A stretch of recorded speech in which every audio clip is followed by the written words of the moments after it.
Hello, and welcome, dear friends, to this live broadcast of the fourth installment of Kaleidoscope of Facts in the series covering scientific evidence for the existence of God.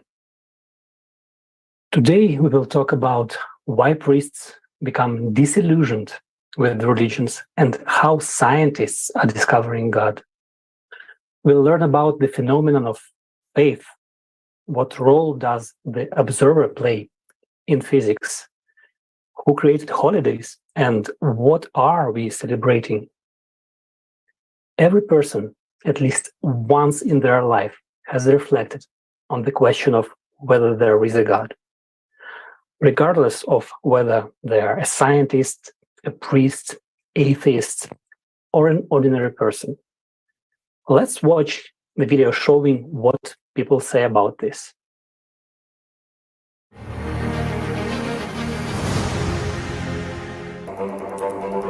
It is certain that God is or that He is not, but which side we will lean towards? Reason, you say, cannot decide anything. It is an infinite chaos that lies between us, and we are playing a game at this infinite distance from each other, where head or crest will fall. What do you want to bet? The word God means different things to different people, and so we have to be really careful that we just don't use it in a sloppy manner. Now, when I was a child, I had this sort of popular image of God, of sort of super being up there in the sky or a bit beyond the universe, like a cosmic magician who could conjure the universe into being, who existed within time, who watched things go along and intervened from time to work miracles. When I became a scientist, I hated that idea, hated the idea that the laws of nature could be overruled or suspended in some way. The idea of God as just another force of nature. But then we have a more sophisticated notion of God as maybe a timeless being who is the ground in which the rationality of the universe is rooted. And that idea has a lot of appeal. I think it's really what many physicists, even though they may not use the word God, actually believe. The existence of God is conditioned by that knowledge, those patterns, those laws that we now have at our disposal. So, yes, we can say modern science has proved the existence of God. And naturally, being engaged in science, I believe in the existence of God as a system, as a pattern of the surrounding universe. Well, I don't look to that dialogue for proofs for the existence of God. I think one's understanding of God comes primarily from religious experience, from personal life, and reflection on it. I believe in God, and I think to have faith in God is a tremendous blessing, but not in a way that it necessarily helps in life, as if God arranges everything for me. It's not that. It's a pleasant attitude to life. I'm an atheist. How does that reflect in your life? It doesn't reflect in any way. It is not important, and it doesn't matter. God doesn't exist. It's all nonsense and so on. But when I see someone getting diagnosed with cancer or something else, and suddenly God granted, and they start to feel better. I mean, there are such people, they don't believe, but when something serious happens or something goes wrong, then they believe. It should be science be concerned of this question to study God. Science? I don't think so. I think science and belief in God are two separated subjects. I can't prove that God exists. I don't believe that there's any proof that uses axioms that everybody, agrees with. Right. I think God is the origin of the whole thing. Are we going to believe it if God came right now, stood right there, and said, "Hey, it's me. I'm here"? How are you going to react? Because I think that God is not a person. It's like a full energy of love. Okay, I think it probably could be that too. I actually thought at one point God could be literally microorganisms, and because there's so many more of us, we're like Everything is like huge statues with lots of space between us. We think we're crowded, but they're not for them. And they move us around, and we think we're moving, and we think we're doing things, but we just are made to think because we are programmed by them. God is in all beings. He permeates everything. The entire universe is permeated by the divine principle. Divinity is not limited to any specific place.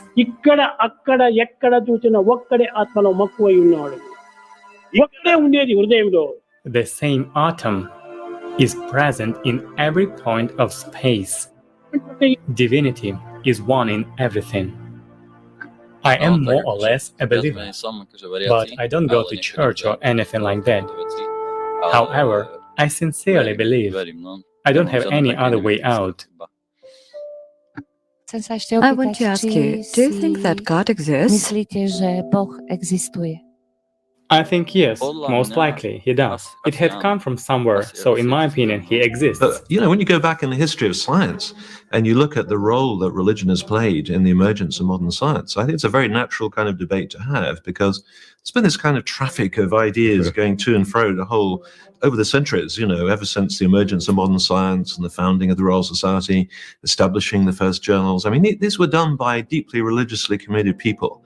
And one only has to think of the founders of some of our modern disciplines to realize this huge impact that religious thought has had upon science, upon the disciplines that we practice today.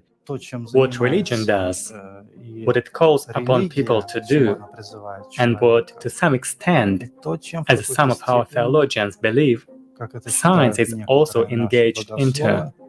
In other words, science is also an attempt to stand in the position of the Creator and look at this world through the eyes of the Creator, so to speak.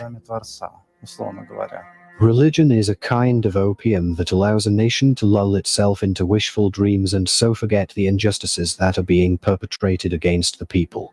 That is precisely why the honest assertion that God is a mere product of the human imagination is branded as the worst of all mortal sins. I Catholic every morning, observe the Friday meal, and pray in the synagogue. That's how it manifests itself. Do you think there is a connection between belief in God and religion? One might think that it's a higher power, that it's good luck. I believe that there is God above who takes care of us and provides what is needed. Do you consider yourself a believer or an atheist? A believer, but in what I believe, not what is imposed on me. How does it reflect in your life? I don't think you need to read books or sit in a yeshiva to believe. One believes inside, not outside. Unlimited. If we say that God is in heaven, the earth, this world is here, paradise is somewhere there, and hell is there, then we create a scheme where God is limited. And thus, our concept of Tawhid collapses. Tawhid is the understanding, realization, and penetration of this unity. Therefore, it is easy to understand the meaning of the ayah where Allah says, "I'm closer to you than your jugular vein."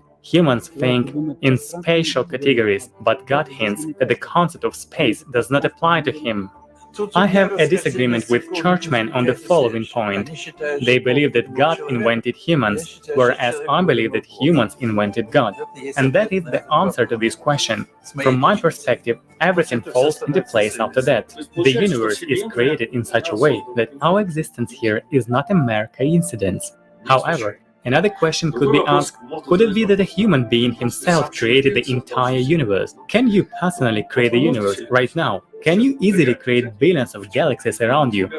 No, you can't. So here, we are not talking about any particular individual.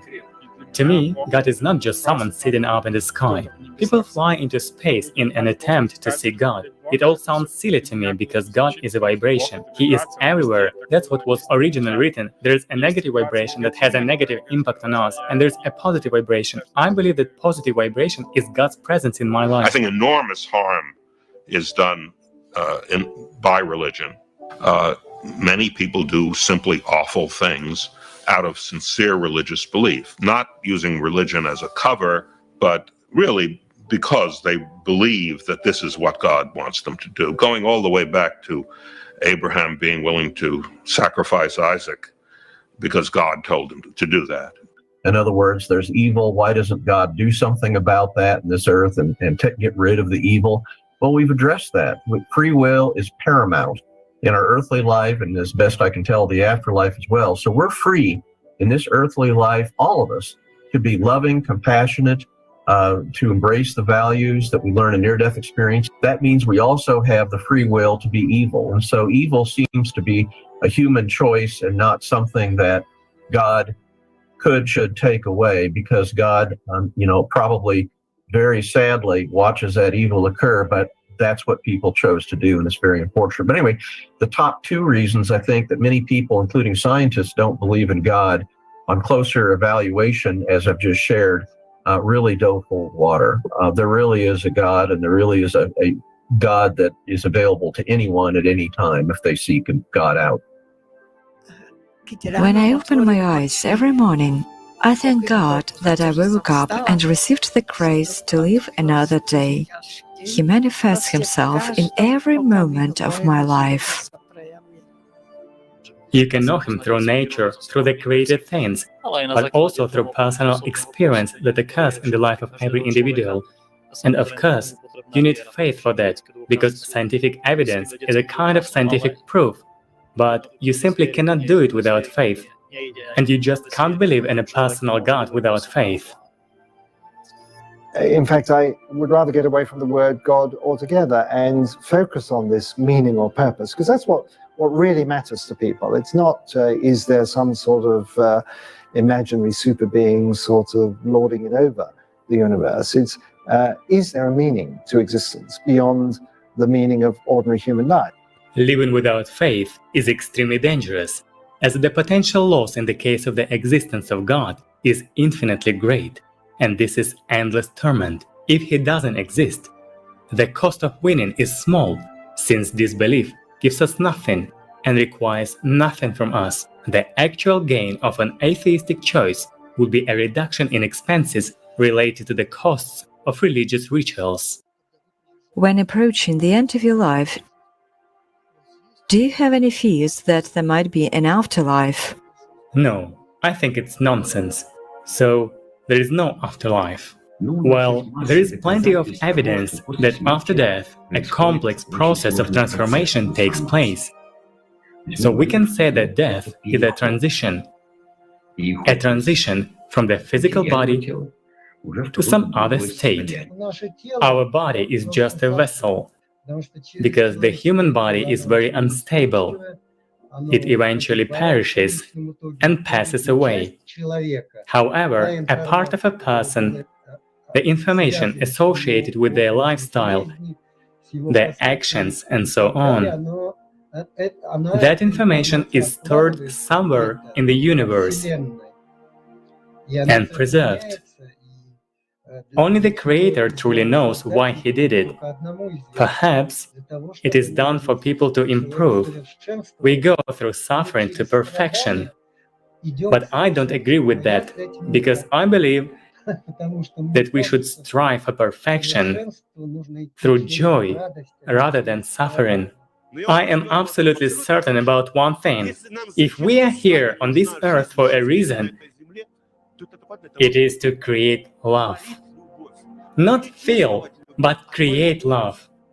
We need to feed the hungry, encourage the suffering, strengthen the weak, support the poor, help the disabled, and provide clothing for the naked.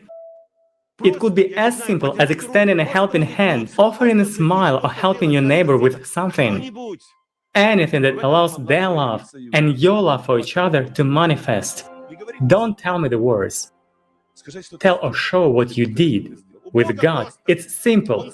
He said and he did. Yes, he said and it's come to be. But for us, we say and it's come to be. Two different things.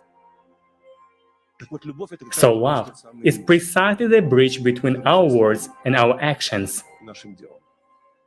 If our actions align with our words, then we will prove that we are children of God because his word and actions are inseparable. Love is that wonderful means, that panacea, which ultimately saves us from the fire of our own deeds by our own strength, so to speak. But even with the assumed minimal chance of winning, the profit multiplied by its low probability, which in the case of the existence of God could be drawn from faith in Him, would still exceed the loss, which would have to be multiplied by the probability of the falsehood of belief in God. What damage are you like to sustain by embracing the affirmative? Why? You are engaged by this principle to be faithful, honest, humble, grateful, beneficent, hearty, and sincere. It is true, you will not bet in possession of base and infamous pleasure, of fading glory or empty delight. But is not there room to be supplied by more desirable enjoyments? I tell you, you will be a gainer even in this life, and every step you take in the way to which you are now directed, you will discover so much certainty of a future advantage, and so much emptiness and mere nullity in what you hazard, as at length to find that you have trafficked for a sure and infinite reversion, and yet, in effect, have given nothing for the purchase.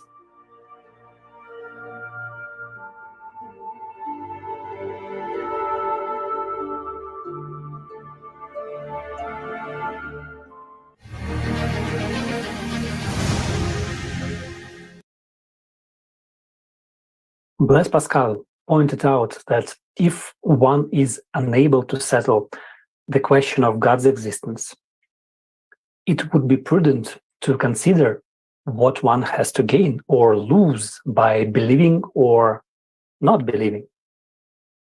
So if you believe in God and He exists, your gain is eternal bliss. If you believe in God and He does not exist, you lose nothing. If you deny the existence of God and He actually exists, you lose the possibility of eternal bliss. If you deny the existence of God and He does not exist, you gain nothing. So, according to Blaise Pascal, it is more practical for a person to bet that God exists. How interesting. It turns out, according to probability theory, it is more beneficial for a person to believe that God exists than that He does not exist. Obviously, each person decides for themselves whether God exists or not. And many priests left religion disappointed in its tenets. And many scientists, on the contrary, discovered God and became priests. Erica will tell us what affected their worldview. Erica, the floor is yours.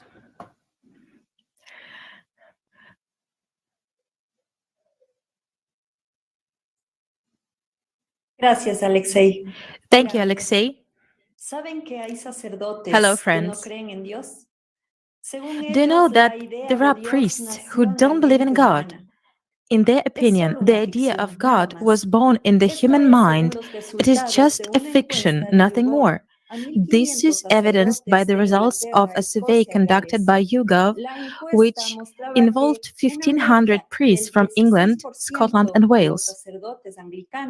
The survey showed that on average, 16% of Anglican priests doubt the experience of God, and 2% don't believe in Him at all.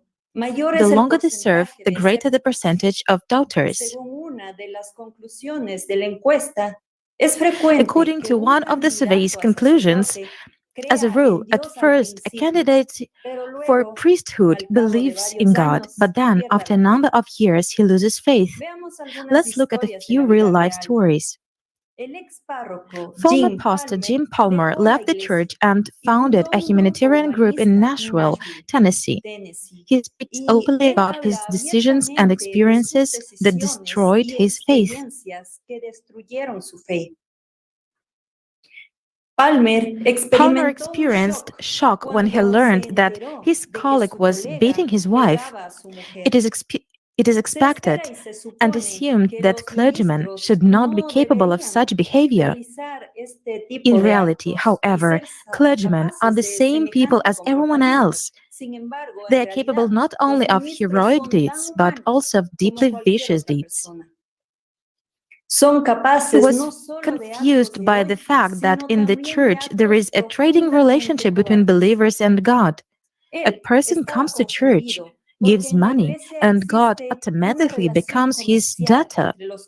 Thus, faith is seen as a bargain, and if one's dreams are not fulfilled, disappointment ensues. It is also disappointing to proclaim what cannot be realized.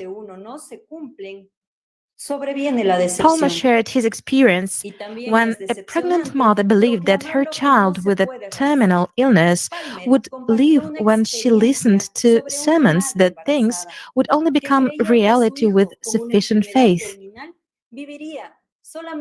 The child died, and that raised a question in Palmer's mind. How can I preach this stuff? One more example. A former minister of the church, Alexander, says, I have come to the conclusion that in the modern church, much is built on the formation of a guilt and inferiority complex in parishioners. If you add food and sexual prohibitions to this, you get an excellent mechanism for controlling people.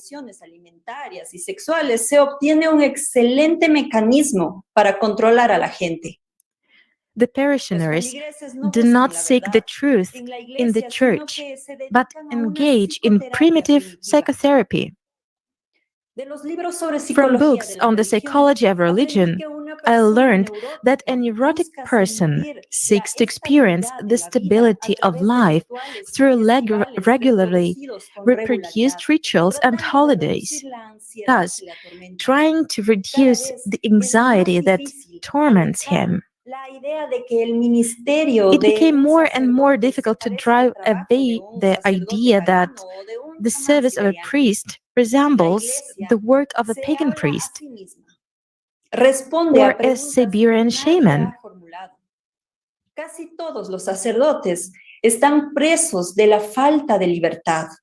The church is now talking to itself. It is answering questions that no one had asked. Almost all priests are in the grip of unfreedom. Many of them do not know how to do anything other than the fulfillment of church services. Almost everyone passed through the filter of so-called obediences, that is, tests of loyalty to the bishop and willingness to pay taxes. There is a good comparison between a church and a franchise.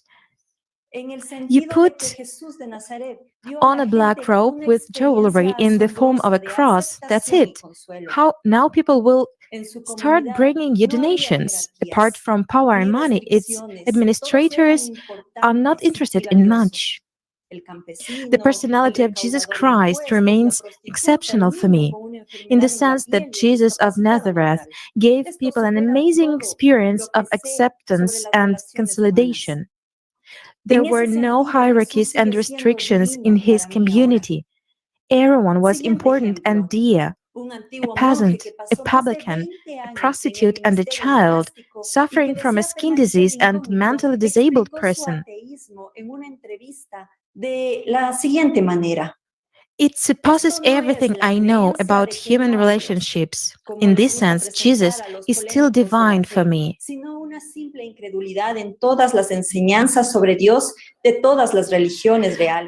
The following example: a former monk who devoted more than 20 years to serving in a monastery and wished to remain incognito explained his atheism in one of his interviews as follows. This is not a belief that there is no God, as believing polemists like to present it, but a simple disbelief in all the teachings about God of all religions, that is, a much more rational and concrete thing. Shlomo Levin, former rabbi, said that a rabbi is responsible for and called upon to answer questions. These questions range from the more profound, like, Rabbi, what happens after we die, to the very mundane, Rabbi, is this yogurt kosher? He found it very bothersome to have all the answers. People ask after a funeral, can this person still hear me? And he just has no idea, and he couldn't say, I don't know. Shlomo Levin said that it is really weight on his conscience to give people answers that he knew could be hurtful to them. As he said, he found it very liberating not to have belief.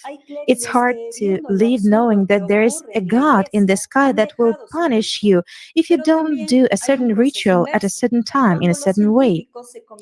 As we have seen, there are clergymen who, seeing the absurdity taking place in the church, left their post.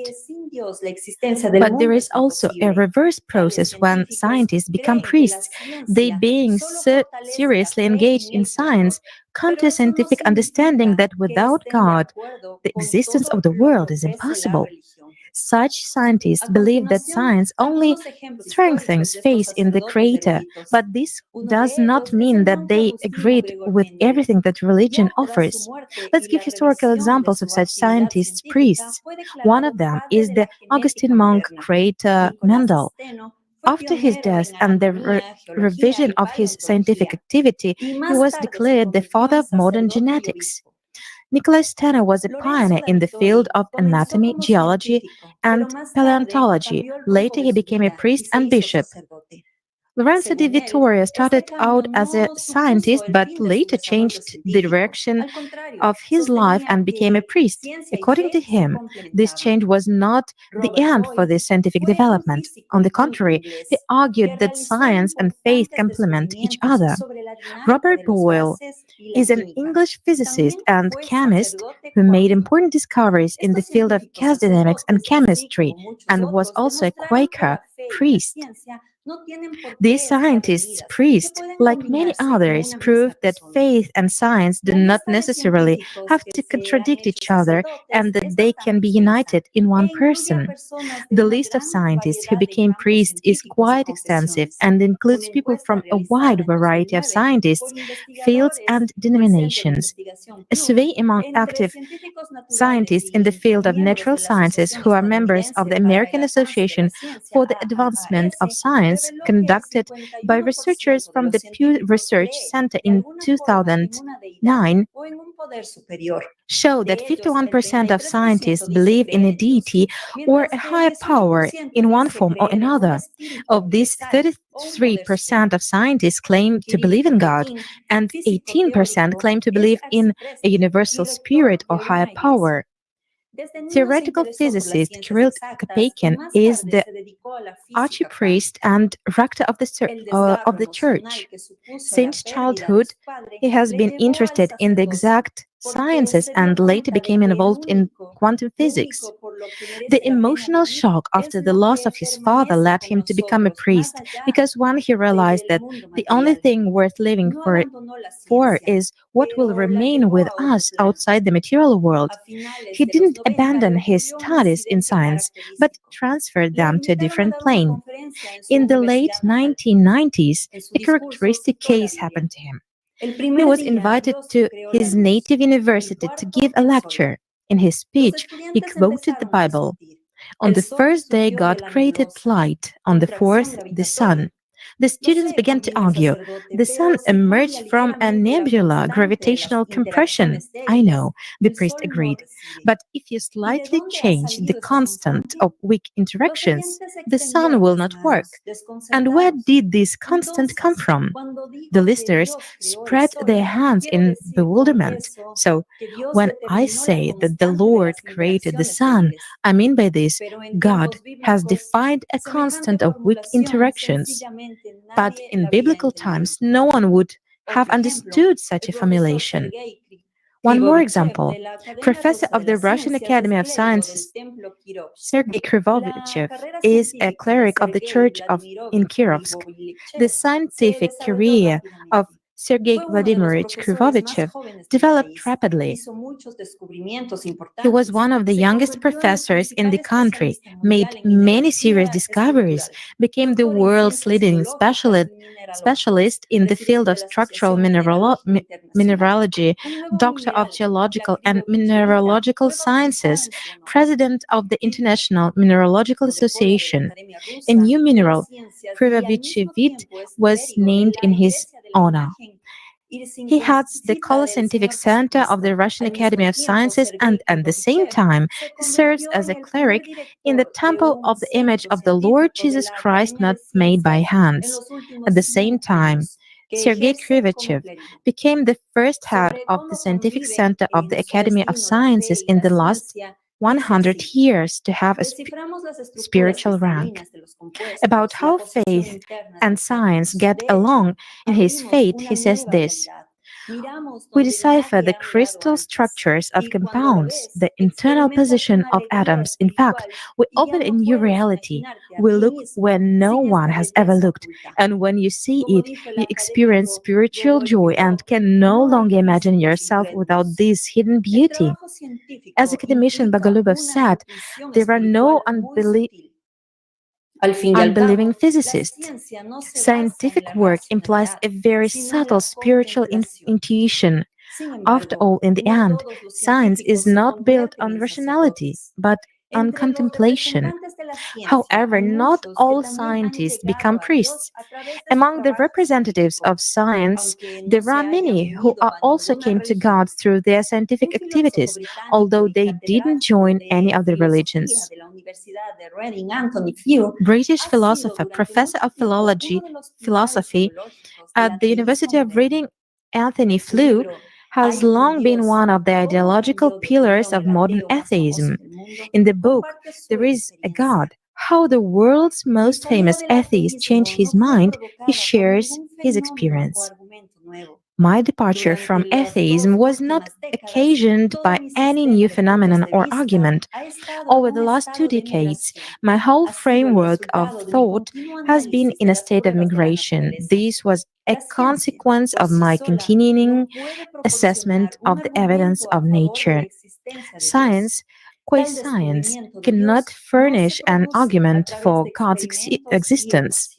Such a discovery of the divine does not come through experiments and equations, but through an understanding of the structures they unveil and map. The above stories are an illustrative example of the relentless search for the meaning of life. The most serious need is the need to know the truth, and God is the truth. And the person goes into science or religion.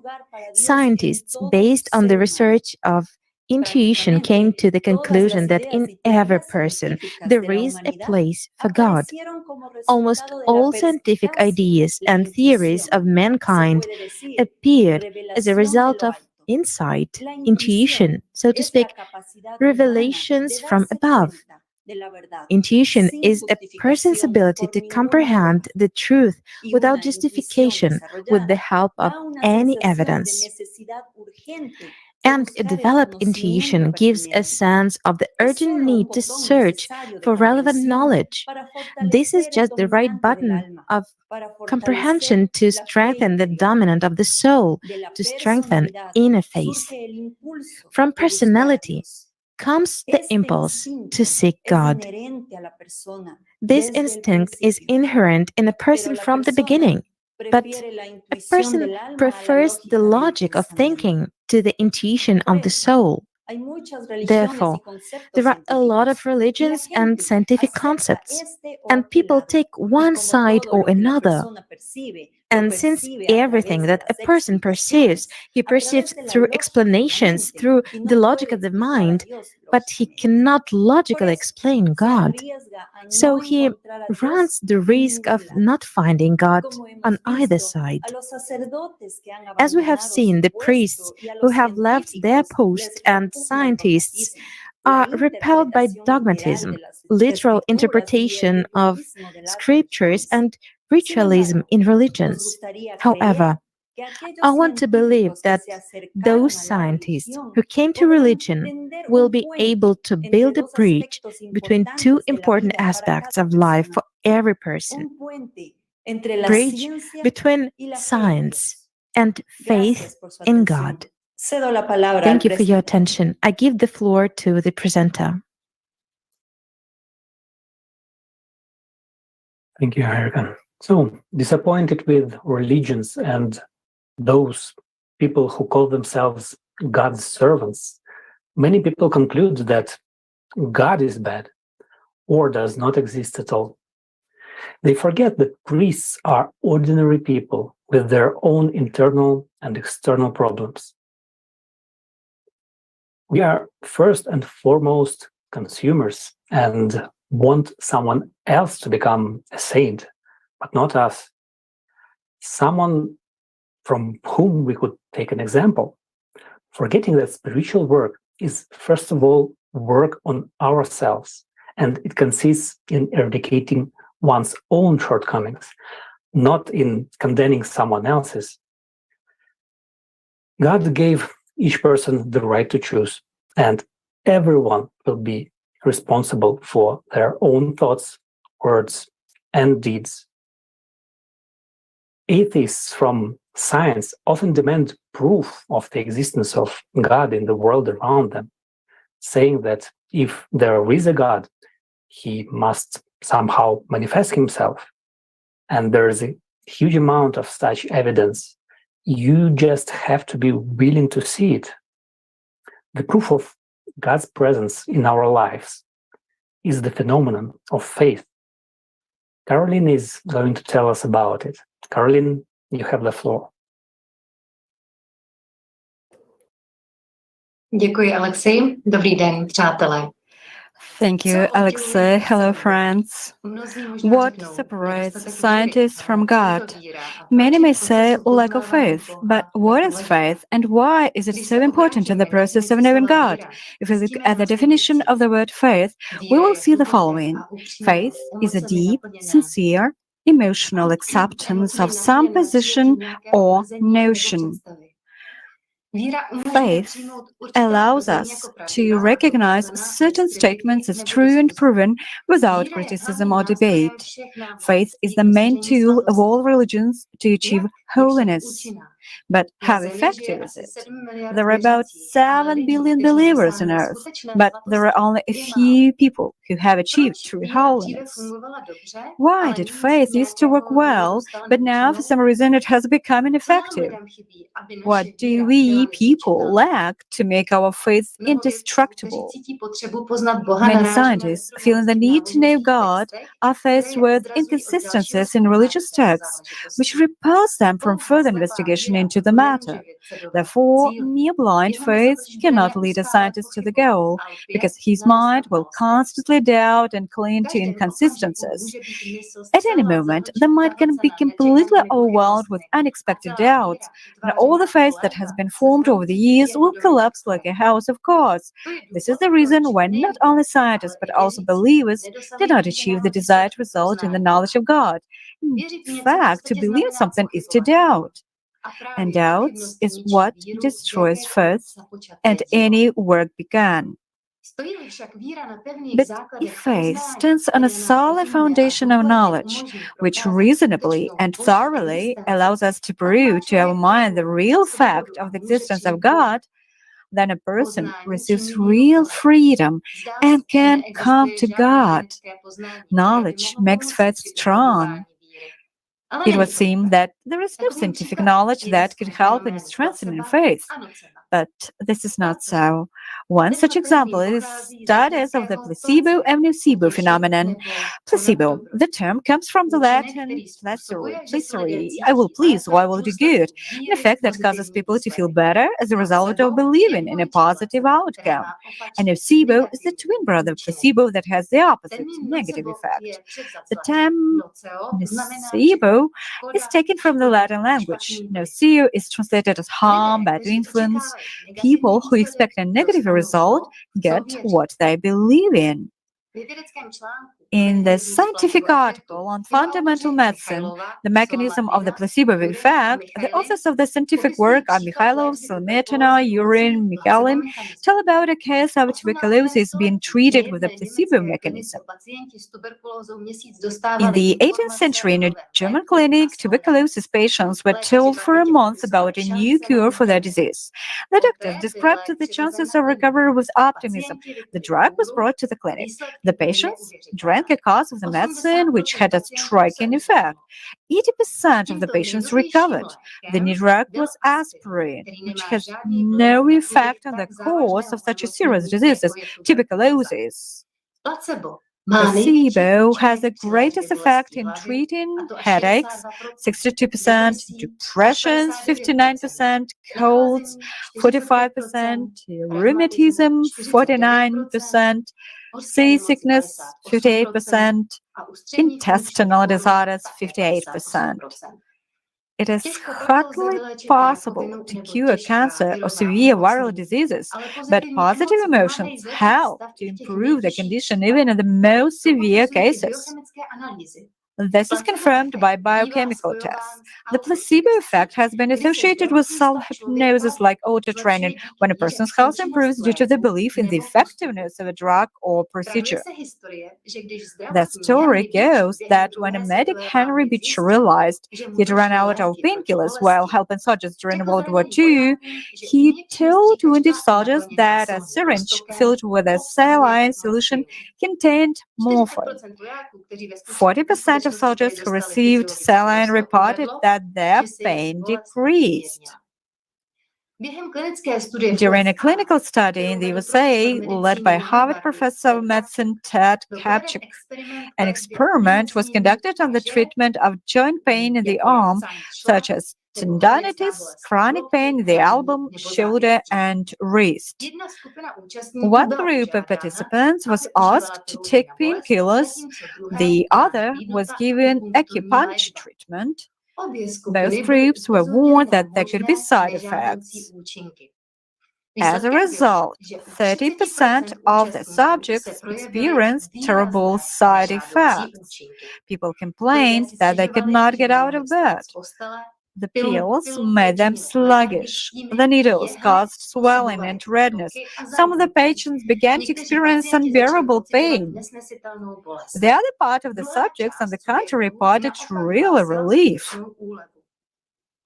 The most interesting thing is that the pills that the patients received are actually made from cornstarch. The needles for acupuncture were retractable ones that never pricked the skin. The result of the experiment showed that the patients received exactly what they believed in. Their choice influenced what result they got. The researchers also found out that placebo treatment, an intervention without the active ingredients of the drug, can stimulate real physiological responses, from changes in heart rate and blood pressure to chemical activity in the brain, in cases associated with pain, depression, anxiety, fatigue, and even some symptoms of Parkinson's disease. More recent research in biology, published in the scientific journal PLOS Biology, also provides evidence that placebo treatment can lead to significant pain relief. The placebo effect is associated with neurobiological networks involved in expectations and conclusions about what might happen based on past experience or belief. In 2007, suffering from love torment, Derek Adams attempted suicide with the help of potent pills. He thought he had taken a lethal dose of pills, 29 pills, that he had left over from an experiment. However, Derek did not know that the experiment used pacifiers. At one point, he felt very sick. He regretted what he had done and managed to call an ambulance. During the examination, he had low blood pressure and rapid pulse. The doctors did a blood transfusion, but there was no improvement, and only after one of the doctors remembered remember that Adams was in the group of subjects in the placebo experiment that he told the doctors that and Derek himself. The latter immediately felt better as soon as he realized that he had swallowed fake pills. In its extreme manifestations, nocebo can even kill. In the late 1970s, American Sam Schumann was diagnosed with a terrible incurable liver cancer. Doctors said that he got only a couple of months to live, and soon he died. After the autopsy, it was revealed that the diagnosis was not quite correct. The patient had a tumor in the liver, but it was microscopic, and the cancerous tumor did not have time to give metastasis. Thus, it was not the cancer itself that killed him, but the belief that he was dying of cancer. Scientists still cannot say exactly what the effects of faith are based on, despite the fact that a large number of such facts have been recorded. Although 2,000 years ago this law of faith was forced by Jesus Christ, according to your faith, let it be to you. So what is the basis of this mechanism? Thinking people realized long ago that this indicates that man has a certain power of creation. That power is the person's attention. It has been observed that if a person can focus this power on a certain inner belief, then with enough attention invested in it, it becomes a reality. So a person is endowed with the power of creation, but who endowed the person with this power? Personal attention is one of God's gifts. Now, a natural question arises. If attention is a gift from God, and everyone has it, why does the placebo effect work for some people and not for others? Because we do not know how to control our attention.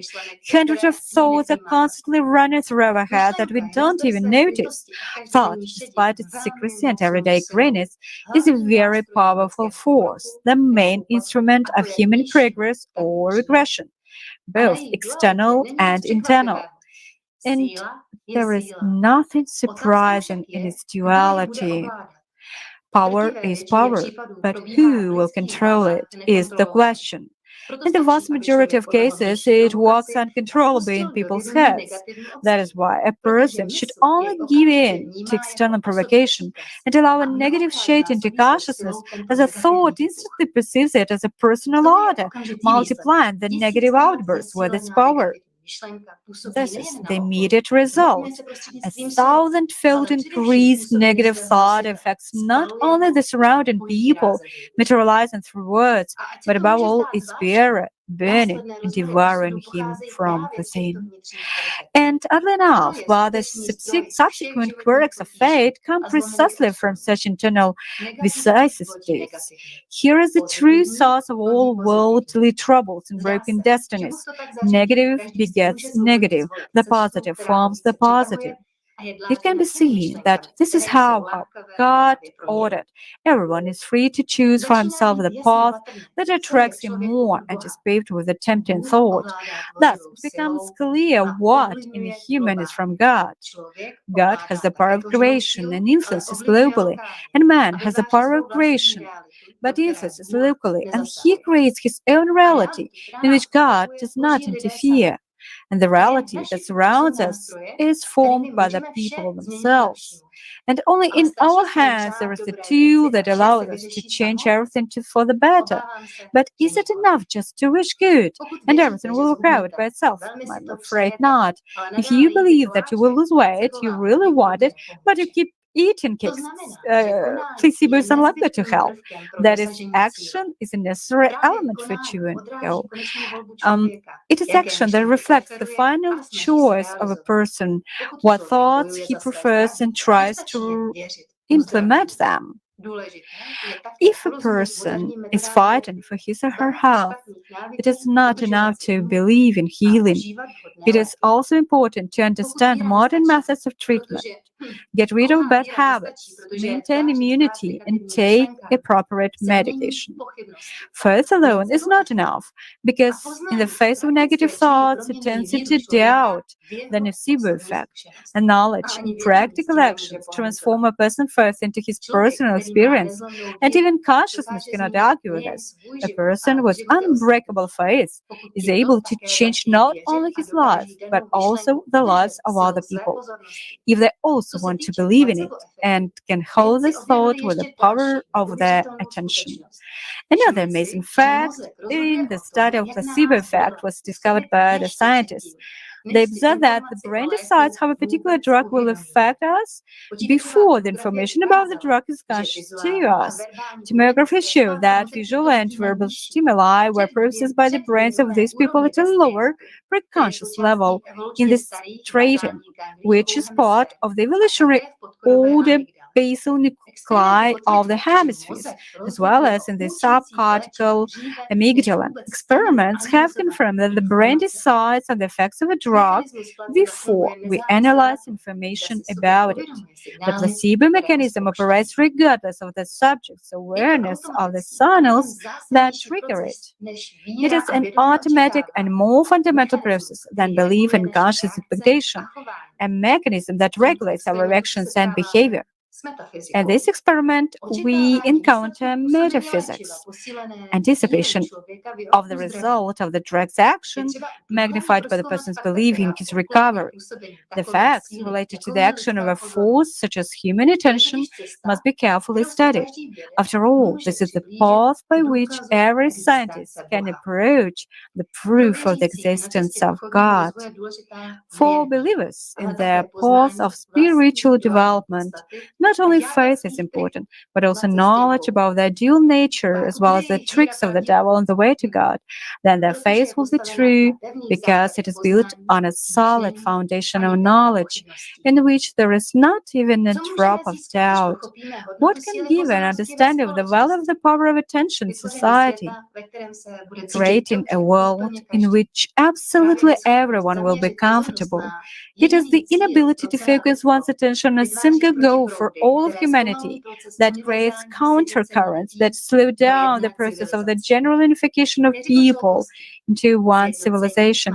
As Tsiolkovsky said, unification also has its own law. Tourists translate each other 7 times. If people are like-minded, the wave is the same, directed to the same goal. 3 people, 7 times squared, that is 49 times. If there are 4 people, they translate each other 7 to the 3rd degree, 343 times, that is. Therefore, the more people, the more valuable each next person is. It multiplies the force many times. The collective is a great power. If humanity faces a global goal of transformation of society, then it is necessary to collectively invest in attention a single goal and collective actions for its implementation. When a person, based on his faith, studies the world around him, learns the essence of the teachings brought by the prophets, and gets his personal experience, then his faith is transformed into knowledge. The power of creation, which is based on knowledge and not on a shaky faith, makes a person's possibilities limitless. Such a person is able to control not only his destiny, but also to influence the whole world. Thank you for your attention. I will pass the floor to the host. Thank you. So, the power of attention of a human being is the power of creation given to him by God. It is a real manifestation that requires comprehensive study by scientists. That which can lead to the scientific world to prove that God exists. Friends, tell me, have you ever wondered who God is and what he looks like? There is a certain stereotype formed in our society on this issue, which has a huge impact on all mankind. Renat and Nizam will tell us about it. Friends, I give you the floor. Здравствуйте.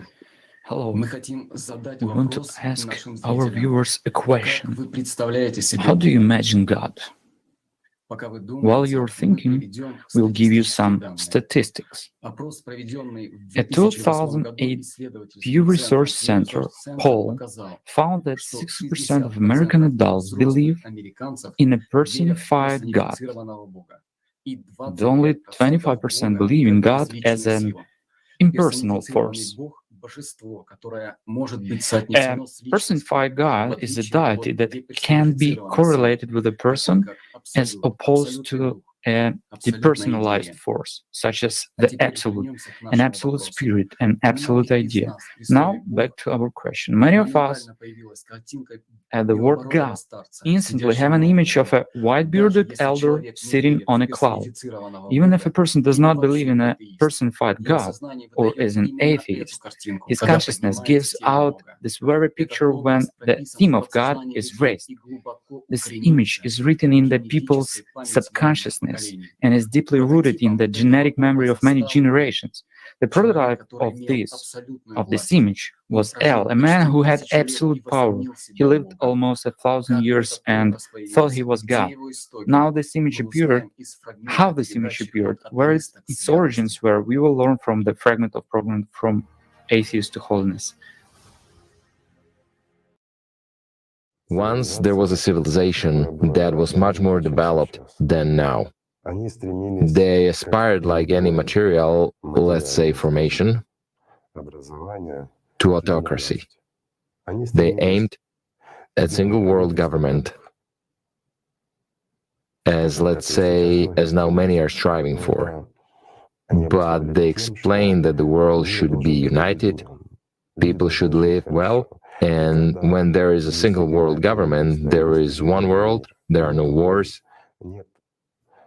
no, well, let's say, misunderstanding in terms of economy and everything else. And indeed, at a high stage of evolutionary development, people have to be united after all, but they have to be controlled to avoid chaos. And out of the best motives, a single world government was created.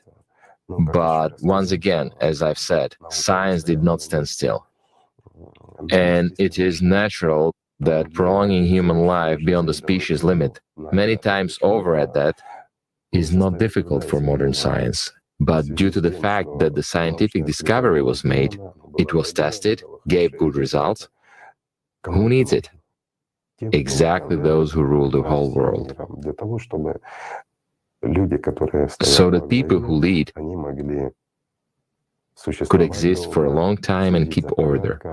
Well, again, when a person has everything, he does not need anything. But when others come, everything might change. Well, in this way, certain people have become almost immortal. It does not mean that they could not die. They could. They could get poisoned and die. Mechanical damage to the body could lead to a fatal outcome. But let's say they certainly would not have died from an illness or of old age. And one of the supreme governors had the name El. That's how the gods appeared. Why gods? Well, because generations were changing. But El lived almost 1,000 years. Just imagine, people are getting bored. Power no longer satisfies them, moreover peaceful power. And like any civilization at the peak of its development, or rather reaching the peak of development, they stimulated people's knowledge, education, well, as long as it was needed, and then they stepped on education and began, say, to fight the logical thinking of people. We are observing this in education now. What is happening? That is the fact. Then the chess game began. The war started between them because they were bored. Just like in ancient Rome. Remember, gladiators fight and the like? It's human nature. It requires blood and preferably someone else's, not one's own. Well, they reached critical point, fell as low as possible, say, from the position of morality and everything else. It is clear that no one ever mentioned true God. As for all people, the gods were Atlanteans, led by El. and the group of gods with him who committed everything from the debauchery to murder. This was a norm for them. That's from where originated to the legends of Olympus and so on. Well, it all ended badly for them, because one fine day they were simply demolished.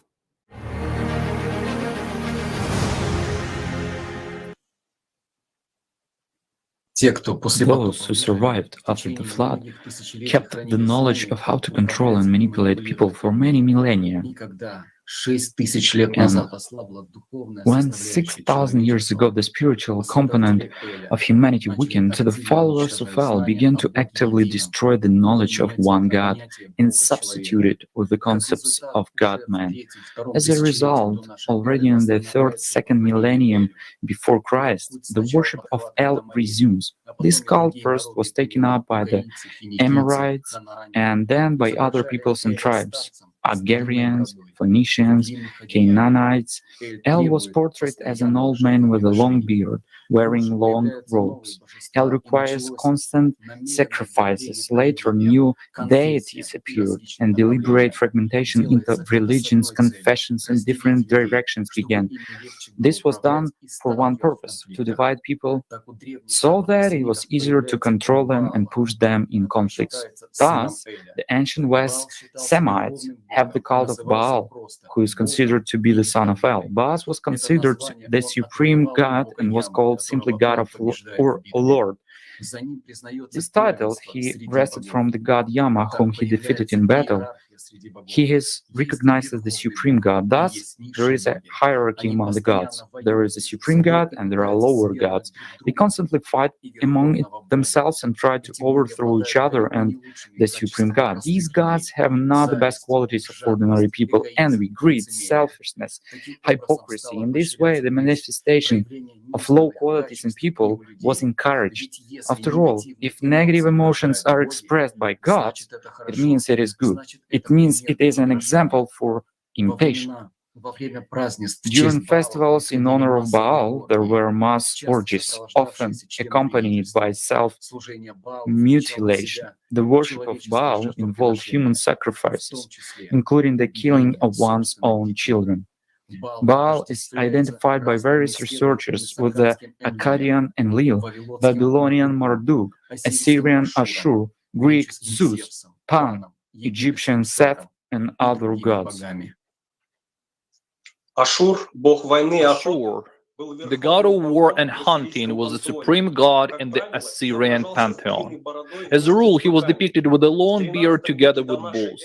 In the 13th century BC, he, as a supreme deity, received the titles and epithets of the Sumerian god Enlil, the Great Mountain, Lord of all countries. In the Syrian version of the poem Numa Elish, Ashur replaced the Babylonian Marduk as the greater god. Marduk was considered the protector of Babylon, the god of wisdom, Lord and judge of the gods. He was attributed such epithets as the Lord of the gods, Father of the gods, and Judge of the gods. Just like the Baal, he triumphs over the old order in the form of Tiamat. He agrees to protect the other gods only for the right to be the supreme god over them. The Gauls, seeing Marduk's power, recognize his supremacy. So Marduk occupies the main place in the pantheon of gods of the second millennium BC. By the efforts of priests, by the end of the old Babylonian period, he is already honored far beyond Babylon. A great role in spreading the cult of Marduk was played by the popularized Akkadian poem Numa Elish. Here, Marduk is presented as a direct descendant and legitimate heir of ancient mighty powers, including the supposedly Sumerian gods. In this poem, the Akkadians include their own innovation, describing the violent overthrow of ancient orders and powers. They emphasize the basic idea that power can be gained by the right of the strongest. The main purpose of Numa Elish was also to reduce the mainly the many images of the gods into one. The fishes of the Sumero-Akkadian gods, Enki and Lid, Ivan, and others were already transformed to Marduk. In the following epochs, other periods and tribes fell under the system of worldviews. Marduk also adopts contradictory characteristics and human qualities. For example, angry, threatening, intimidating, making an agreement with the chosen people. Such a God could not help but cause perplexity among the believers and their uncomfortable question to priests. Why is the great God who created everything and is love, but has the character of an ordinary, selfish, and cruel man? But why did the system transform the multiple images of El and his elite into various qualities of one God? Because the concept of one God is a concept from the original spiritual knowledge. Because in those times, knowledge began to be renewed through prophets preaching about one God. They came into this world as a counterbalance to the activation of the system. The original knowledge about one God had a great resonance among people.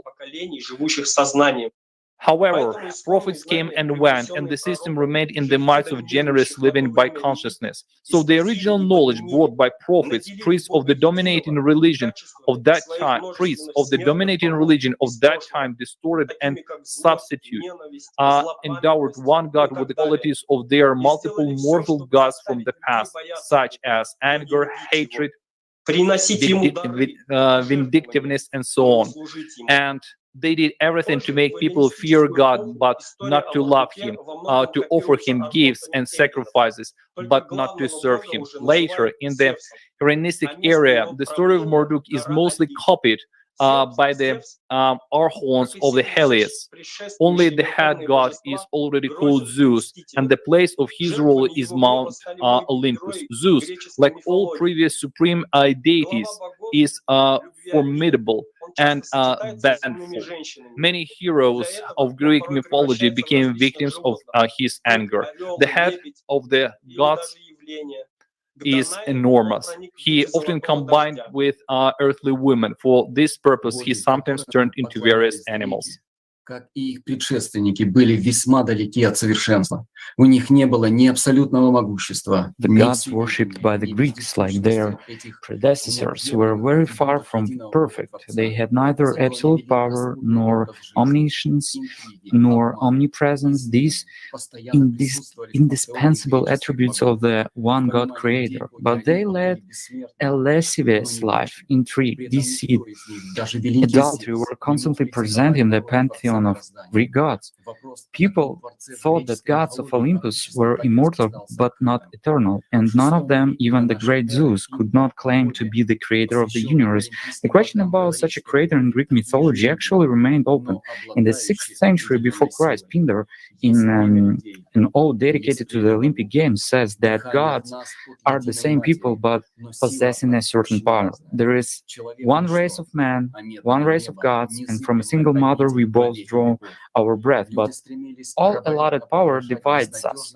Man is nothing, but for the gods, the brown sky endures such a secure home forever. People sought to servilely imitate hopelessly distant gods, adopting all their negative qualities. The characteristics of the ancient gods were passed on to the Old Testament God. Here we will make a small digression. Who read the Old Testament carefully noticed that there are two gods. One creates the universe for 6 days and is called God, and then the Lord God appears, who protects only the chosen people. The second character is what we will talk about. In the holy books of the Abrahamic religions, the Lord God is described as a figure who speaks in the first person, showing emotions such as anger, grief, or pride. The Lord regretted that he made human beings on the earth, and his heart was deeply troubled. And they heard the sound of the Lord God walking in the garden in the cool of the day, and Adam and his wife hid themselves from the presence of the Lord God among the trees of the garden. And then Lord God called to Adam and said to him, "Where are you?" So he said, "I heard your voice in the garden, and I was afraid because I was naked, and I hid myself." In the Pentateuch, God speaks to the prophets appearing now in an anthropomorphic form. And the Lord said, "Here is the place by me, and you shall stand on the rock. So it shall be, while my glory passes by, that I will put you in the cleft of the rock, and will cover you with my hand while I pass by. Then I will take away my hand, and you will see my back, but my face shall not be seen." Next. "I saw the Lord sitting on a throne, high and lifted up, and the train of his robe filled the temple. I was watching in the night visions, and behold, one like the Son of Man, coming with the clouds of heaven. He came to the Ancient of Days."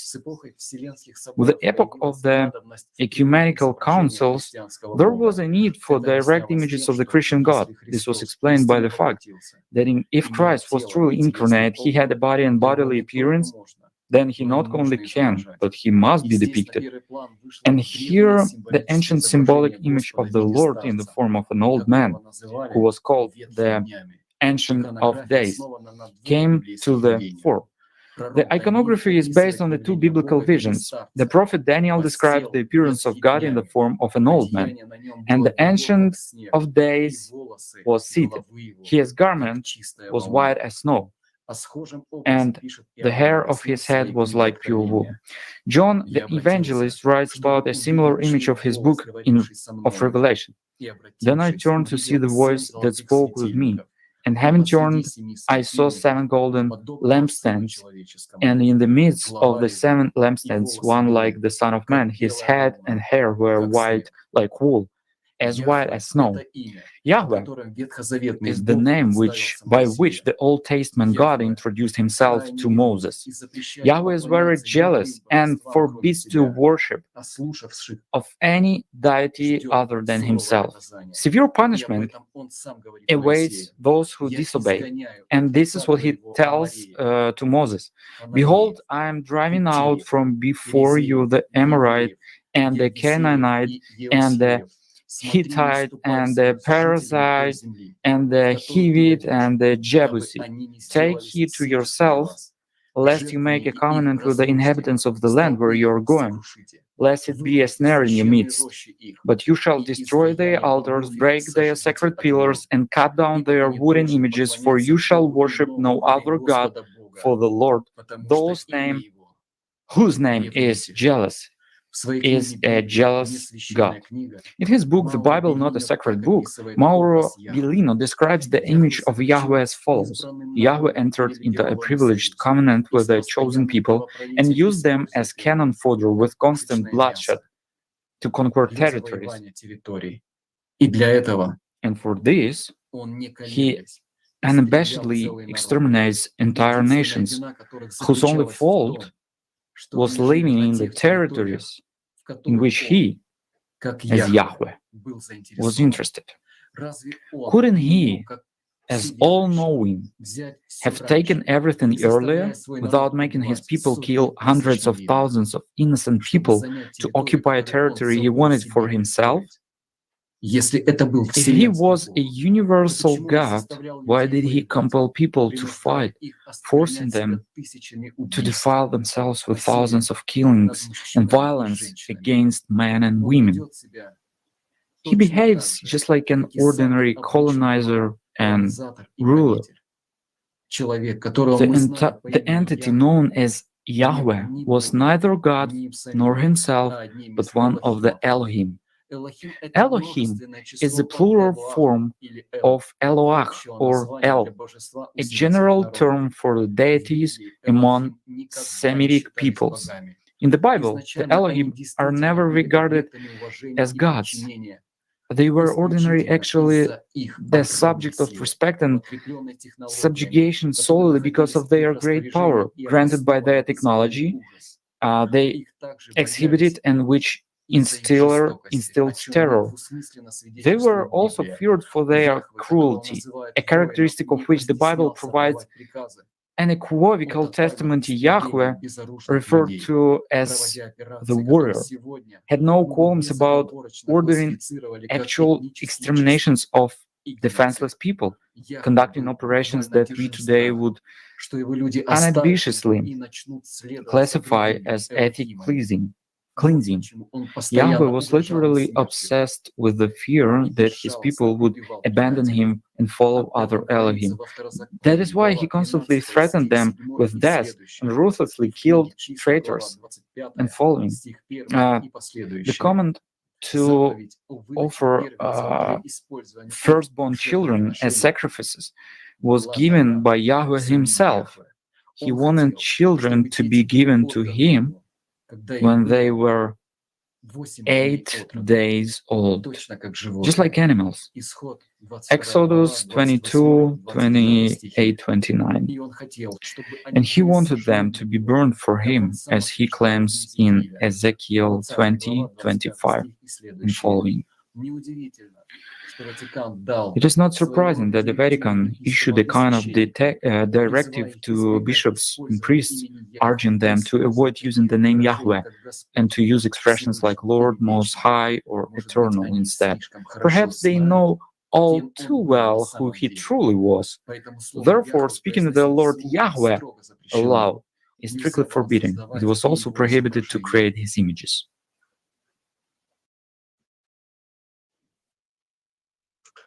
Now it becomes clear why scientists do not believe that gods such as El, Baal, Marduk, Molech, Ashur, and Yahweh could have any relation not only to the creation of the universe, but also to basic norms of morality and humanity. And now it is understandable why those who have seriously studied religion leave it.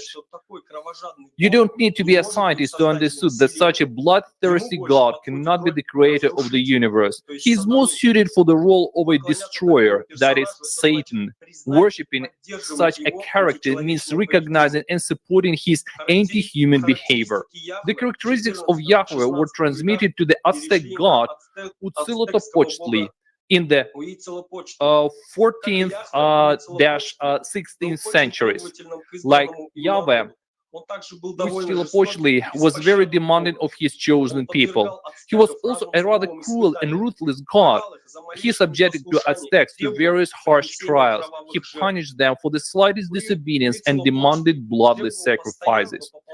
Huitzilopochtli required constant replenishment of power through sacrifices. The Aztecs believed that human sacrifices could delay the end of the world for at least another 52 years.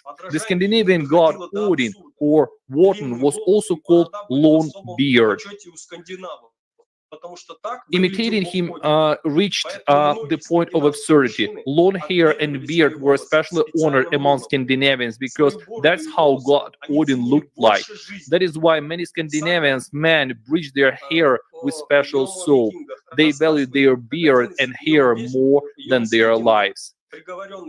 The saga of Jomsvikings tells how one of the Jomsviking sentenced to execution asked someone to hold his hair so that it won't be touched by the axe and splattered with blood, and those around him take it for granted. A shaved head was a sign of complete downfall and impoverishment, humiliating and shameful. The word beardless was a deadly insult to the Scandinavians of the 10th, 11th centuries. Such words were reason for blood feuds. Another divine character whose possessions of human-like form, although without a beard, is the divine Krishna described in the Bhagavad Gita. There are numerous translations and interpretations of this work. Let's focus on one of the comments by Sri Prabhupada. His commentary regarding the appearance of Lord Krishna is particularly intriguing, as it suggests that God cannot exist without a body.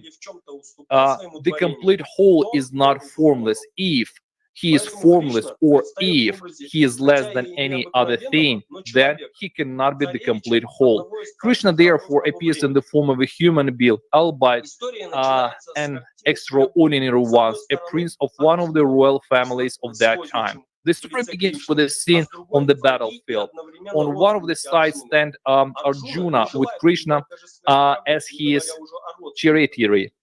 On the other side, the enemies who are also Arjuna's relatives. Arjuna is unwilling to kill even his enemies, let alone his relatives. He believes that the death of his kin will not bring him happiness. Instead of killing his relatives for political reasons, Arjuna thinks it is better to forgive them in accordance with the principle of religion and morality. He believes that killing one of own kin for temporary material gain will bring him no good. After all, the run and the pleasures it promises are not eternal. Having weighed all the pros and cons, Arjuna decided to refrain from participating in the battle and retired to the forest to become a hermit. But Krishna is surprised by his lack of courage, and the author comments on Krishna's words as follows. Such unmanly sentiments were never expected from a person belonging to the civilized class of man known as Aryas. The word Aryan is acceptable to persons who know the value of life and have a civilization based on spiritual realization. Persons who are led by the material conception of life do not know that the aim of life is the realization of the absolute truth, Vishnu or Bhavanit, and they are captivated by the external features of the material world, and therefore they do not know what liberation is. Persons who have no knowledge of liberation from material bondage are called non-Aryans. Although Arjuna was a kshatriya, he was the deviation from his prescribed duty by declining to fight. This act of cowardness is described as befitting the non-Aryas. Such deviation from duty does not help one in the progress of spiritual life, nor does not even give one the opportunity to become famous in this world. Lord Krishna did not approve of the so-called comparison of Arjuna and his kinsmen.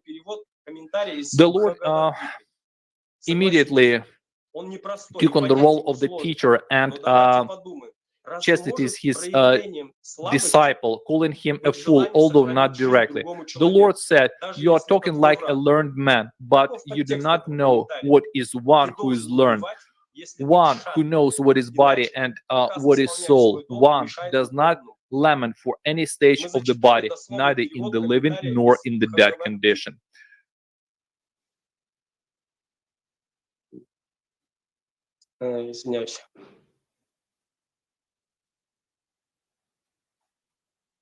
Отказ исполнять свой долг мешает духовному развитию человека. We recited a literal translation of the commentary from Bhagavad Gita. You will agree that this is not straightforward and understanding it can be difficult. But let's consider, can the desire to preserve another person's life, even if they are your enemy, be a sign of weakness? What is the underlying message of this commentary?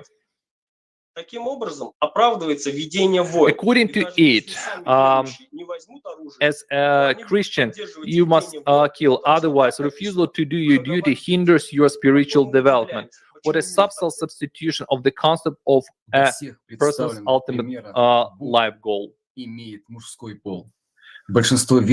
all the examples presented, God is depicted as male. Most believers also consider God to be male. A survey conducted by Harris Interactive Agency revealed that 42% of Americans believe God is male, while only 1% prefer to think of the Almighty as female. 38% of respondents lean towards the belief that God is neither male nor female. Only 9% of U.S. residents are convinced that God has hands, legs, a head, and other human body parts. 48% believe that the Supreme Being has a body, but it doesn't necessarily have a human form. 27% hold the belief that the Most High does not have a body. But does the true God have a body or any gender? And what does the word God mean in different languages? We will learn from the excerpt of the program, Does God Exist?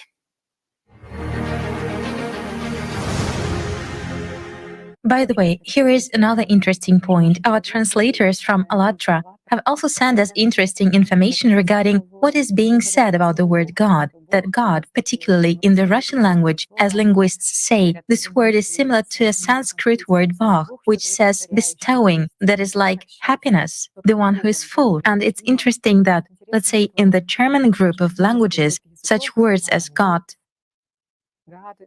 in English, they also have their roots precisely in ancient Greece, where God was called the one who is bowed to. And also, there turns out to be such a difference that in the Russian tradition, in the Sanskrit tradition, God is precisely completeness, that this inner state is described, which people have when they come into contact with Him, while here, it's a certain object, the one who is worshipped, which is bowed to. And in this connection, a question arises, Igor Mikhailovich, is God a personality? No, of course not. God cannot be a personality. Personality is an inferior part of something that should become whole. A human has a personality, but a human also has a soul. Is personality really an angel? Well, to put it simply, is it an immortal being? No, not yet. Personality becomes an immortal being when it merges with the soul. That's when an angel appears. Therefore, God cannot be a personality. Tell us, Igor Mikhailovich, does God have gender? Can he have any gender at all? Gender? Male or female? Nowadays, everybody has a clear-cut mindset that God is of the masculine gender, and it cannot be otherwise. However, excuse me, God is the one who gives life. Does a man give life? A simple question. Who produces offspring in this world? If we use the analogy of our world, naturally, a female. Well, it turns out so, but actually, God has no.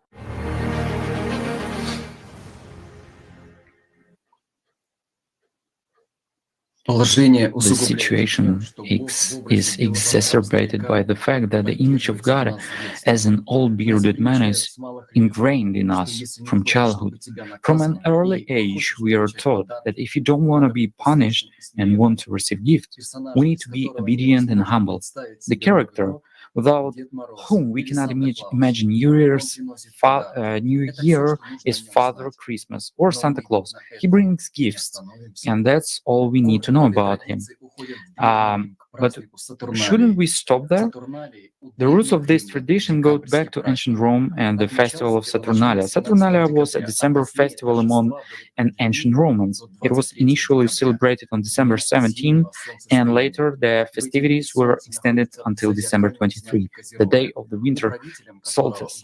During these days, the sun is in the zodiac sign of Capricorn, which is ruled by Saturn, hence the name of the festival. Saturn was one of the ancient Roman gods, whose cult was one of the most widespread in Italy. He corresponds to the Greek deity Kronos, the god of agriculture, who, accordingly to myth, devoured his own children. Saturn was depicted as an old man with a long beard and a scythe in his hands. In some cases, the scythe is replaced by a large staff, or a scepter of power which Saturn wields, or death. Therefore, this character had to be appeased during the period of the winter solstice. The public celebration began with a sacrifice in the front of the temple of Saturn, followed by a religious feast. The stories describe a priest who dressed up as a god Saturn. A virgin was sacrificed to the deity and tied to a tree in the freezing cold, where she would freeze to death, indicating that the sacrifice was accepted.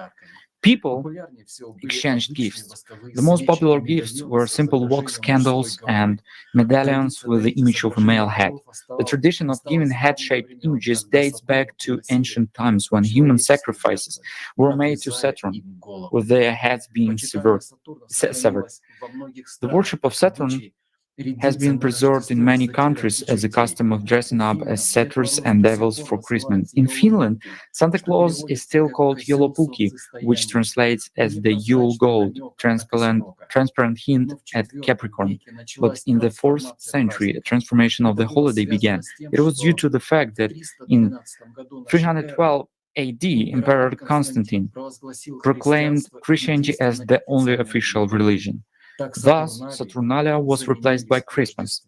The prototype of the modern Father Frost and Santa Claus is considered to be Saint Nicholas. From an early age, Nicholas excelled in the study of sacred scriptures.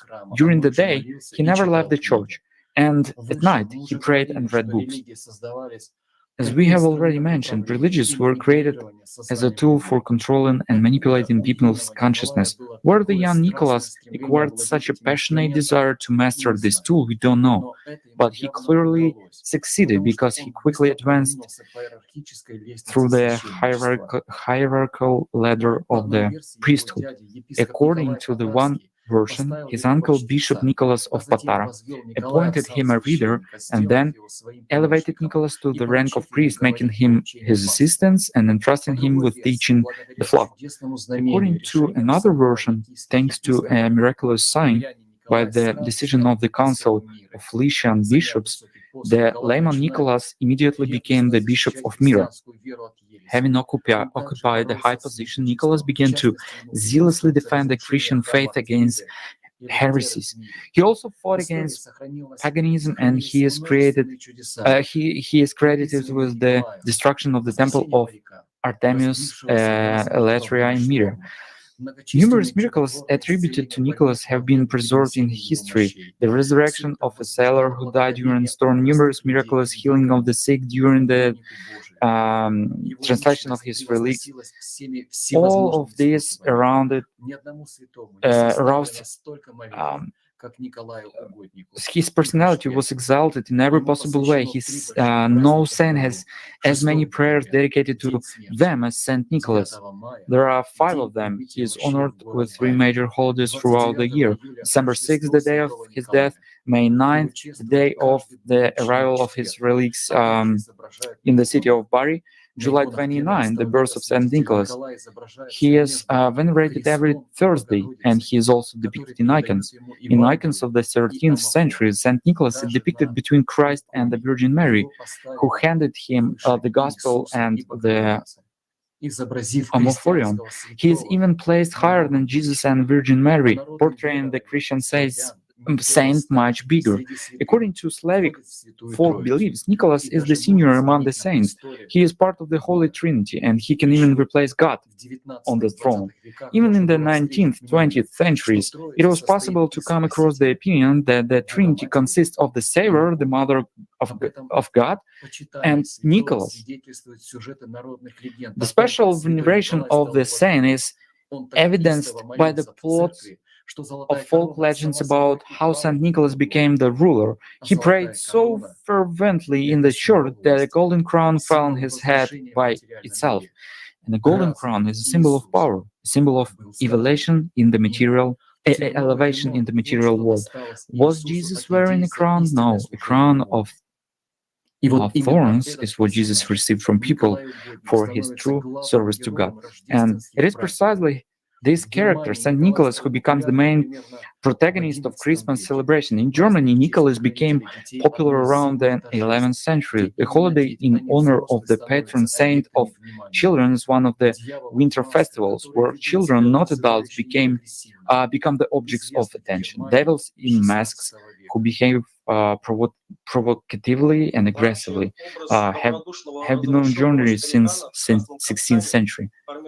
In general, the image of a good-natured, rosy-cheeked old man in a red kaftan was formed for a long time and appeared relatively recently. Back in the 19th century, he was portrayed as an evil creature in a goat skin with horns, which comes to the house only to demand a drink from the owners and scare children.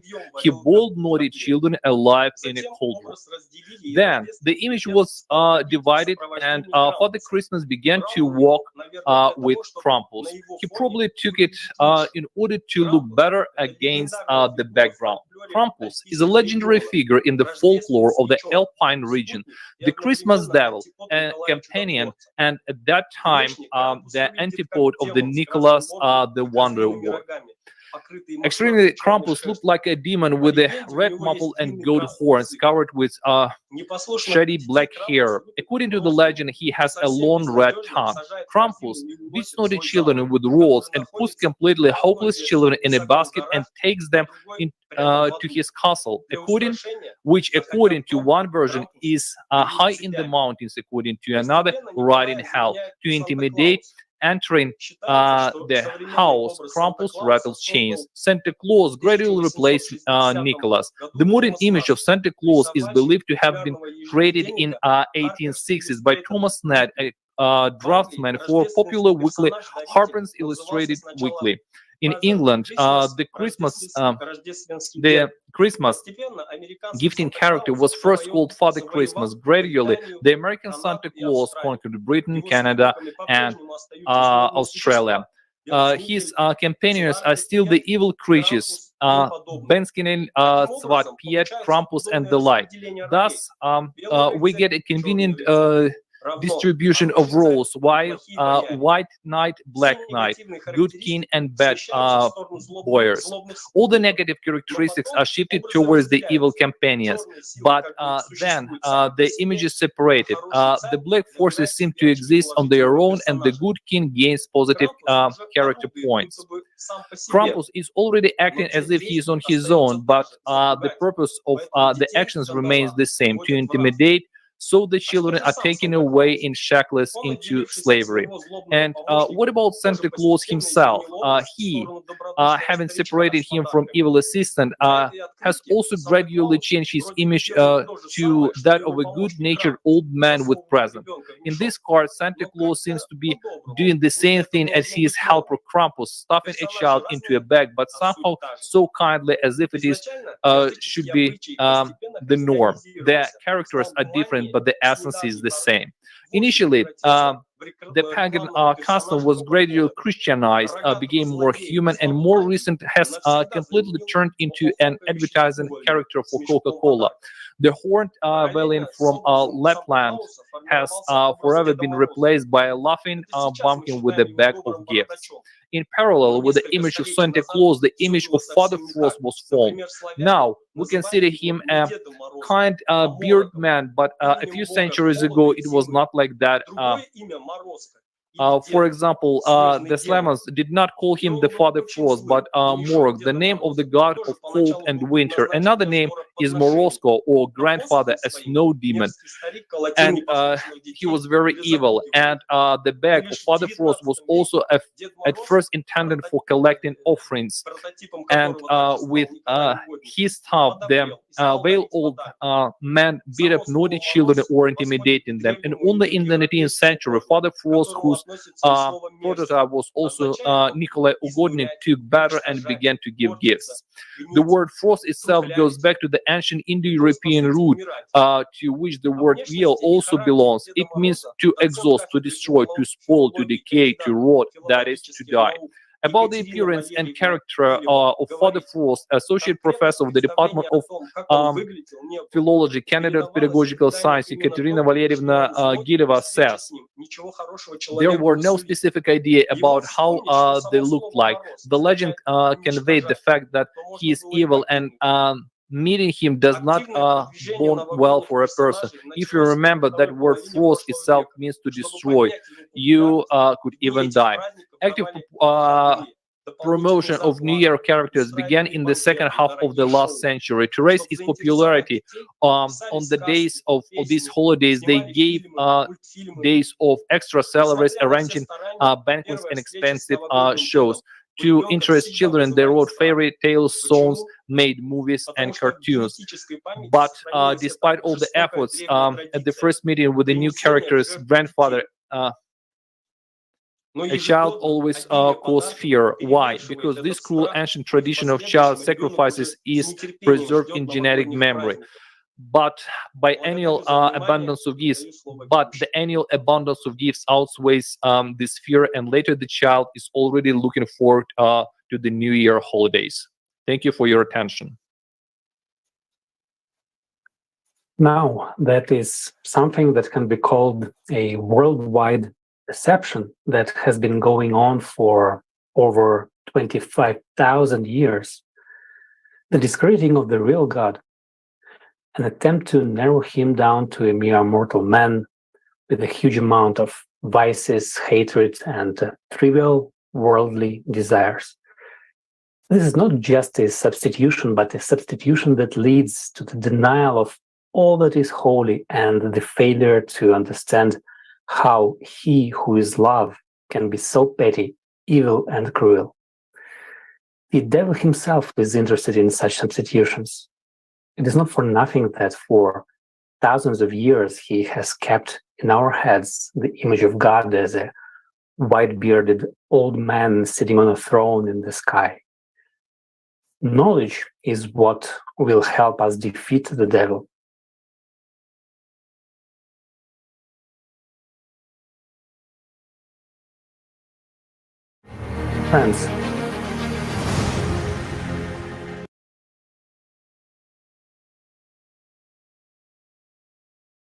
Friends, and do you like holidays? How do you celebrate them, and how do you feel during and after the holidays? Do you know who invented holidays and why do we need them? Our research team has created a movie, Who Invented Holidays? Let's watch it together.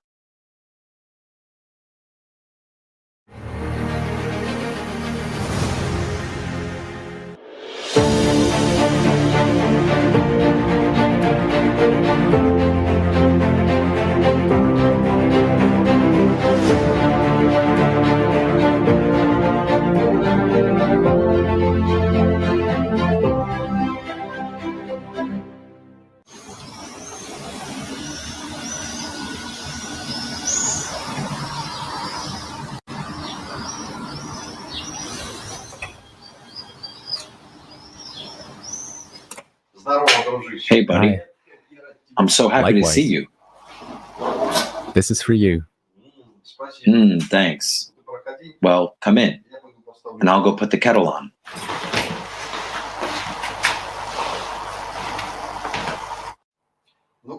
So how was your trip to Jerusalem? Well, everything was fine. I just returned from there. There were so many pilgrims. It was impossible to get through.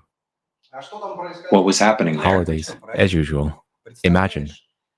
This year's Passover celebration coincided with both Orthodox Palm Sunday and Catholic Easter.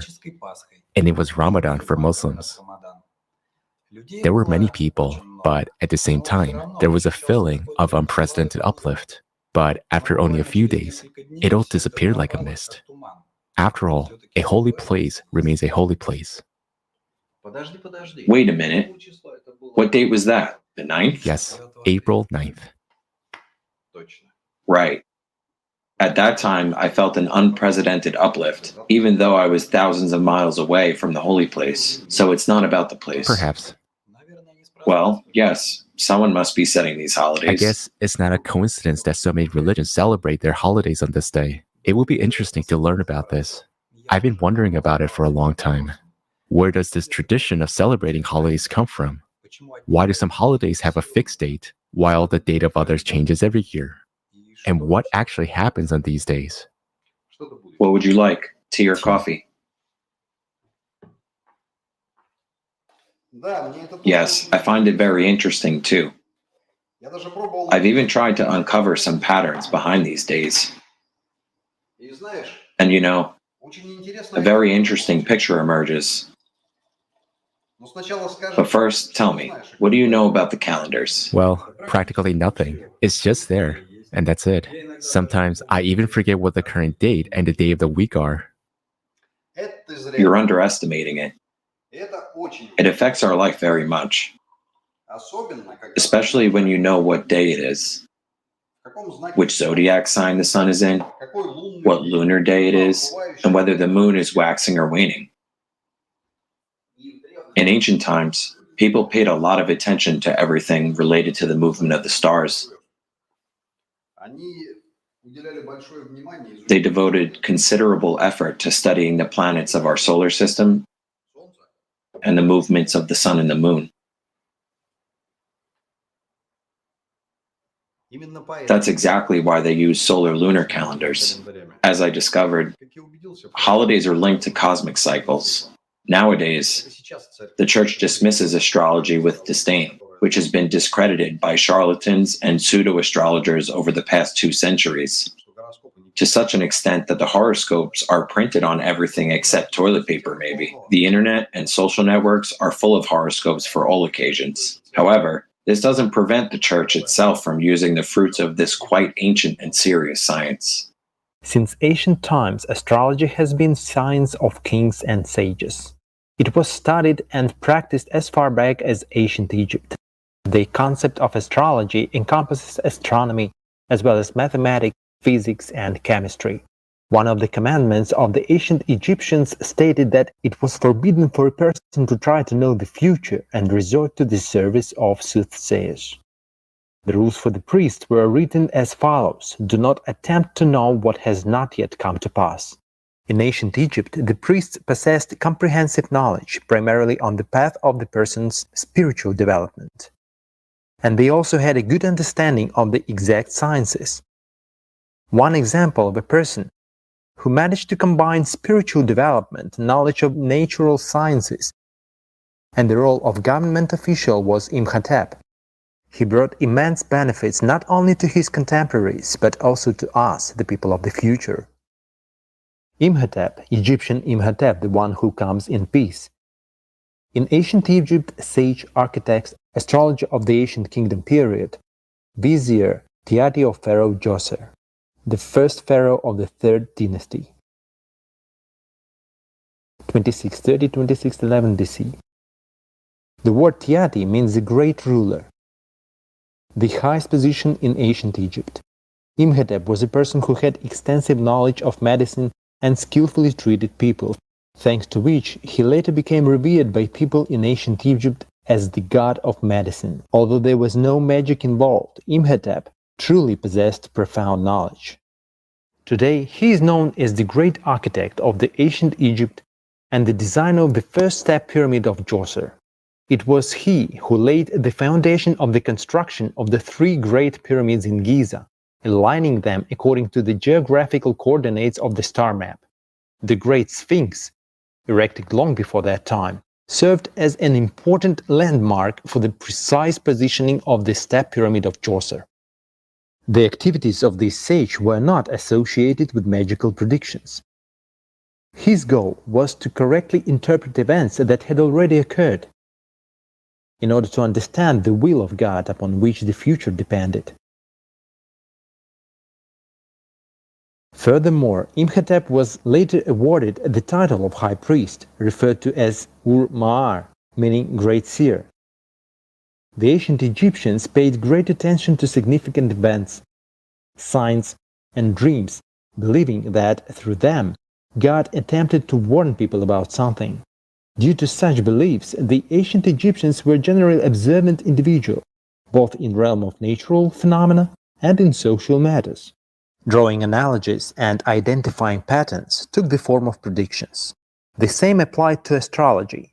The astrology of that time was non-divinatory. All of these can be considered scientific forecasting, taking into account various cosmic cycles of agricultural, astronomical, and medical matters. After all, it was the priests who were engaged in the development of science at that time. It turns out that astrology is a very interesting science, and not as simple as it may seem at first glance. Is that probably why people are so interested in it? No. Astrology doesn't interest people as a science. Astrology interests people as magic, in order to learn about future events. Do you remember how one song goes? What to say, what to say. People are like that. They want to know, they want to know. They want to know what will happen. Yes, there used to be songs with deep meaning. So, what about calendars? Do they have a meaning too? I'll show you.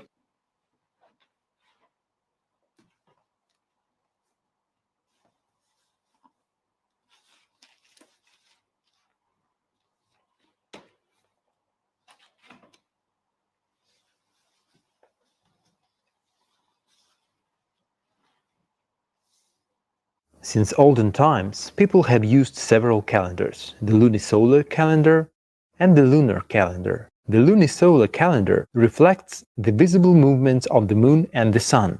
The lunar calendar is a type of calendar based on the cycle of lunar phases.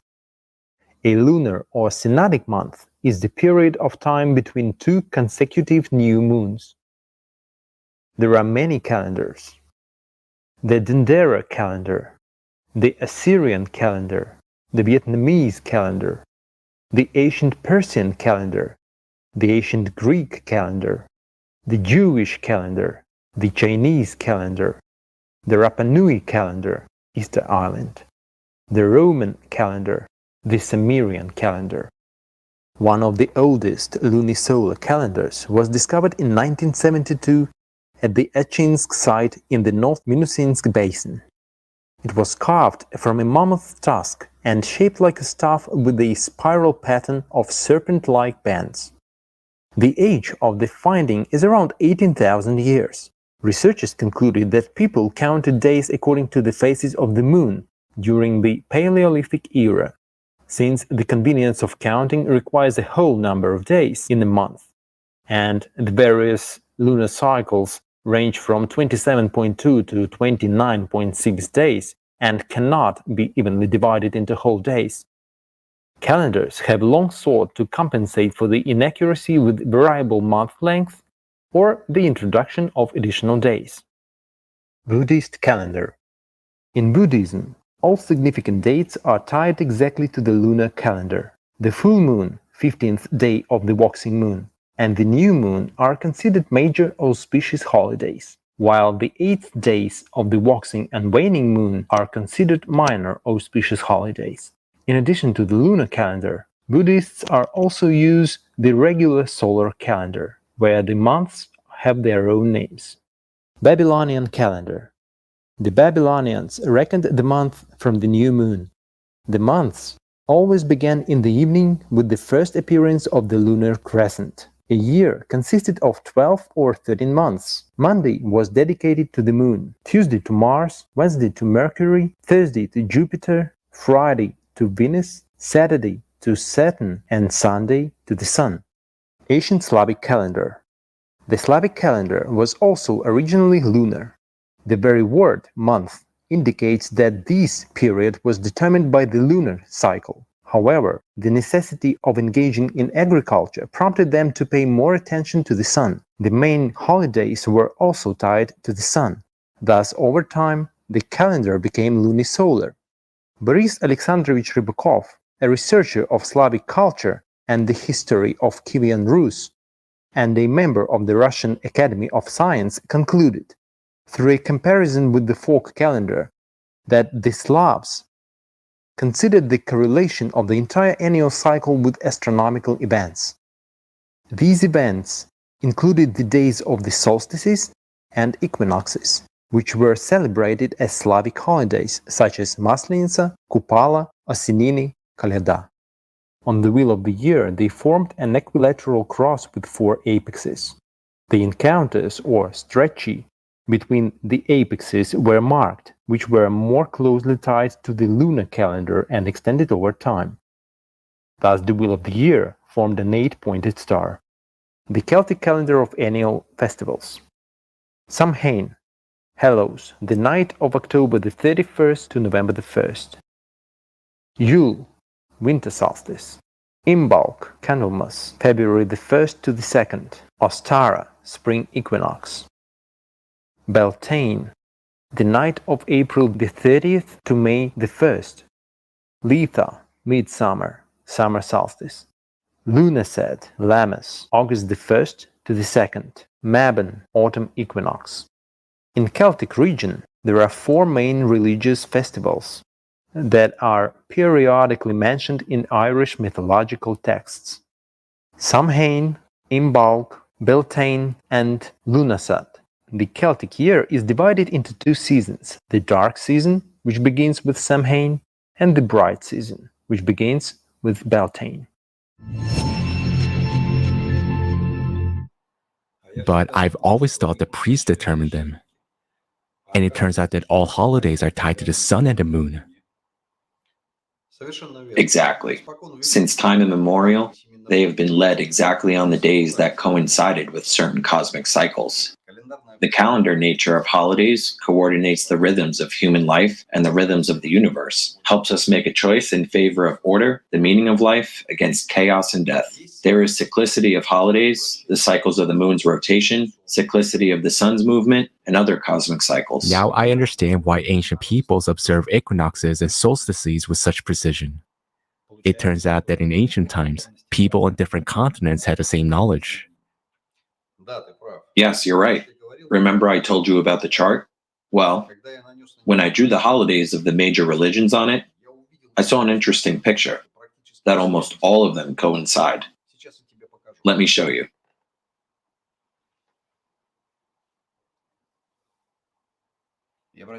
And notice, for example, the day of the summer solstice is a holiday of 5 religions. Moreover, the Slavs celebrated on this day Ivan Kupala, the Lithuanians Lado, in Poland Sobotki, in Latvia Ligo or Janov Day. In Denmark, they celebrated St. John's Eve on this day, and in Spain, they light the bonfires of St. Juan.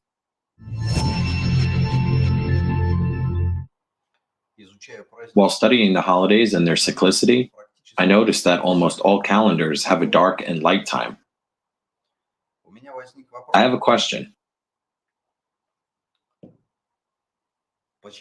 Why during the dark period there are so many light holidays? The celebration of Our Lady Kazan, the presentation of the Virgin Mary into the temple, the day of the Immaculate Conception of the Virgin Mary, the holiday of St. Andrew, Hanukkah, Christmas, Christmas Eve, the triumph of the Blessed Virgin Mary, Epiphany. The dark time is considered to be the time when all evil spirits become very active.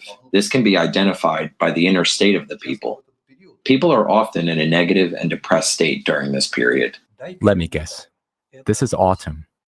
As a doctor, I can tell you that this is a time when all chronic diseases are exacerbated. In spring and autumn, the human body is exposed to various attacks. It becomes more susceptible to infections and change in weather conditions.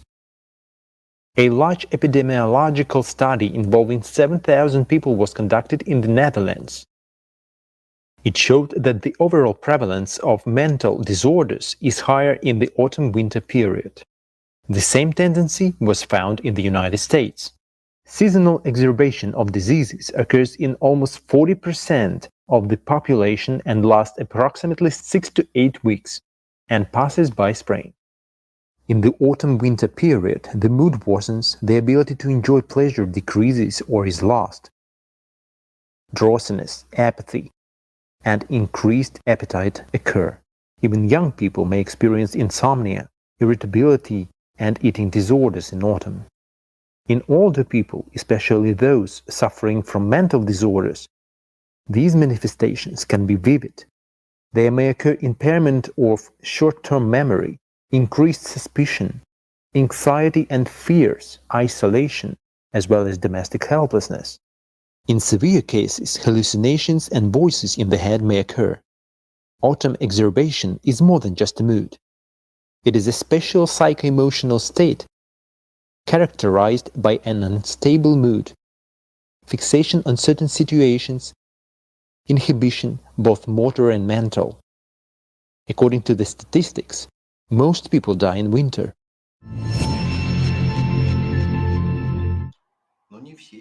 But not everyone feels bad during this period. Some do feel very good. And they, in turn, fall into 2 categories.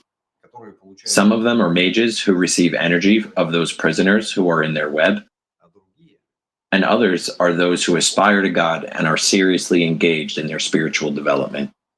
Mages? Are you serious? What's it connected with?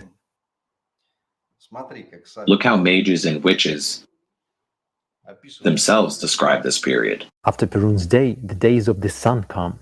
It is a special time.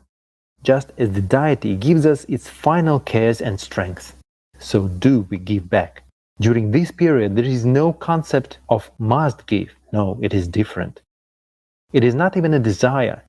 It is a persistent need to share. So autumn begins in August. It is divided into 5 unequal periods of time. The first is Golden Autumn or Indian Summer.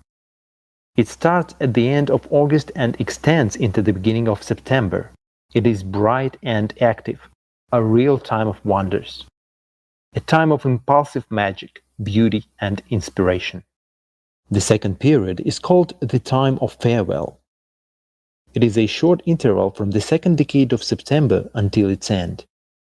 The third part of autumn is a strange time of calmness and wisdom, when Svarga was already closed and autumn has fully asserted its rights. But the first shadows of the last October night have not yet crept into the world. These are the first 2 weeks of October. The fourth part is 2 weeks of shadow time. Of course, this is the most amazing period of time, the preparation for Bell's night, or Samhain, the strangest and the most mysterious time of autumn. The fifth part is when the time of the dead comes. The darkest month of the year is November, scary days full of cold rains, late indifferent sunshine, bare sleeping trees. A time when the birth of the sun is still too far away and the last lights of the October night have already gone out. Otherwise, it is called timelessness. Yeah, that sounds weird. But it's magic. It doesn't work on me. It has nothing to do with me. You're wrong to think that way. There's a lot we don't know. There's an evil, invisible world, and it hunts for humans' life energy. The magic period, the dark time of the year, lasts from October 15th to January 7th and ends on Christmas. When studying magic rituals, we were faced with the fact that every mage has his or her own web, where there is quite a big number of people who address the mage for solutions of their material problems. Our research has revealed some of the properties of shadows. When we saw with our own eyes how diverse the invisible world is, we were amazed. It may be compared to an ocean where life is boiling and where there is a rigid hierarchy. Let's take, for instance, skyfish and plasmoids. They're 10 times denser than shadows, but they do not harm people. Just like in the ocean, when food enters the water, smaller fish approach it first, and then larger predators such as sharks and whales come. The same is true for skyfish and plasmoids. Skyfish appear first, and then plasmoids force them out of the area. Later on, creatures that displace plasmoids themselves may come. Continuing this analogy, we can say that skyfish and plasmoids are like fry. Succubi and incubi are small fish. We understand that there are bigger creatures as well. We couldn't detect anything like that directly. Yet, by indirect signs such as the departure of smaller shadows and changes in the electromagnetic field, we understood that a larger entity appeared in the room where the experiment took place. Apparently, just like in the material world, the bigger an animal, the stronger it is. The same is in the invisible world. The stronger an entity is, the bigger it is. The only fundamental difference is that in the material world, a large animal is visible from a distance, and it cannot suddenly disappear, while a strong shadow, having the properties of its body rarefaction, can disappear in the literal sense of the word. That is, the larger a shadow is, the less it is possible to see it. Young and not very strong shadows condense when they spend energy. This happens when they move in search of food or are in the process of feeding. Whereas larger and stronger shadows might not show up even when they are eating. So, what do they actually eat? Why do they work on two basic human instincts, the desire for sex and fear of body death? Why is it that when a shadow sticks to a person, it starts coming to him regularly, while other shadows do not? And what are the consequences for a person? Does a person become more aggressive when a shadow appears near him? Or does a shadow come when a person is aggressive?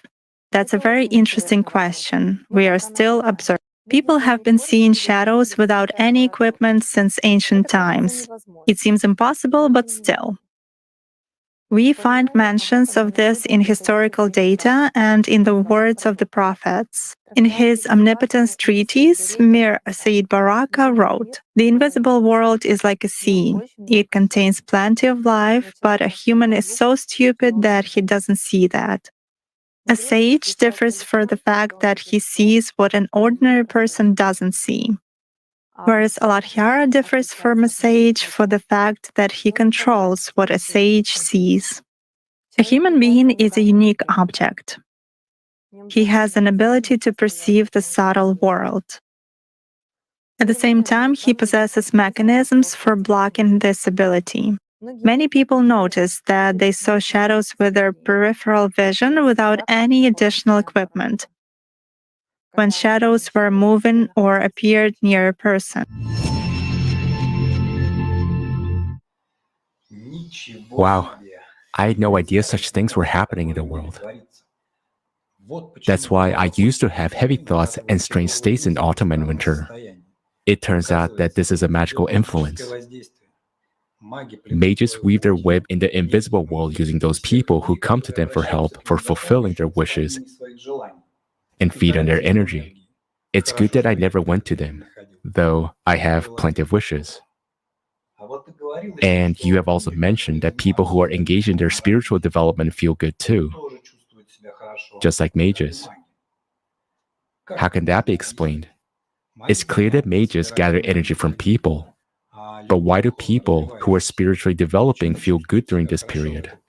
Is it because they're under the protection of the life forces? You could say that. It can all be explained in terms of physics.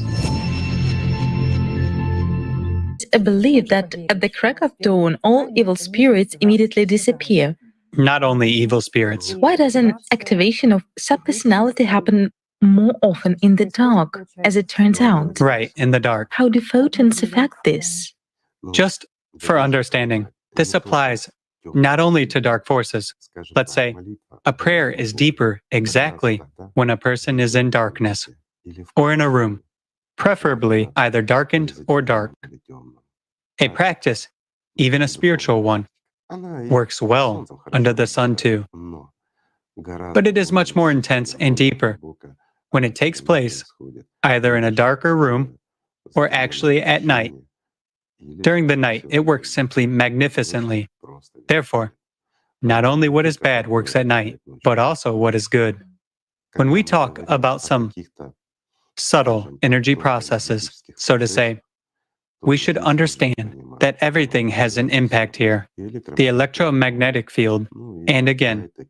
And nowadays, we are overloaded. We have phones, Wi-Fi. It's a huge load, in fact. Habitually, we do not see and do not perceive it, but at the subtle energy level, it is felt very well. Now imagine what daylight is. It's a huge flow, a huge number of photons, so to say, per every millimeter. In other words, these are highly energetically charged particles that literally move like a solid flow. That's why it is natural that for subtle material structures, for those very subpersonalities, it's a little bit difficult to be under such a load and to manifest some additional forces of theirs. Well, they will be discharged. Here's a simple example. You go outside in the heat and you need to calculate something kind of smart. You no longer feel too good, right? Yes. Even when it's hot, you don't feel good. You feel good when it is comfortable or when it's a little bit cool. Then you can think well too. And you can think particularly well when you're in a half-darkened room. Why? Because nothing affects your consciousness, whereas your consciousness is outside the body. Well, thank God. Experts who study consciousness, the brain, from the perspective of neurophysiology, neurobiology, and so on, already talk openly about this. Meaning, they've already come to the conclusion that there are pictures in the brain, but there is no consciousness. That's the entire point. In other words, it's a field structure.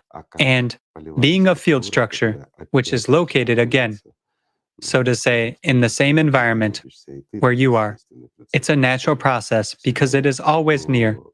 So, additional energy load contributes to this. Why do we even feel bad in the heat? What is heat? Those are again waves that we experience, heat waves. Heat waves also don't affect people too well, not because it makes us feel uncomfortable, but because it makes it uncomfortable for consciousness too. Now, let's imagine we are out in the sun, okay? We can still think. After all, consciousness is sort of not going anywhere. It's harder, but we can think. But what happens? For example, let's take a jellyfish, okay? I mean, it is less dense in structure, so to say. It evaporates very quickly in the sun.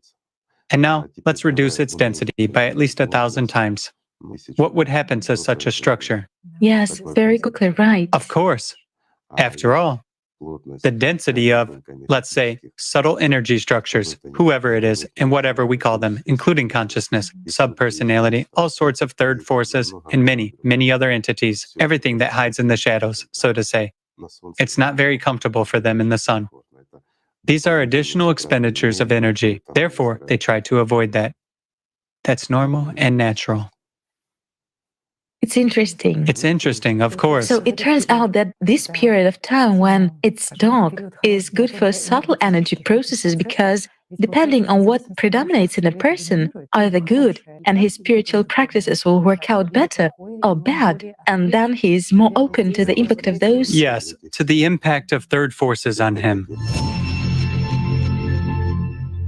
Among sorcerers and their fellow practitioners of magic, there exists their own so-called magical year.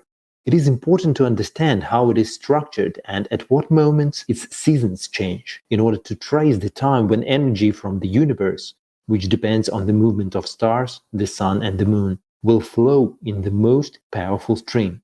When starting to interact with magic, it is necessary to take into account such surges of energy. These two celestial luminaries are the great hands of our cosmic clock. The sun is the hour hand, indicating the seasons, while the moon is the minute hand, revealing to us the tides of the sea and the hidden work of the subconscious. In the work with magic, the moon is of the greatest importance. The ancient religion of moon worship is called Britannic. 4 magical holidays: Halloween, October the 31st, Candlemas, February the 2nd, Beltane, April the 30th, and Lammas, August the 1st, mark the beginning of each quarter of the tide cycle. Halloween, All Saints' Eve, is the first day of the magical year and the first tide of destruction. The dark tide of destruction reaches its highest point by the winter solstice. Candlemas, Catholic Candlemas, is the first bright tide of summer. The spring equinox balances the light and dark tides. Beltane marks the beginning of the highest tide, the highest point of which is the summer solstice. Lammas is the time for harvesting, ripening of fruits, and the first glimpses of the dark tide. The autumn equinox is the balance again. It is so important to know all this in order to protect yourself from the dark forces. And what are these tides forces that mages use? Actually, the best protection against magic is to not practice it. And the tides of the force come from the spiritual world to help people. But people who are connected with mages pass it over to mages, being left with nothing but inner emptiness and a depressive state. After all, a mage cannot take this force directly, so those who come to him are important to him. In fact, a mage depends on clients and not the other way around. You may be right, but this is not provable. Why? All these supernatural phenomena can be explained scientifically.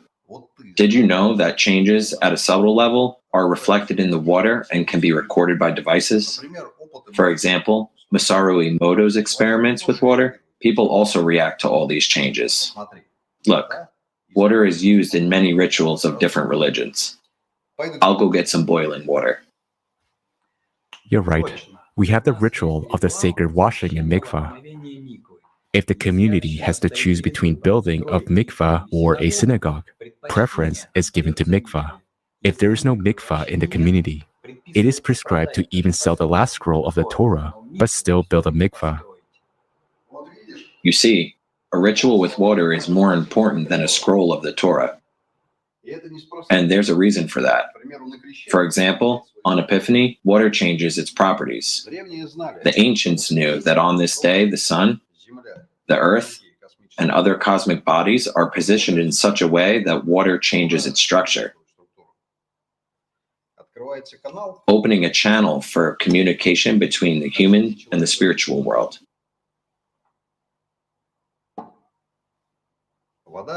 Water is an excellent conductor. It is capable of memorizing and accumulating information, both negative and positive. And, naturally,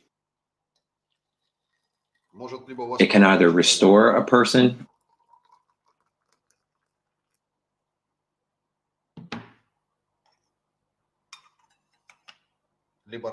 or destroy them.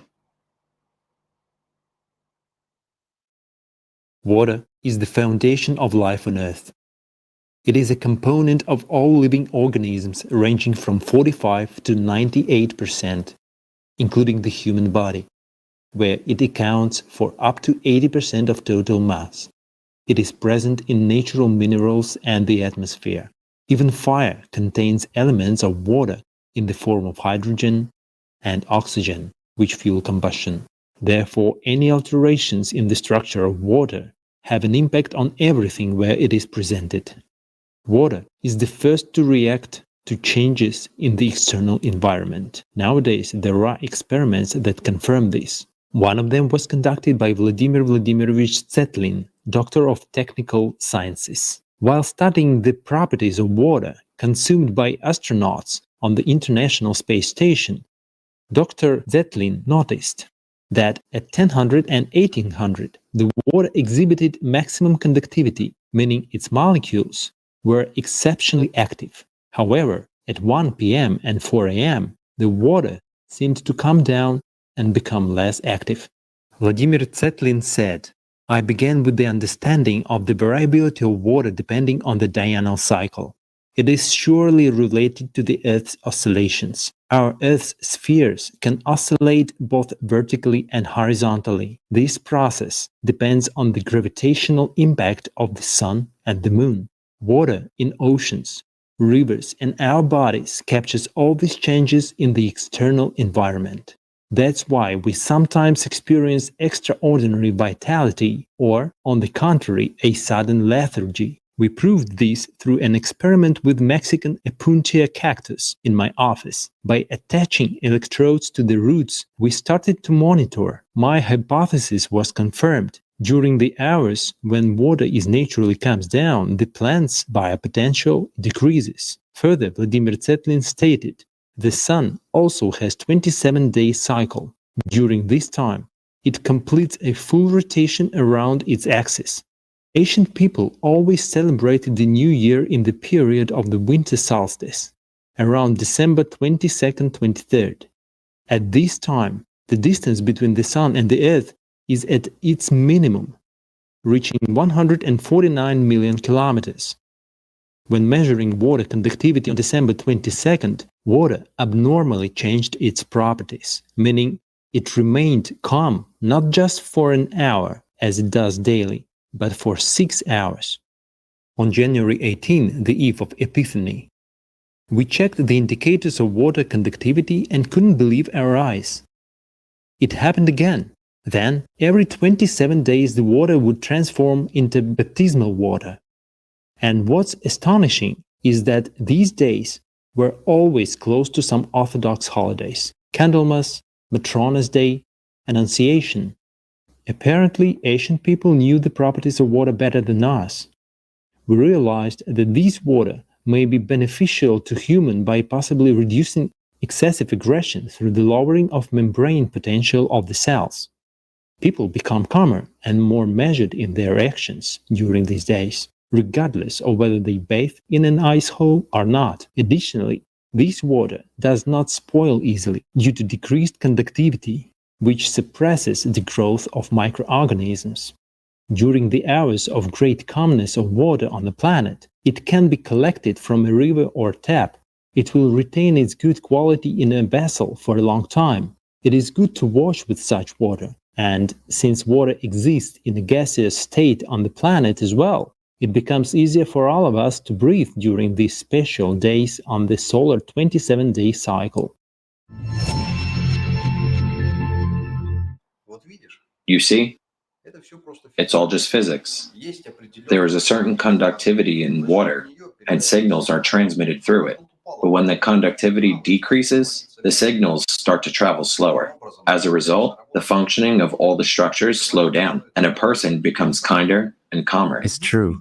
From the ancient times, folk beliefs mention that the world dies during this period and then is reborn again. And it's remarkable that even indoor plants react to it, like this cactus that remains still during the holiday and then comes back to life with even greater vigor. Notice how after the Easter holiday, all vegetation starts to burst with life and awaken. Water is something that allows us to observe the energetic influences that affect all matter. But to understand more, let's recall the basics of astronomy.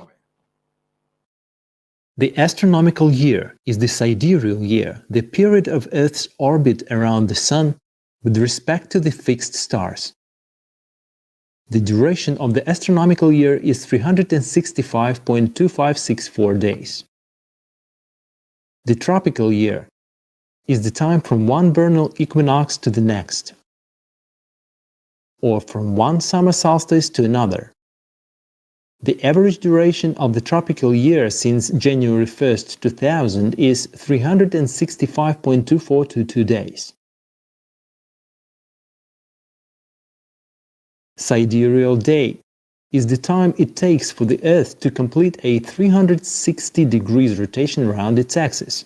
They last for 23 hours, 56 minutes, 4.09 seconds. Solar day lasts for 24 hours, 0 minutes and 30 seconds and is measured by the duration of one rotation of the Earth with respect to the Sun. On gas giants, the lack of a solid surface. Solar day depends on latitude, and atmosphere rotates at different speeds at different latitudes. Precession is a phenomenon in which the axis of rotation of an object changes its direction in space. The ecliptic is a large cycle of the celestial sphere along which the Sun's apparent annual motion, as seen from Earth, takes place relative to the stars. In ancient times, they constructed entire megalithic complexes, taking into account astronomical processes, and we are directly connected to them. I wonder how the megalithic complexes relate to astronomy. If they measured everything with such precision, it must have been important for human life, right? Absolutely.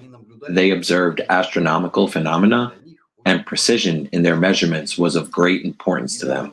Recently, I came across an interesting article in the scientific journal.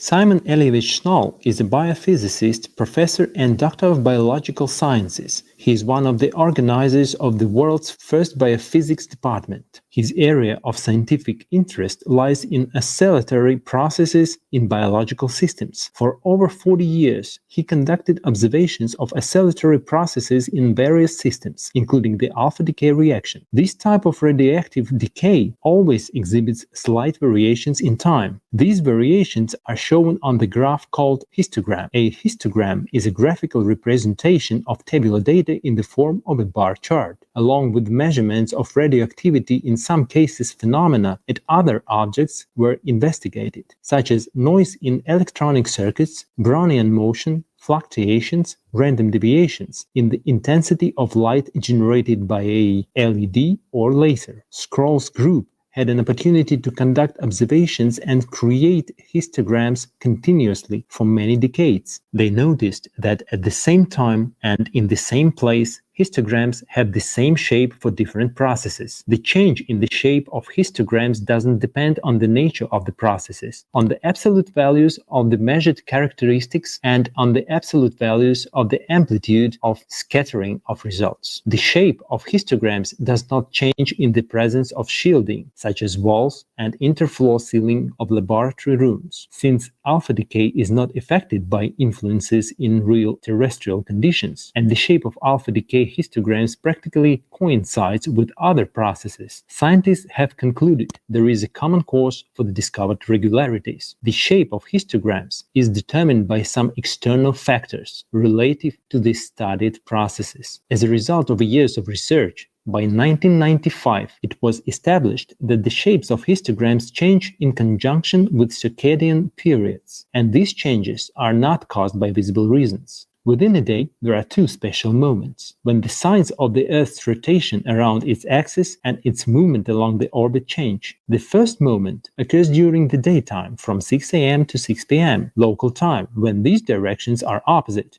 and the second moment occurs during the nighttime from 6 p.m. to 6 a.m., when these moments are parallel. The sequence of histogram shapes during the day turns out to be opposite to their sequence during the night. This is called the half-day palindrome effect. A palindrome is any pattern, number, combination of letters, word, or graph that reads the same in both directions. The changes in the shape of histograms depend on the variations and relative positions of the Earth, Moon, Sun, and other celestial bodies. The shape of histograms also varies over time, with periods equal to the stellar 1436 minutes and solar 1440 minutes days. It also depends on 27-day periods that share similar energy characteristics. Furthermore, it is influenced by 3-year periods: the calendar year, 365 average solar days; the tropical year, 365 days, 5 hours, 48 minutes; and sidereal year, 365 days, 6 years, 9 minutes. The shape of histograms is more likely to repeat after 24 hours, 48 hours, and 72 hours. Further, this similarity is not observed. There is also a half-year palindrome phenomenon. Exactly after half a year, the sequence of changes in the daytime histograms is opposite, but not nighttime. The existence of palindromes and presence of special points have been established for the Earth's motion relative to the Moon, Sun, and certain planets. Palindrome special points in the series of histograms have been discovered during the new moons, solar eclipses, and moments of the Sun, Moon, Venus, Mars, and Mercury crossing the planet of the celestial equinoxes. Exactly after half a year, the correlation between the directions of Earth's daily rotation and its movement along the circumsolar orbit changes to the opposite. During the day, laboratory, a point on the Earth's surface, intersects the designated directions in space in the same way as it does at night after half a year. This is manifested by a high probability of similarity between the sequential series of daytime histograms and nighttime histograms after half a year without inversion, as well as with inversion for daytime histograms, the half-year palindrome effect. This effect, along with the presence of distinct annual periods, indicates the relative stability of anisotropy, that is, spatial inhomogeneity over many years. In such a way, the shape of histograms is determined by the movement of the Earth, its rotation around its axis, and its movement along the circumsolar orbit. During the Earth's daily rotation and its movement along the circumsolar orbit, the studied objects consistently fall into spatio-temporal inhomogeneities that remain unchanged over many years. The shape of histograms serve as name cards for these spatio-temporal inhomogeneities. The probable cause of these spatio-temporal inhomogeneities is heterogeneous distribution of matter, the presence of condensations of matter and celestial bodies. Pay attention to the 72 hours during which the shape of the histograms repeats, and that's 3 days. Right. I remember feeling so great on the day of the holiday, and for 2 more days afterwards. And then 3 days of being in a terrible mood. I didn't even realize what had happened. 3 days is a certain cycle. Studies by scientists, those very Zetlin and Schnoll, showed that there are cyclical processes that influence matter. And Schnoll proved that these are certain properties of space and time in which Earth finds itself with certain periodicity. And what is a human body? It's that very matter, and it's subject to that very influence. You notice how your mood changes from time to time, as well as your energy level and your emotions? Well, yes, everything changes, like the weather at the sea. You've said it right. During the holidays, you usually feel good, have a lot of energy, want to do everything, and don't get so angry at your loved ones if something is not done your way. Now remember what happens before the holidays and after them? Well, there was some panic, some anxiety before the trip to Jerusalem. You know, the journey, the tickets, the accommodation. And afterwards, somehow the whole feeling of the holiday dissipated quickly, like fog, as I've said before. So it's all just physics. In our world, everything is cyclical. Rise, fall, up, down, good, bad, gain of energy, loss of energy. Those who know about this have learned to use the ups, the time when people are filled with force, for their own purposes. After all, what is human attention? This is force. This is the most valuable currency in the universe. Come on, how is that possible? How can they take that force from people? Well, it's very simple. To divert your attention from your inner dialogue with God and direct it to the external, rituals, ceremonies. But they can't just take it. A man, as a personality, has to give it away voluntarily, so he has to be cheated, figuratively speaking. And before you know it, you'll drain your life force into nowhere. And here you have devastation, lack of energy. I don't get it. Can you be more specific? Let's be specific. Do you know such a holiday as Halloween? What kind of holiday is this? It's some obscurantism. It's scary to go outside. All the windows are decorated with cobwebs and skulls, and there are people walking around, dressed up as vampires and all sorts of evil spirits. I've never understood what could be fun and joyful about this holiday. It's good that you understand this, because many people take it for granted. Halloween. The word Halloween is synonymous to All Hallows' Eve. Originally, it was a festival known as Samhain. Samhain was indeed a festival associated with the end of the harvest season. It was considered a celebration to the transition from one year to another and a day when other world was believed to be more accessible. The original word Samhain means assembly, connection among the Gauls, as well as the ancient Celts and other Indo-European ancestors. The year consisted of two main seasons, the dark season and the clear time of year. Samhain marked the beginning of the dark season and was considered a threshold time when boundary between our world and the other world could be easily crossed. Later, it came to be called Assembly of the Living and the Dead. According to Irish mythology, Samhain was a time when the doors of the other world opened, allowing supernatural beings and the souls of the deceased to enter our world. Samhain lasted for a week, the day of Samhain itself, as well as 3 days before and after. In the United Kingdom and Ireland, All Saints' Day and the holiday of Samhain marked a perilous transitional time between autumn and winter. In the British Isles, from the 8th century onward, All Saints' Day began to be celebrated on November 1st, either to coincide with the Celtic holiday of Samhain or to replace it. In the Catholic tradition, All Saints' Day is also observed on November 1st. The following day, November 2nd, is celebrated as All Souls' Day, honoring all the faithful departed. In 1484, Pope Sixtus IV increased the solemnity of the holiday by extending it to 8 days and naming it Octave. During these days, children are allowed to play with melted candles left on grave and mold them into wax balls. In some cases, families also light candles by the front door, with the number of candles matching the number of deceased loved ones.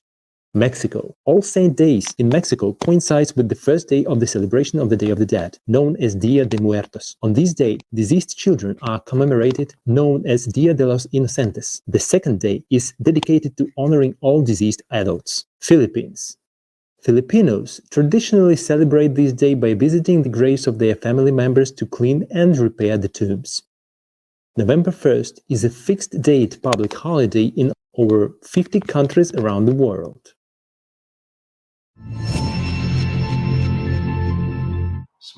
Look how Samain has been transformed. The word itself was interpreted as connection, gathering. It was a threshold time, as a link, connection of our world with the other world. And the other world was understood as the spiritual world, but later it was replaced by the other world, and even later by the world of the dead. So instead of the greatness of life, we celebrate the triumph of death. Well, that's one such holiday. The rest are all right, aren't they? No, there is another scheme, when an artificial pit is made, which creates a spiritual decline. For example, the famous Valentine's Day. It is celebrated on the eve of Candlemas.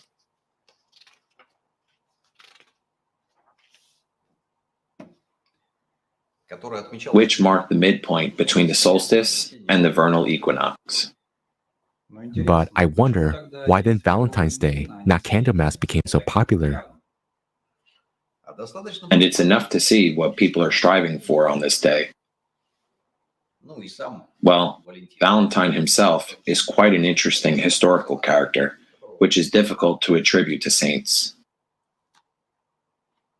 In the Middle Ages, Saint Valentine was considered the patron saint of epilepsy among Catholics, also known as Saint Valentine's disease or Saint Valentine's plague. The skull of the saint was used for healing pilgrims. The supposed skull of Saint Valentine, adorned with flowers, is on display in the Basilica of Santa Maria in Cosmedin, Rome. In Kidrick, people touched the statue of the saint with branches of yew trees growing in the cemetery, and then brewed tea from them for the treatment of epilepsy. In Germany, in South Tyrol, swallowing pieces of wood from the altar of the saint helped with toothaches. The relics of the Saint Valentine were placed on the heads of the children afflicted with gout in Würzburg.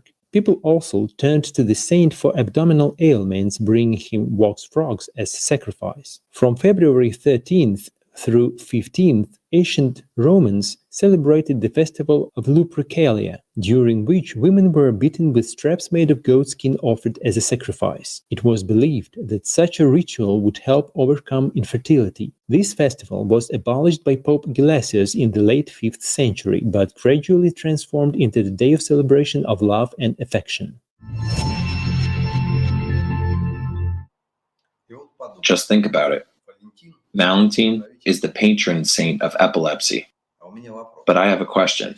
If we patronize someone or something, do we actually want to exist? Why patronize illnesses? You know, I've never even thought about that. And now I'm starting to understand you. And it's also a good business, you know? Well, yes, you got it right. I've recently read that over 1 billion Valentine's Day cards are sent worldwide every year. Only Christmas surpasses that. And you know, on Valentine's Day, there are usually romantic meetings with drinking and revelry until morning. And what will a person feel the next day, besides a headache? But still, there are religious holidays whose traditions haven't changed, right? You yourself said that they coincide with cosmic rhythms. Absolutely right. It's just that these holidays are filled with pitfalls before and after celebration. We've just discussed a vivid example. 2 important Christian holidays. The Catholic All Saints' Day, celebrated on November 1st, and the Orthodox Feast of the Presentation of Jesus at the Temple on February 15th, are literally filled with pitfalls.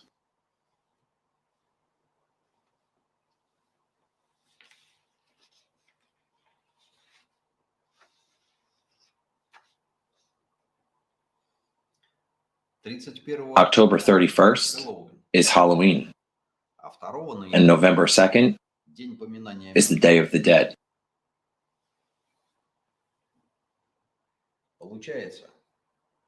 So even if you didn't get energetically drained during the revelry of Halloween and felt the grace of the holiday, the next day you will go to the cemetery and politely give your energy to the dead. The same goes for Valentine's Day, a holiday of socially acceptable lewdness and drunkenness before the presentation of Jesus. So if you get energetically drained on Valentine's Day, and then there is a filling up of presentation of Jesus, then it's some kind of balance. But it's only a kind of balance, because when a person sins, they distance themselves from God and His grace, and this pit can hinder a person's energetic and spiritual recovery for a long time. As I see, true holidays differ in terms of energetic power as well. Yes, that's right. One of the most powerful holidays of the year is Easter. Easter, also known as the Bright Resurrection of Christ, is the oldest and most important Christian holiday, commemorating the resurrection of Jesus. For Christians, the name of the holiday was acquired in a different interpretation and means passing from death to life, from earth to heaven. The date of Easter is determined by the correlation between the lunar and solar calendars.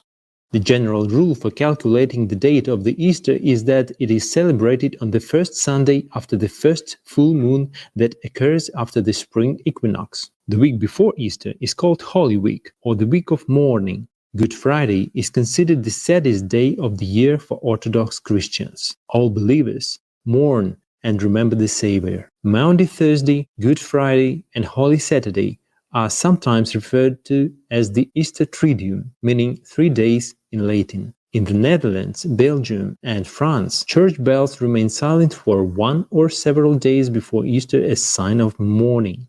In Norway, in addition to skiing and egg painting in mountain cabins, there is also a modern tradition of watching or reading about mysterious murders during Easter. All major TV channels show crime and detective stories during this time. Magazines publish stories in which readers can find out who did it, and detective novels are published before Easter. The tradition of whipping is observed on Easter Monday in Czech Republic and Slovakia. In the morning, men beat women with special handmade whips.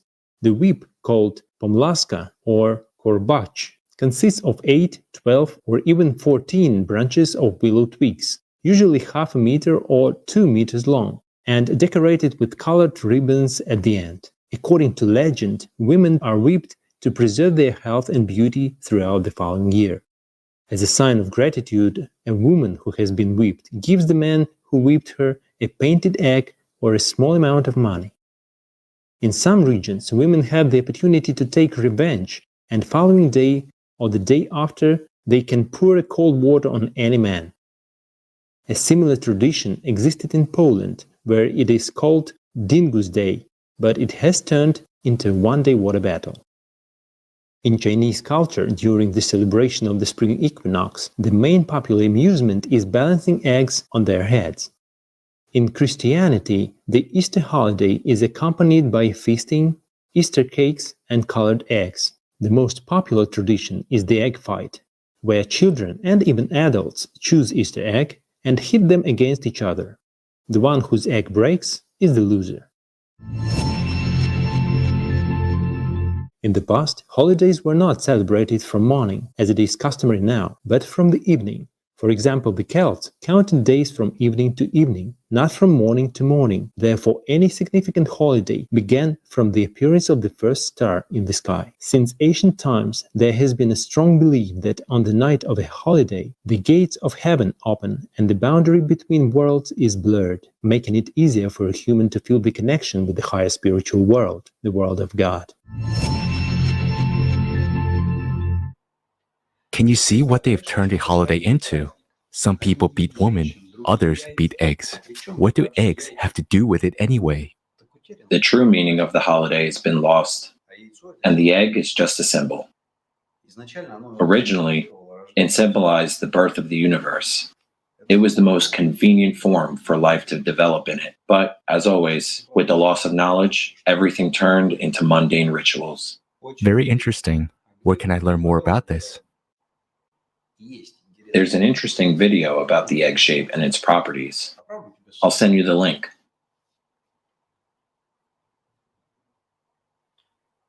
Easter is a holiday with a history that spans thousands of years. After all, it was celebrated long before Christianity because this holiday is linked to the cosmic cycles, and the cosmos doesn't belong to any religion. Right. I've been wondering for a long time why Jesus' birth is celebrated on the same day, while the date of his resurrection constantly changes, meaning he's born on the same day, but rises from the dead at different times. The celebration of Easter is tied to the day of the vernal equinox. It is celebrated on the Sunday after the first full moon following the vernal equinox. In the cosmology of different peoples of the world, this day is considered the day of the victory of life over death, the time of the awakening of nature. At this time, many nations celebrate their most sacred holidays. For example, the holiday of Nowruz Bayram among the Iranian and Turkic people, these are countries that possess Islam, is a holiday of spring and the onset of the new year according to the solar calendar. Coincides with the day of the vernal equinox. Nowruz means new day in Farsi. Bayram is a Turkic word and means holiday. Nowruz Bayram is one of the most ancient holidays on the planet. The most ancient source where Nowruz is mentioned is Avesta, the holy book of Zoroastrianism. It says that every spring people celebrated the appearance of life on earth. And now, here's the answer.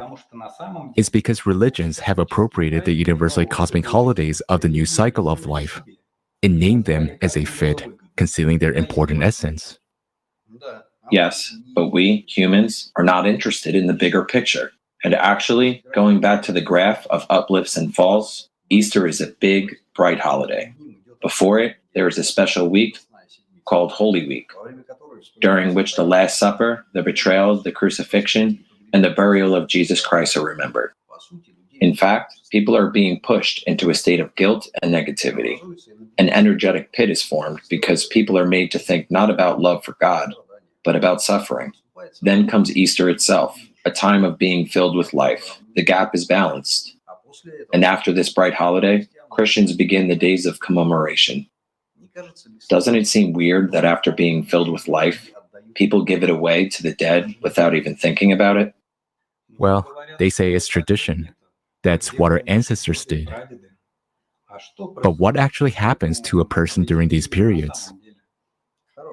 That's a good question.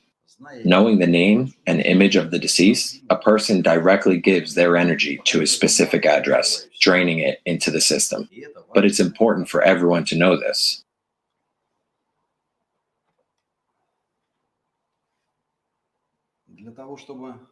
In order to not become dead themselves. Let's watch.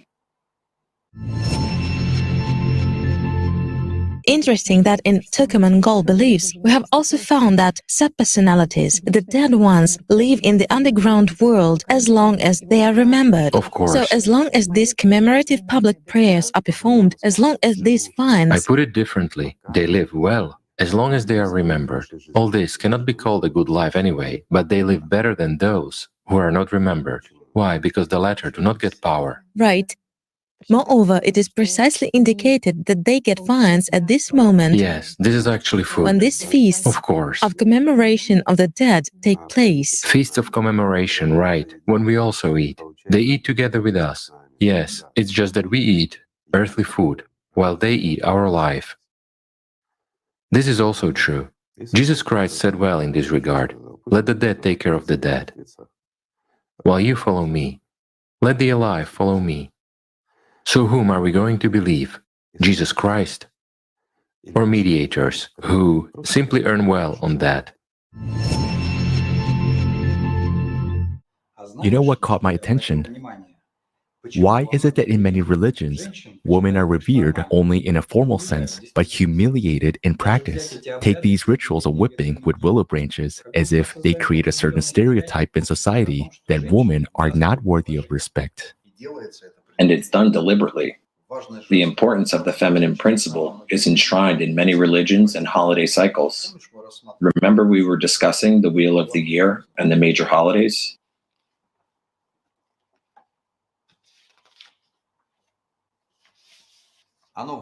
It resembles the 8-pointed star. I think it's not a coincidence that this star is a symbol of the Virgin Mary.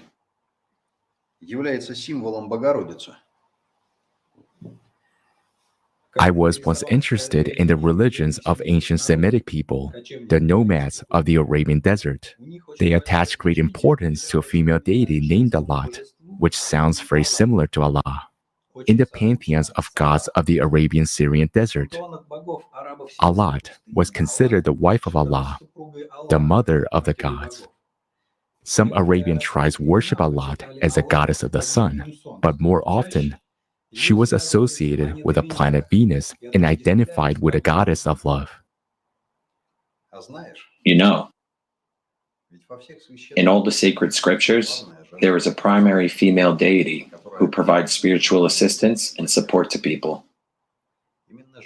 It is a woman who diligently worked on their spiritual growth and became conduits for the power of God, His love, into the human world.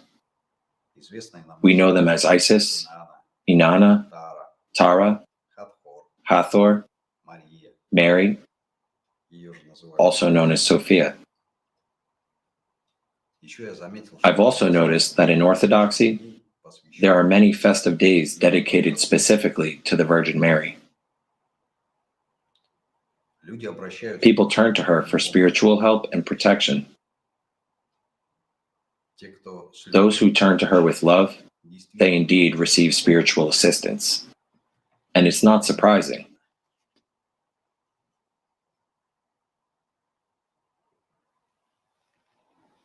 After all, it is the Virgin Mary who serves all of the conduit for God's power, His love, into this world to help humanity. So the belittling of the woman's role is done deliberately. It happened because people started serving Satan more than God.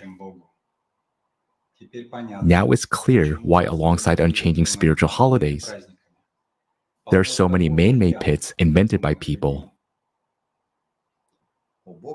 Everything is simple and clear with God.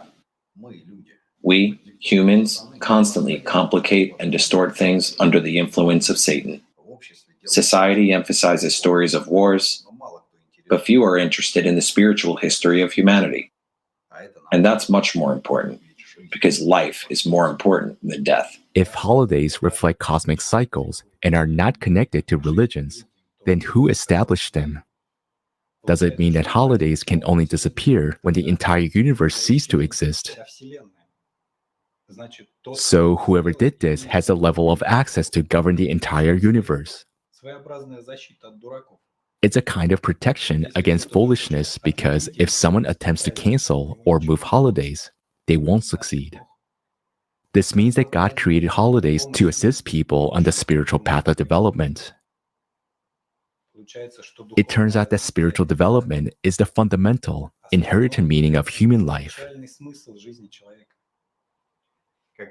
As you can see, religions change one another.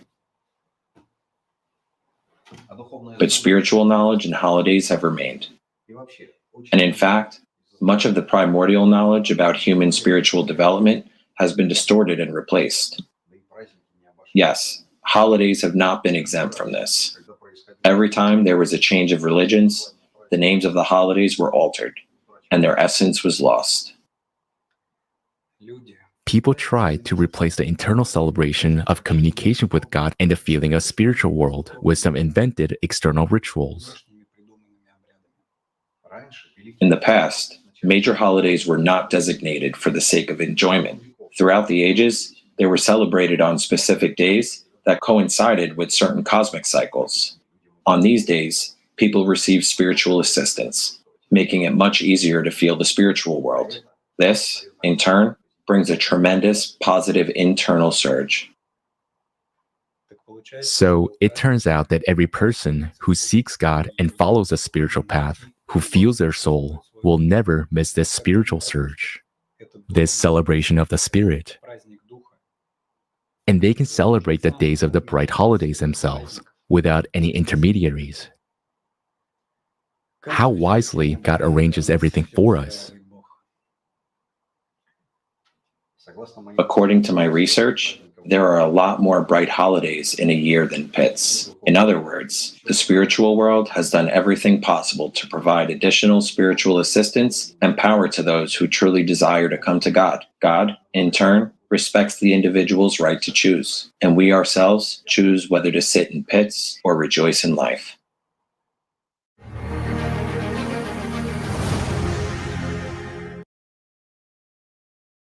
Shocking information. And really, who created holidays tied to cosmic cycles? The one who created the world. God has left a reference to himself in everything that surrounds us. His care for people manifests in everything. Therefore, there are many more positive, joy-filled holidays than man-made pits. Miracles do not end here. They surround us in everyday life. And science makes it possible to reveal and recognize these miracles. Did you know that your body consists of about 99.99% of empty space? Everything we see is made up of atoms. And the atom is an amazing thing. If we enlarge its nucleus to the size of a 7-centimeter ball, we will find that an electron will be 7 kilometers away from the nucleus. Scientists and those interested in quantum physics, and not only in quantum physics, have long known that matter is essentially made up of emptiness. And this emptiness is so monstrous that not everyone who tries to imagine it can make sense of it. So, if our bodies are 99.99% made up of emptiness, why don't we walk through walls or fall on the floor when we sit on a chair? Well, to answer this question, let's turn to quantum physics and chemistry. So, an atom consists of a nucleus and electron clouds around the nucleus. Electrons, as we know, can move along certain planes or orbitals, either approaching the nucleus or moving away from it. But they will never fall on the nucleus itself, although the charge of the nucleus is positive and that of the electrons is negative. Classical physics gives this explanation, but it does not answer the question why. There are some hypotheses in modern science that give a detailed answer to this question. So let's watch a video on this topic.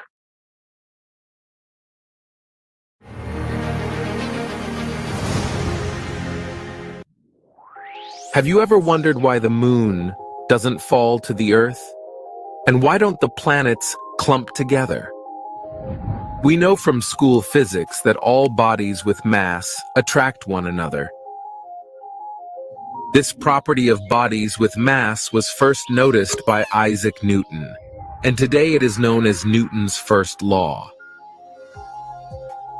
It is interesting that according to modern science, due to this force, all the planets in the galaxy are in a stationary state.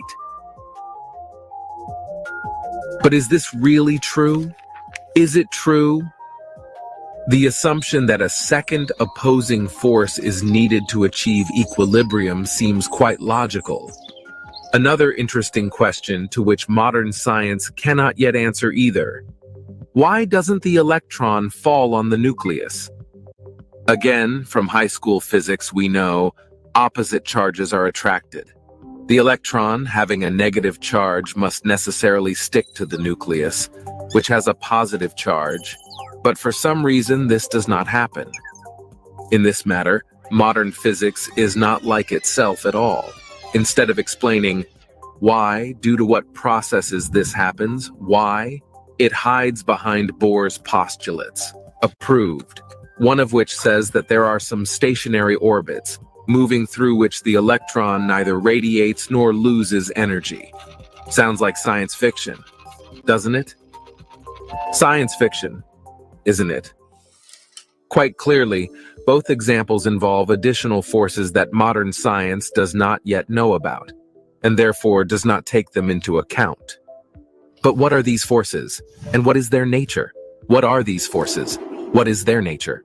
To answer this question, let's fantasize a bit and imagine that the electron is not designed as we were told in physics classes at school, but has an internal positive potential and an external negative charge.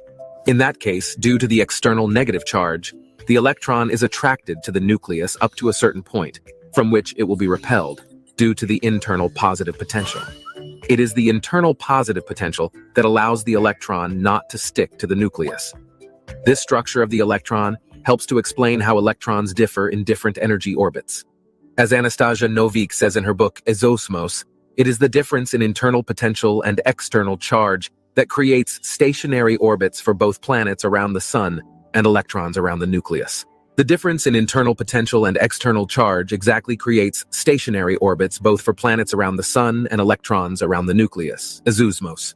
From Anastasia Novik's book, a logical question arises. Why until today have scientists never measured the internal potential of the electron and have not even guessed about its existence? This is most likely due to the fact that it is not possible to separate the external charge from the internal one, and hence to measure the latter.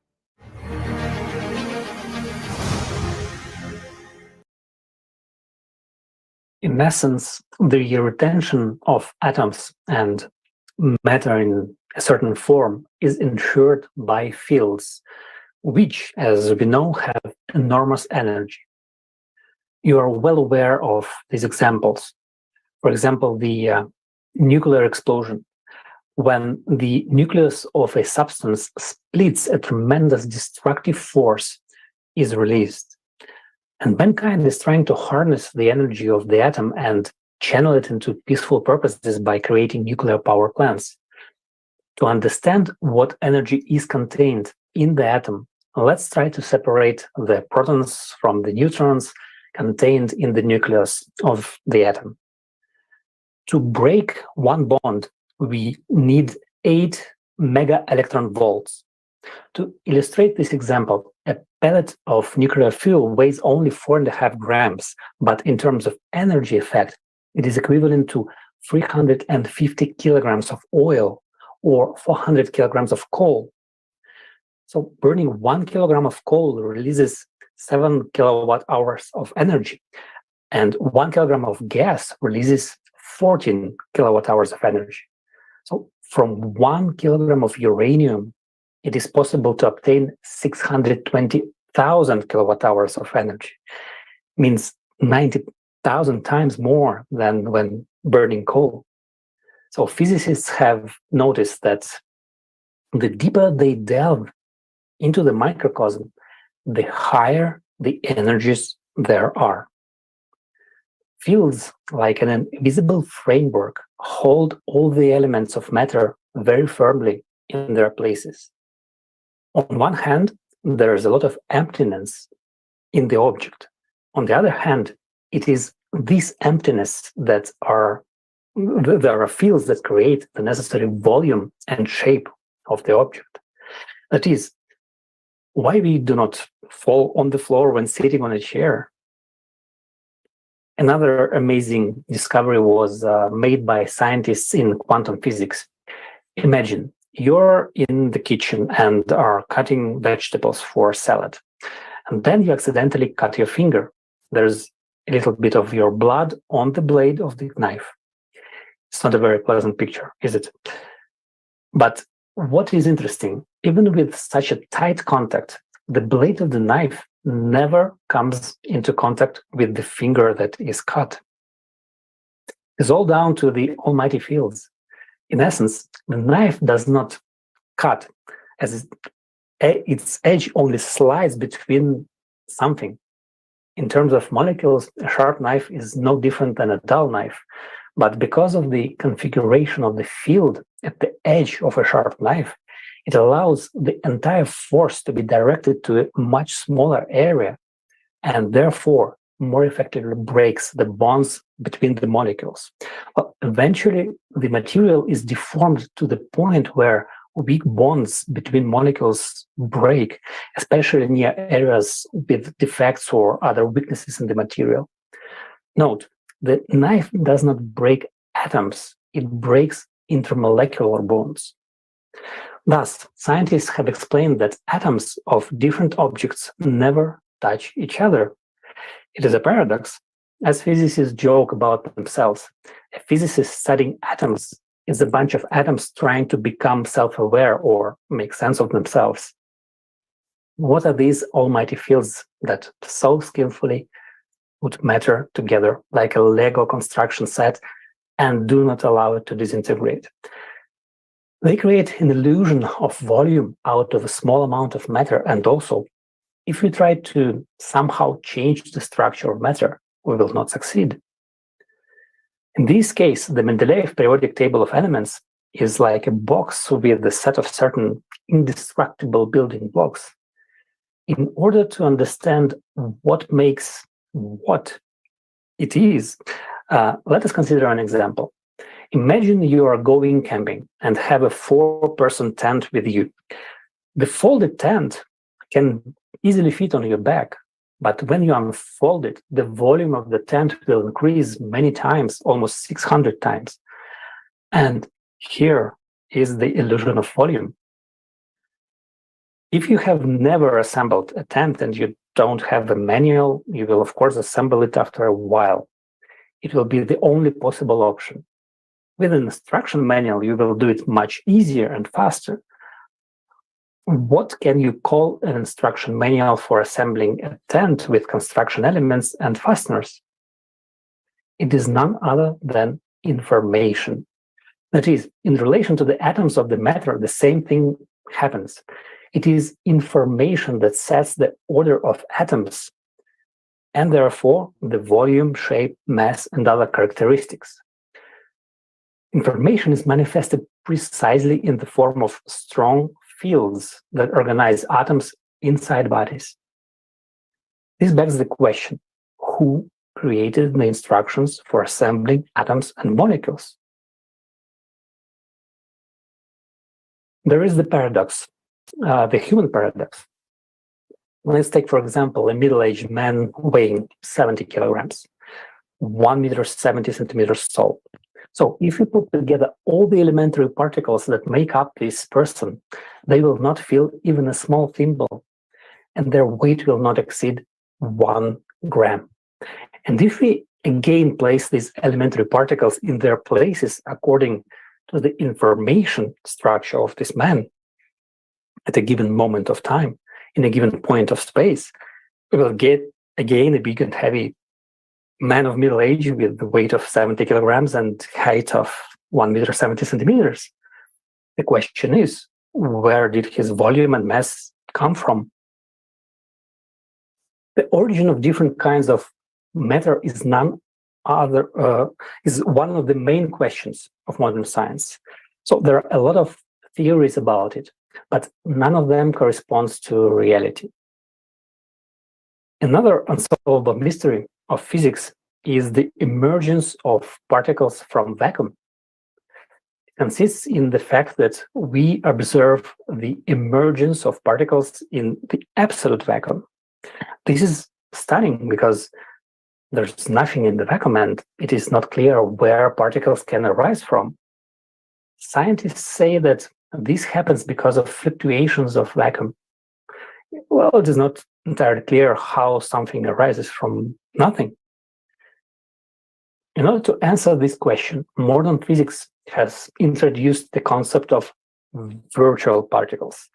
This is an abstraction introduced by theoretical physicists in order to explain inconsistencies between theory and practice. To explain this phenomenon, let's turn to the snake theory, which was presented at the forum Global Crisis, There Is a Way Out. Scientists have long been convinced that all our matter has a wave nature. The human body is a focused wave, and the main property of a wave is energy transfer. Let's watch a video about the hypothesis that was presented at the forum.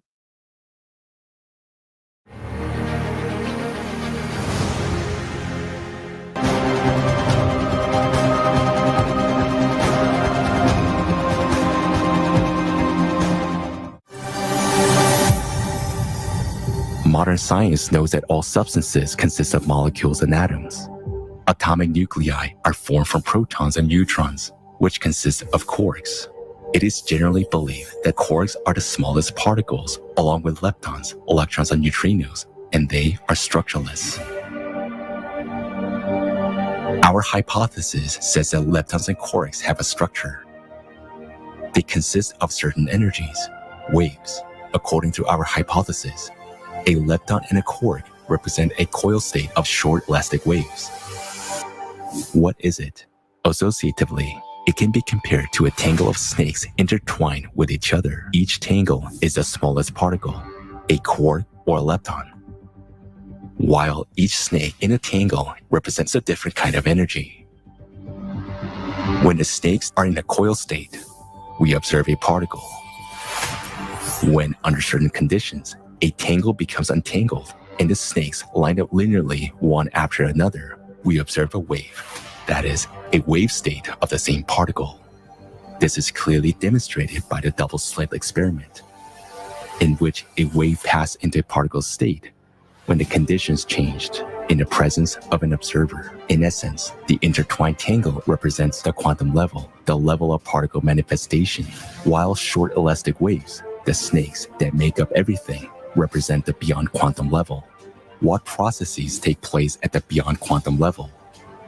We know that already at the quantum level, the laws of classical physics stop working. But at the beyond quantum level, everything is radically different. The entire beyond quantum world is filled with short elastic waves, snakes. That is, different kinds of energies. When snakes are woven into a tangle, the invisible becomes visible. This is a process of the quantum world.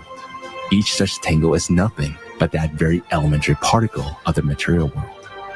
In the beyond quantum world, there are lots of kinds of energies, that is, snakes. Associatively, you can imagine that they have different patterns, colors, and thicknesses. Some are poisonous, some are not. Combinations of these energies, meaning short, elastic waves, or snakes, make up all the waves known to science today: electromagnetic, thermal, and so on.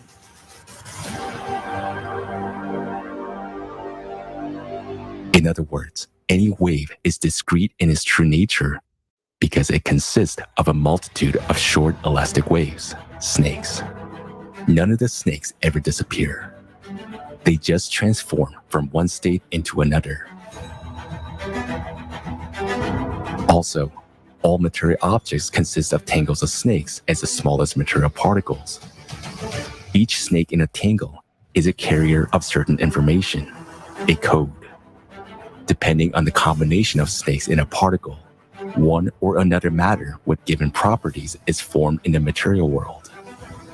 Characteristics of a material object and all processes occurring in it are formed at the beyond quantum level. That is, the information embedded in a particle at the beyond quantum level determines what this particle creates: a ball or a dog. If we decompose a snake tangle into a linear state, all the snakes will line up in a strict sequence. And the sequence is very important. Just like in DNA, every fragment is in its place. The first snake in the sequence has a specific role.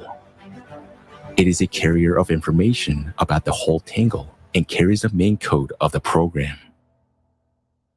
Understanding how the world is arranged at the beyond quantum level and that everything is made up of short elastic waves has led us to an obvious fact that there are many more types of energy in the world than is commonly believed nowadays.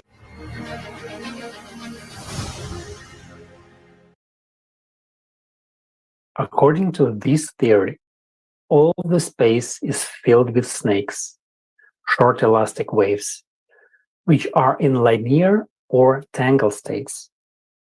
Flows of snakes in the linear state are flowing through the whole space.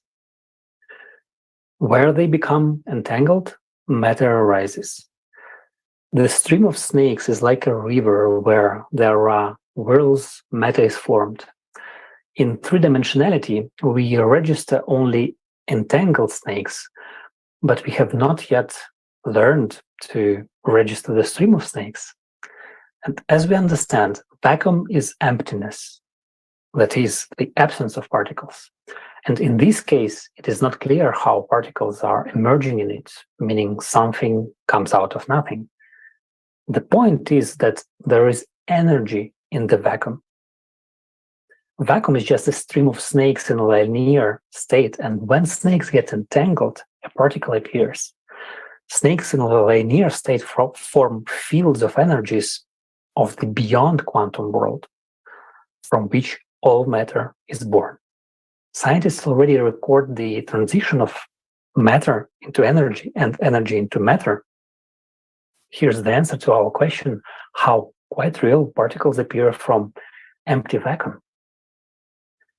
As we have now seen together, the observer plays a key role in the double-slit experiment. The process of observation by a human being of the experiment leads to the entanglement of snakes, and the electron form, the wave state, becomes a particle. This is a very important point. It turns out that there are hidden energies in human attention that can transform a wave into matter. Who endowed a human being with such power, and why? Faced with this fact, people, out of their pride, began to put forward theories that this world exists only when a person observes. And Einstein's famous question, is there a moon in the sky if you don't look at it, greatly satisfies the megalomaniacal delusions of grandeur. If you want to see for yourself whether matter exists or not when you are not looking at it, we suggest a mental experiment. Imagine you are sitting on a chair. You close your eyes, get up, and start running around the room. Well, according to Einstein's hypothesis, you should be able to move freely in space, but in reality, you will collide in the literal sense of the word with reality. You may even have marks on your body from this collision. Who then is the one who materializes in this world by the power of his attention while we are not looking at it? Knowledge is really a power. There's another power that results from the lack of knowledge. It can destroy, but it can also lead to the greatest discoveries if it is used correctly. And Renata will tell us about this power.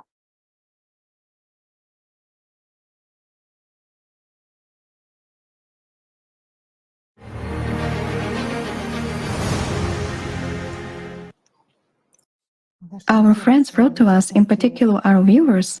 One surgeon said, I have performed a certain surgery 8,000 times. I have the skill, I have the experience.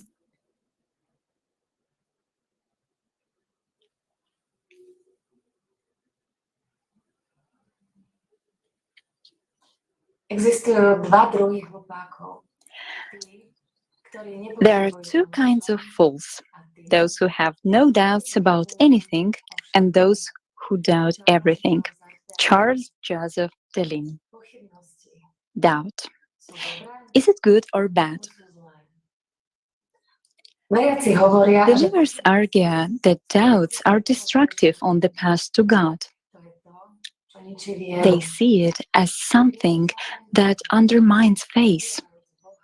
At the same time, there is an expression, by denying God, you come to God. Scientists, using doubts, make fateful discoveries, dismissing everything superfluous over and over again. So what are doubts, and how should we use them properly? In the explanatory dictionary by Vladimir Ivanovich Dahl, the following definition is given for the concept of doubt. To have doubts about something means to hesitate, to be indecisive, to think in two ways. Doubt is still untested. Doubts are the antithesis of faith. They kill the impulse in a person to do something small, let alone something big and great. Let's turn to our everyday life. Do you often have doubts? And what specifically do you have doubts about? As a rule, doubts arise as a response to our desires and goals. For example, we've decided to go and buy ourselves a delicious hamburger, but immediately doubts may arise due to other desires. It could be the desire to eat healthy food or the desire to be healthy, thus leading to doubt about whether the hamburger will be made from quality ingredients. But if you made that hamburger yourself using fresh ingredients, you wouldn't have any doubts. What changed? You gained knowledge about the hamburger, and the doubts disappeared. In other words, knowledge is what eliminates doubts. Sometimes, though, a person may possess knowledge, but doubts still arise. Why does such a paradox exist? Let's turn to psychology. What does it say about doubt? There are doubts that encourage the search and lead to a positive result. But there are destructive doubts that lead to inaction and interfere with decision-making, such as lack of self-confidence. When a person anticipates possible failure in advance, never associates themselves with success, and is unwilling to step out of their so-called comfort zone, problems constantly arise for the individual to taking the next step. Excessive self-criticism. In this case, a person refrains from taking active actions because instead they spend their time calculating possible scenarios. The extreme form of pessimistic self-perception leads to the individual seeking justifications for doing nothing and collecting in their mind potential reasons for failures and defeats regarding the matter in which they could have succeeded. As the classic said, our doubts are traitors and makes us lose the good we could win by fearing to attempt.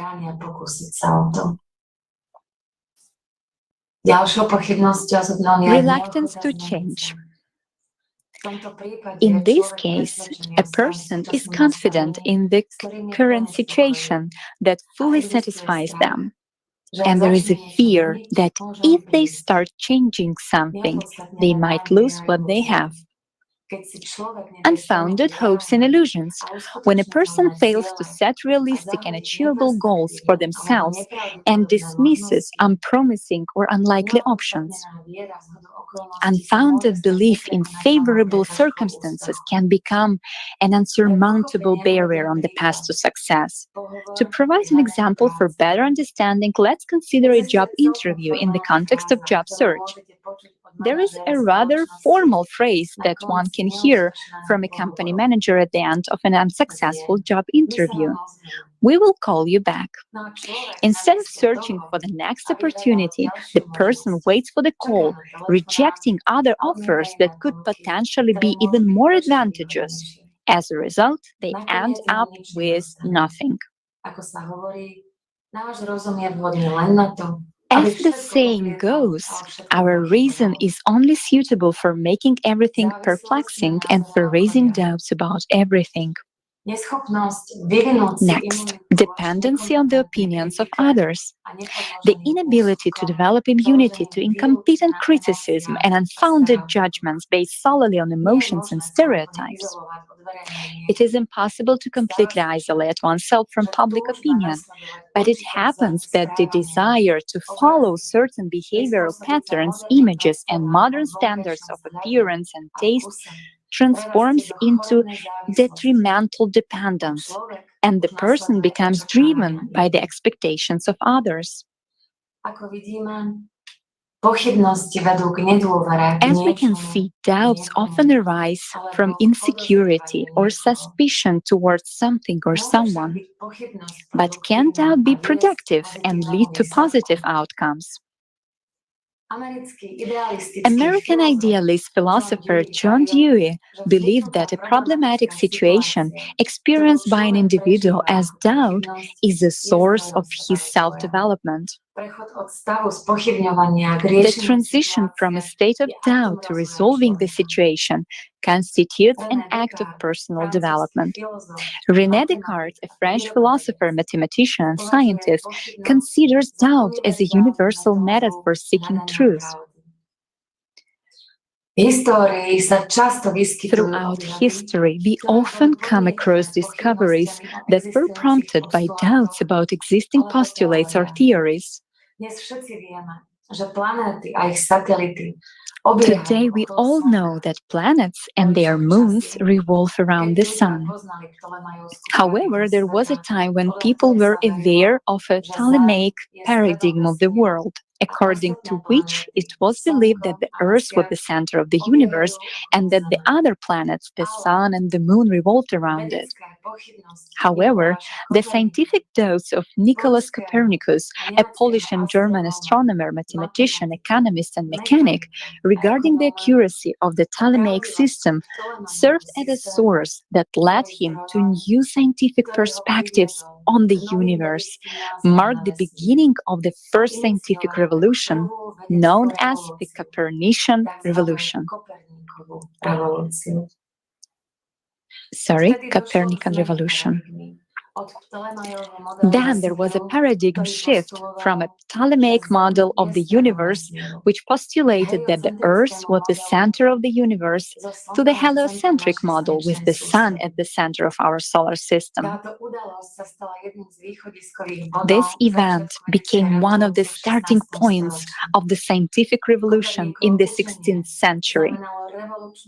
The teachings of Copernicus were tantamount to revolutionary reconfiguration not only in astronomy and natural science, but also in the methods of scientific research and understanding. It led to radical changes in the mindset of natural philosophers, turning them away from habitual and ossified dogmas toward direct exploration of the real world. But how did Nicholas Copernicus come to this discovery? He was pushed to this by doubts about the accuracy of the Ptolemaic system, which were due to its complexity and artificiality. The assumption that the sun was at the center of the universe allowed Copernicus to explain the motion of planets, avoiding the intricate complexities of the Ptolemaic model. Moreover, Copernicus, aware of the significance of his discovery and its contradiction to established theological views, hesitated for a long time to publish his model. He repeatedly checked the correctness of his calculations, arguing them deeply. In science, when a person questions what is unproven or recognizes the inadequacy of a theory to fully explain certain phenomena, it can lead to new discoveries.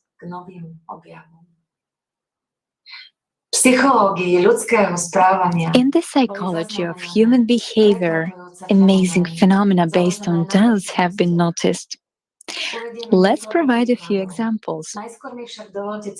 But first, I'll quote a classic. The fundamental cause of the trouble is that in the modern world, the stupid are cocksure, while the intelligent are full of doubt. Let's find out why it sometimes happens that people without a sufficient amount of knowledge can achieve certain good results or successes in their endeavors. And intelligent and talented individuals, due to the arising doubts, fail to achieve the desired result and sometimes even spoil what has already been done well. We suggest watching an excerpt from the video Doubts, Toxicity Paradox with participation of Igor Mikhailovich Danilov discussing this topic.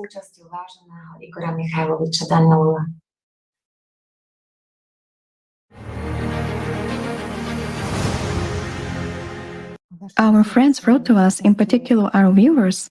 One surgeon said, I have performed a certain surgery 1,000 times. I have the skill, I have the experience, and actually every time before the surgery, I hear these doubts that it will not work out. After a seemingly successful surgery, he constantly hears that there will be complications, that there will be complications after the surgery. How do these doubts, which later on catch up with you, and you listen to them, affect the situation at all?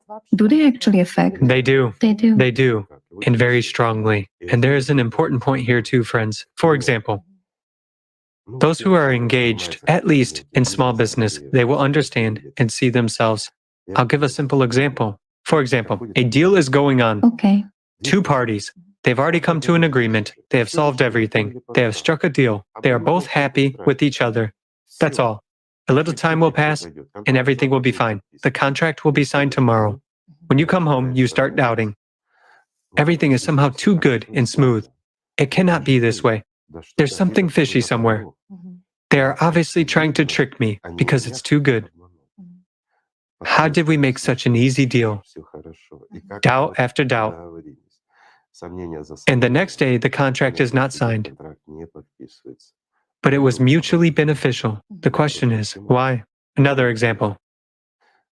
A person is so stupid that not only does he have no doubts, but he has nothing except egoism and a desire to grab more. A contract, which is 10 times worse,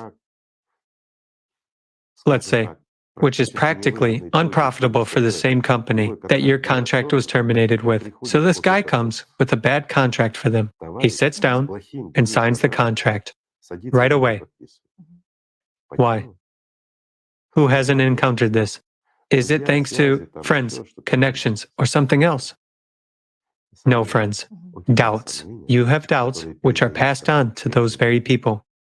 While he, that very bully, has no doubts at all. He has nothing, but egoism and a mindset.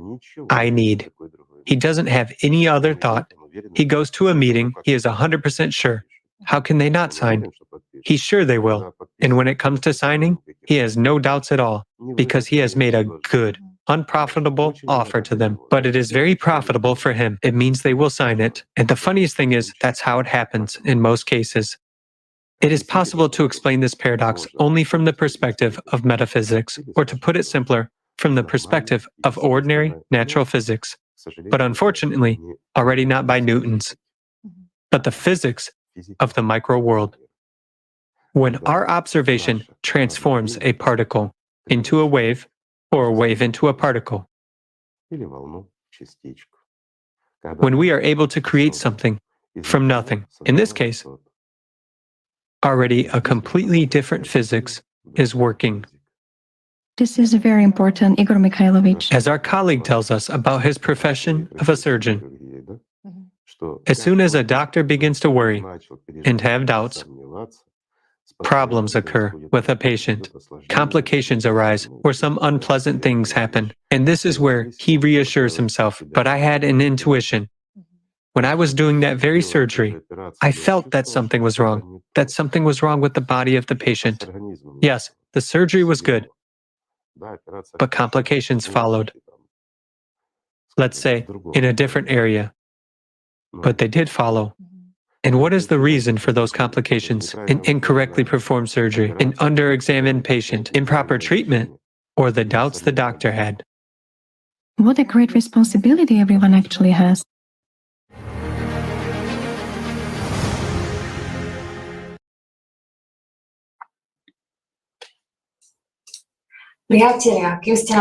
Friends, while you were listening to us, did you have any doubts about the cases we mentioned?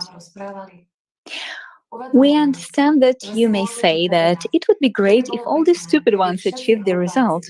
However, that's not the case. Often, excessive self-assurance and lack of knowledge can be a source of mistakes and tragedies. However, if a person at the level of thoughts doesn't allow any doubts, in the outcome of a certain case, it definitely has a positive effect on the result or of achieving the goal. Cases when a person achieves high results in matters related to popularity, wealth, or power are by no means associated with the absence of doubts. Instead, he is often attributed to making a deal with the devil who aids in achieving those results. But in such cases, a person loses much more, the prospect of eternal life. Modern psychology doesn't give a complete answer to the question of how this mechanism works, what it is based on. The answer to this question can be provided by the knowledge. A person is more complex. A knowledge of the dual nature of a human being and their power structure. In the light of this knowledge, a person is more complex than contemporary science assumes. The foundation of his structure is the soul and personality, the spiritual components of a human being. The body, consciousness, and power structure constitute the animal nature of a human being. According to spiritual knowledge, a human as spirit, personality, has one goal, its merging with soul. The instrument for the realization of this goal is the attention of a human, the power of creation given to him by God. In the video, we considered a case when a person lacking a broad range of knowledge managed to achieve his material goal by focusing his attention on this goal. In this particular case, he succeeded because his consciousness was on his side, as the person directed all his attention towards achieving a specific material goal.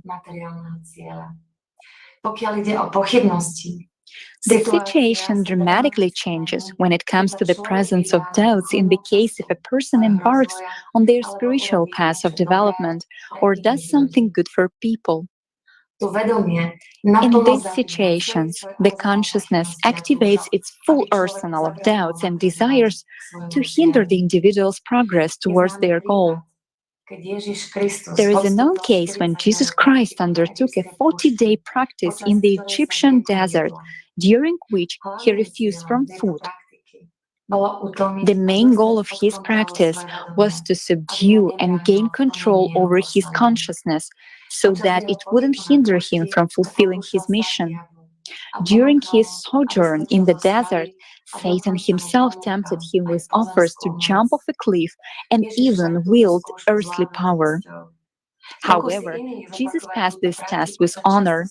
On the other hand, attempts by other people to replicate this practice often ended in tragedy. Many went insane, while others perished without achieving the merging of personality with the soul. Why is that? What's the difference? Jesus is about his sattva. He knew the ultimate outcome he desired to achieve and was completely confident in his actions, which is why he went to such extremes. Those who wanted to follow his path through bodily fasting to subdue their consciousness often failed to achieve the merging with the soul because they encountered immense doubts along the way, leading to negative outcomes.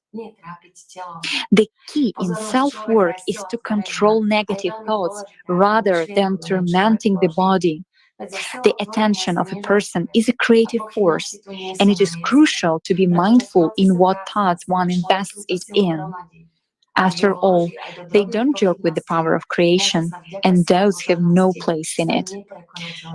During the process of self-work, a person accumulates this power, and if they input it even into the tiniest doubts, those doubts can become insurmountable barriers due to the force of attention.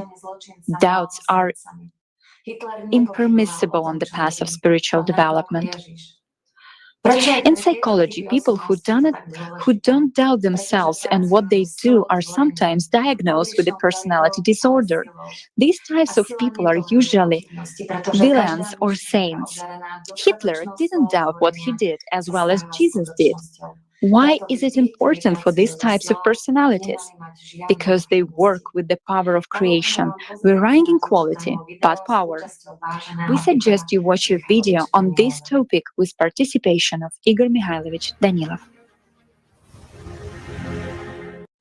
There is a very good example in this regard.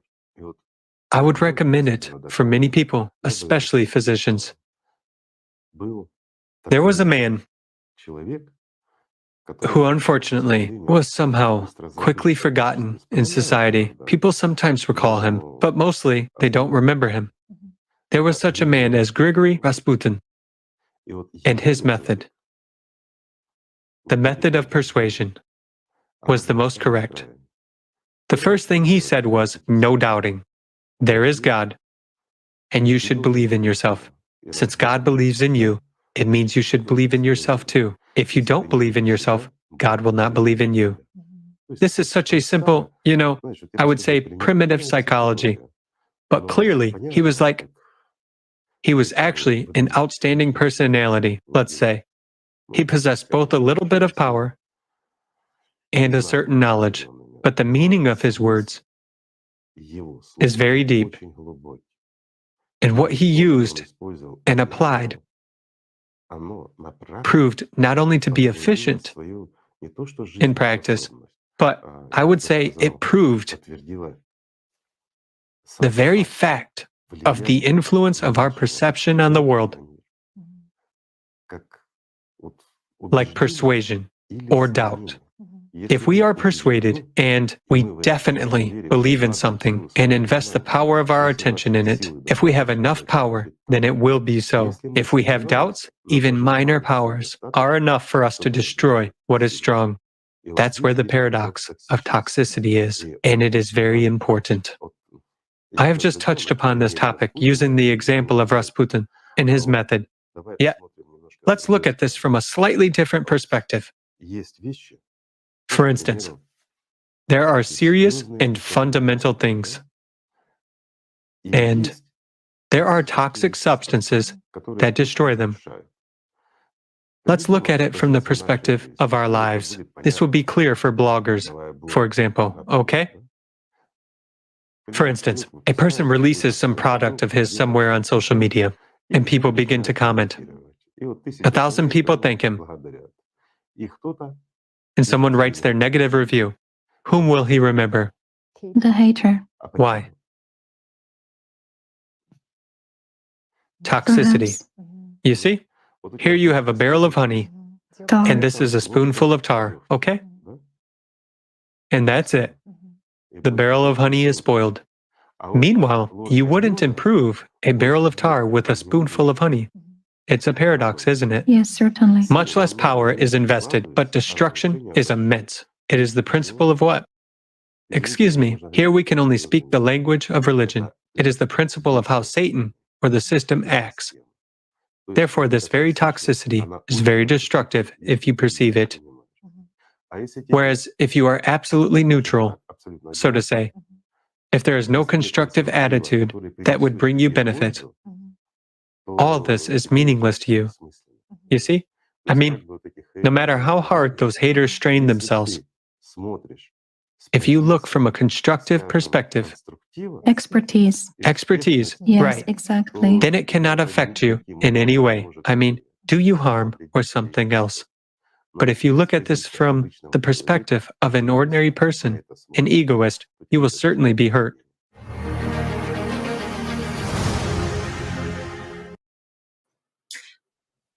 Thank you, Igor Mikhailovich, for a very clear example. Thank you, everyone, for your attention. Now I give the floor to the host. Friends, today we have been exploring the difference between knowledge and faith. When we start any activity, we want its outcome to be positive, as much as possible acceptable for us. Knowledge, in this case, is of paramount importance because the outcome of the action depends on it. I think no one would like to be treated by a doctor who does not guarantee your recovery, or to repair a car at a service station where you may not be able to fix it or even worse, damage it. Knowledge is the basis of both science and religion. And the life of a person and mankind literally depends on this knowledge. Currently, the scientific knowledge is more related to the issues of the three-dimensional world, something that concerns the life of our temporary bodies. The quality of our life here in the material world depends on it. But much more depends on the accuracy of spiritual knowledge, eternal life. If there are flaws in this knowledge, the consequences will be simply catastrophic. Alexander and Oleg will tell us how religion has treated knowledge. Guys, the floor is yours. Спасибо, Алексей. Thank you, Alexei. According to statistics, about 7 billion people believe in God and belong to some religion. The purpose of any religion is to lead one to God. Religion is intended to help believers achieve a state of holiness. But how many truly holy people are there in religions? Why doesn't religion fulfill its direct function? A person's attainment of holiness is a precisely defined process, the result of which should be 100%. In other words, it is not a random process. After all the prophets and the messengers of the spiritual world conveyed to people a complex of precise knowledge of how to come to God. Looking at the spiritual state of society today, it becomes clear that we have completely deviated from the path. After all, achieving holiness, according to the teaching of the prophet, should be accessible to absolutely every person who wants to come to God. If this path was accessible only to a few, it would be unjust, and God cannot be unjust to his children. In other words, the prophet brought knowledge, essentially clear and simple instructions. You know, a man starts reading the manual when he has realized, oh no, I broke it. The instruction for achieving holiness in the modern world is the scriptures. But objectively, we see that people do not achieve the desired result. The question arises, why does this happen? Either people don't read the instructions, or they read them, but they don't follow them. Or maybe the instructions are wrong. Tell me, how many times have you read the holy book of your religion? For example, the Bible, Quran, the Torah, the Vedas, or the Avesta. Every religion's holy books are something a believer should read at least one. But how are things really going? According to Scott McConnell, Executive Director of Lifeway Research, a Nashville-based research center, Americans who have not read the Bible are 50%, 28% have read partially, 22% have read it completely, and reads Christian scriptures every day. So it can be assumed that the same state of things is in other countries as well. The situation with the study of Quran is even worse, as 40% of Muslims do not have literacy skills, and therefore they cannot read the Quran, not only in Arabic, but in any other language at all. Of those Muslims who are literate, according to research, Quran has been read by between 5 to 50%. It turns out that from 3 to 30% of Muslims have read the Quran at least once in their lives. The total number of Christian believers is 2.4 billion people. Muslims are 1.8 billion people. Then approximately the total number of believing Christians and Muslims who did not read the sacred books of their religions at all is almost 2.5 billion people. Where do they get the knowledge of the spiritual path from? And what is the probability that a person who has never read the instructions in his life will be able to do everything right and not make mistakes? It turns out that the majority of believers sincerely do not strive for God. Otherwise, they would strive to study the sacred scriptures of their religions. Perhaps the root of the lack of interest in studying scriptures lies in how a person actually gets into religion. As a rule, it is the family tradition. Most people get into religion at the age when they can't read yet, and therefore it's not their conscious choice. Undoubtedly, many people feel an inner longing to know God, but what do they face when they try to understand the scriptures on their own? People complain about the complexity and contradictory statements in the sacred books. And, the example of the lives of today's holy fathers lead many sensible people to a dead end. It turns out that the instruction is very complicated and confusing, and there is no one to take an example from. And it is not surprising. After all, the history of writing sacred books is such that, let's say, the Bible was written 300 years after Christ's departure. Much in it is confused and incomprehensible, although there are grains of truth, words spoken by Jesus himself. It seems that those who wrote the holy books were interested in making the teachings more complicated, because complex doctrine requires clarification, and this in turn creates a caste of interpreters. People who explain what God wanted to say. In other words, people have assumed the function of intermediaries between God and people. Jesus taught that sin is nothing but ignorance.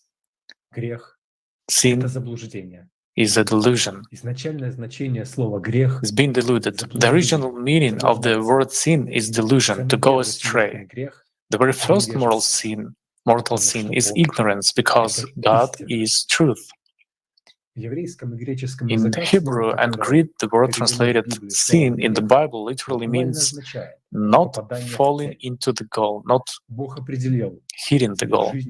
God has determined the purpose of a person's life to be the spiritual development, and if a person sins, he doesn't develop spiritually, and therefore he will certainly not reach the goal.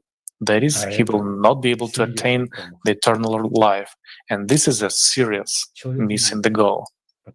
A man is lazy because there is no love in him, and he has no love because he is ignorant.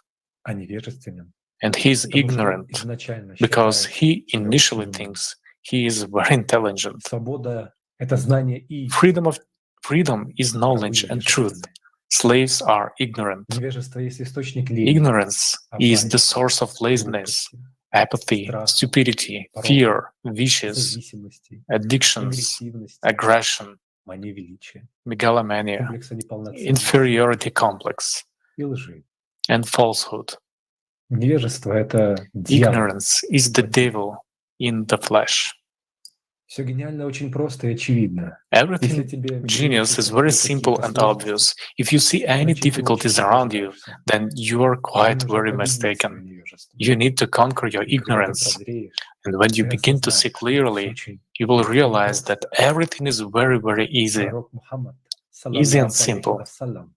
The Prophet Muhammad ﷺ attached great importance to the study of comprehension of the spiritual truth, and also encouraged everyone to learn literacy and secular sciences, because a person who has rich knowledge in spiritual matters is able not only to protect himself from mistakes, but also to warn others. In order not to become a puppet in someone else's hands, not to fall into delusion according to someone else's false but convincing instructions, we must study, learn the truth. As it is said, conversation with one intelligent person is worth a month's study of books. Parishioners are used to the fact that in the temple and mosques there are intelligent clergymen who can explain everything to them. But there is one important question. Have the interpreters of the sacred scriptures themselves achieved the state of holiness, or they have just learned the text and have no practical experience of treading on the spiritual path?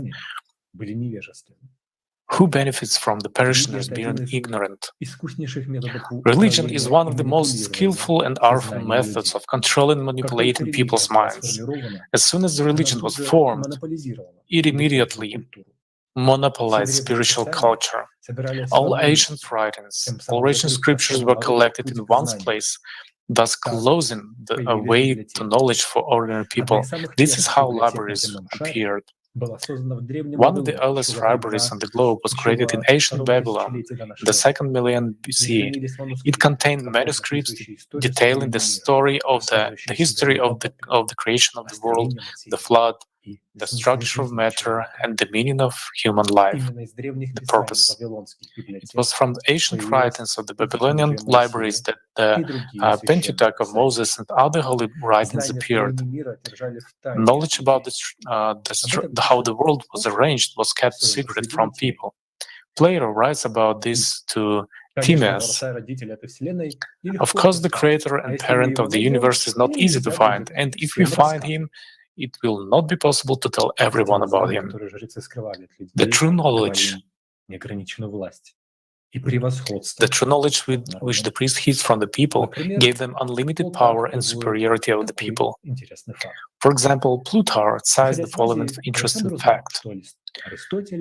For when he was in Asia and heard Aristotle and published some treatises of that kind, Alexander wrote to him, using the very plain language to him in behalf of philosophy, the following letter. Alexander to Aristotle, greeting. You have not done well to publish your books of oral doctrine. For what is there now that we excel in others? If those things which we have been practically instructed in be laid open to all, for my part, I assure you, I had rather excel others in the knowledge of what is excellent than to extent of my power and dominion. Farewell. In other words, ordinary people were only required to worship the gods, and while the elite, also called philosophers who set out the writings, at least part of the true knowledge, were persecuted. After all, the norm of the law of Athens was religious coercion. Philosophers could not express their thoughts freely. In those days, it was forbidden to doubt the existence of local gods, and moreover, the denial of their existence. And no wonder, because the priests controlled not only religious and secular power, but also science, medicine, and education. These were times when religion and science coexisted more or less peacefully with one another, a time when echoes of ancient primordial knowledge appear in teachings of philosophers. This can be seen in the works of Epicurus and Lycurgus Kairos, the doctrine of atoms, the astronomer mathematician Anaxagoras, the doctrine of homeomeria and its smallest particles, and also the teachings of the natural philosopher Archelaus, the philosopher Diodorus Chronos. But when the philosophers' view on the structure of the world began to undermine the power and income of the priests, the attitude of the state to them changed. Their treatises were destroyed, sometimes loaned with the scientists. Thus, guilty verdicts against the poet Diagoras of Melos, the philosophers of Anaxagoras, Protagoras, and Socrates were brought in connection with their religious views. Anaxagoras and Protagoras were exiled. Moreover, the Athenian authorities confiscated Protagoras' writings from all who had them and publicly burned the texts in the city square. The basis for the persecution and charges of godlessness was the decree of the Epiphus approved in 432 BC by the Athenian People's Assembly. The decree obliged every person to speak against those who do not believe in gods or judge what is in heaven. The accused could be sentenced to death and his property confiscated. But every time knowledge was completely lost or is badly distorted, prophets come into our world and bring the renewal. So it was with the coming of Jesus Christ, Christ brought the knowledge about who the devil is and how this world actually works, and that the main goal and purpose of human life is spiritual salvation. At the time of Jesus, people gained spiritual freedom, were no longer afraid of the authorities and spoke the truth openly. And as the powers that be could not destroy the teaching, so they decided to head it, to lead it. So they rewrote everything in their own way, left a little truth, and created the religion called Christianity. This transformation allowed not only to confuse people, but also to build a very profitable business with a flock of many millions. Times have changed, but the methods of the priests remain the same. The church, in alliance with the state, fought against the education of people and implanted ignorance and obscurantism. Church's representatives prevented the spread of literacy. Their task was to educate the people in the spirit of devotion to the state and religion. Gregory the Great, Pope from 590 to 604, was one of the first to assert the Church's claim to all world domination. He destroyed many ancient literary monuments and opposed the teaching of literacy to the common people. In a letter to the Bishop of Vienna, he wrote, "It has reached to us that we cannot recall without shame, namely that you are teaching someone grammar. The news of this act, for which we feel great contempt, made a very heavy impression on us." 5 centuries later, the 11th century religious figure, Cardinal Peter Damian, spoke of his attitude to science. Why do Christians need science? Who lights a lantern that he may see the sun? As per Plato, the searcher into the hidden things of nature, who set a measure to the movements of planets and calculated the course of the stars. Pythagoras, who divided the round world into its religions and his mathematician wrote, means nothing to me. And Euclid, too, round-shouldered from poring over his complex geometrical problems. Just imagine, the laymen were forbidden to read the main sacred scripture of Christianity, the Bible, in the Catholic Church by the bull of Pope Gregory IX in 1231. In the Edict of Charles IV at the end of 14th century, it is said, "The laity of both sexes, according to the canonical regulations, are not permitted to read anything from the scripture, at least in the vernacular, lest though poor understanding they fail into heresy and error." The ban was abolished only in the 20th century. At the time of the Reformation, Cardinal Houses wrote, by order of the Courier of Rome, a discourse on the use of Bible, in which he put it in the following way: "To allow people to read the Bible is to give holy things to dogs and to cast pearls before swine." The church authorities were quite suspicious of secular sciences. But in the 12th century, culture acquired a more secular character than in the previous era, and it is connected with the formation of the emergence of the Order of Templars. This period was marked by significant changes in European cultural style and cultural life. An intensive process of translation of Arabic scientific literature began, including works by ancient Greek scientists. The most active figure in this movement was the Italian Gerard of Cremona, who worked in Toledo and translated more than 70 books on mathematics, astronomy, optics, philosophy, and medicine from Arabic into Latin. Among them were Ptolemy's Almagest, Euclid's Beginnings, Physics, About the Sky, Aristotle's Natural Science treatises, Archimedes on the measurement of the circle, Hippocrates and Galen's medical treatises, and the works of Muslim scientists Thabit ibn Qura, Al-Kindi, Avicenna, Ibn al-Haytham, Al-Farabi, and Al-Razi. The introduced knowledge and views were subjected to fierce criticism by conservative religious leaders. They are mentioned in his essay Philosophy of the World by William of Conscience. Because they are themselves ignorant of nature's forces and wish to have all men as companions in their ignorance, they are unwilling for anybody to investigate them, but prefer that we believe like peasants and not inquire into the natural causes of things. However, we say that the cause of everything is to be sought, but these people, if they know of anybody so investigating, proclaim him a heretic.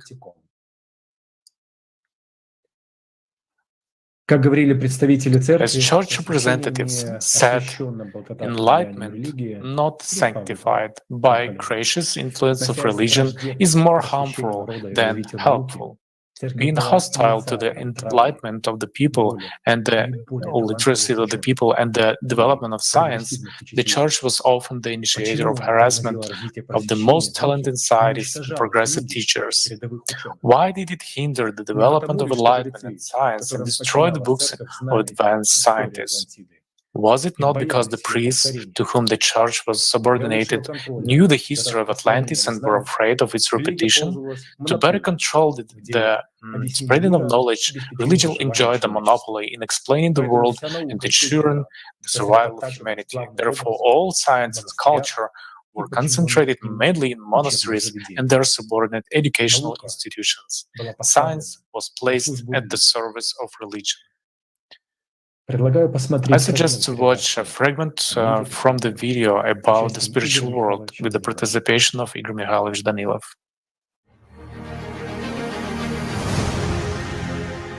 There is a world that we do not know, which is beyond our three-dimensionality. I mean, as science, we do not perceive it.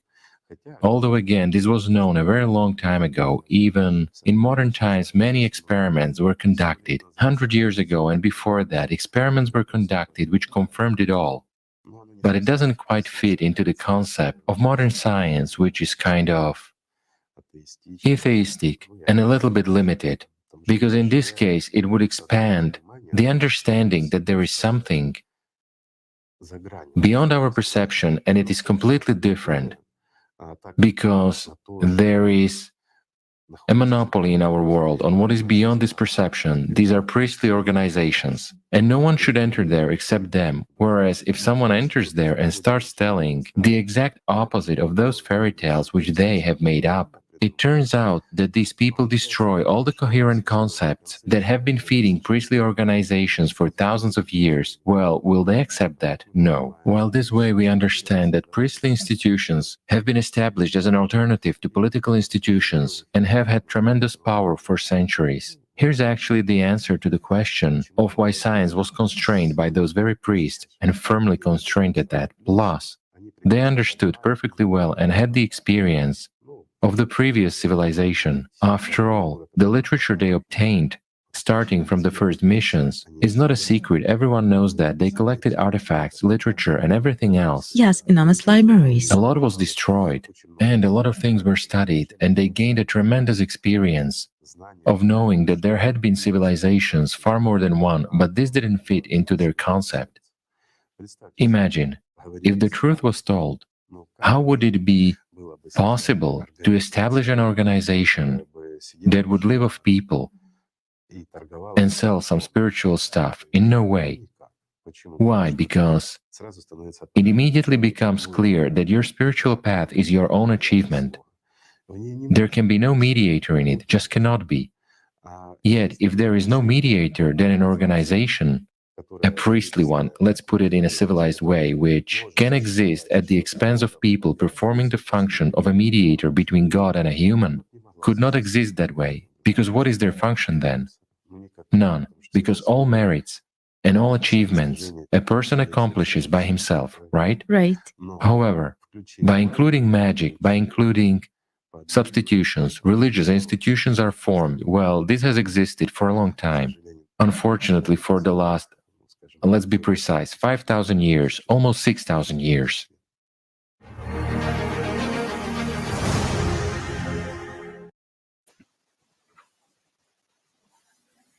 In the Middle Ages, the Catholic Church sponsored medical research. Many priests were physicians and worked in parish hospitals.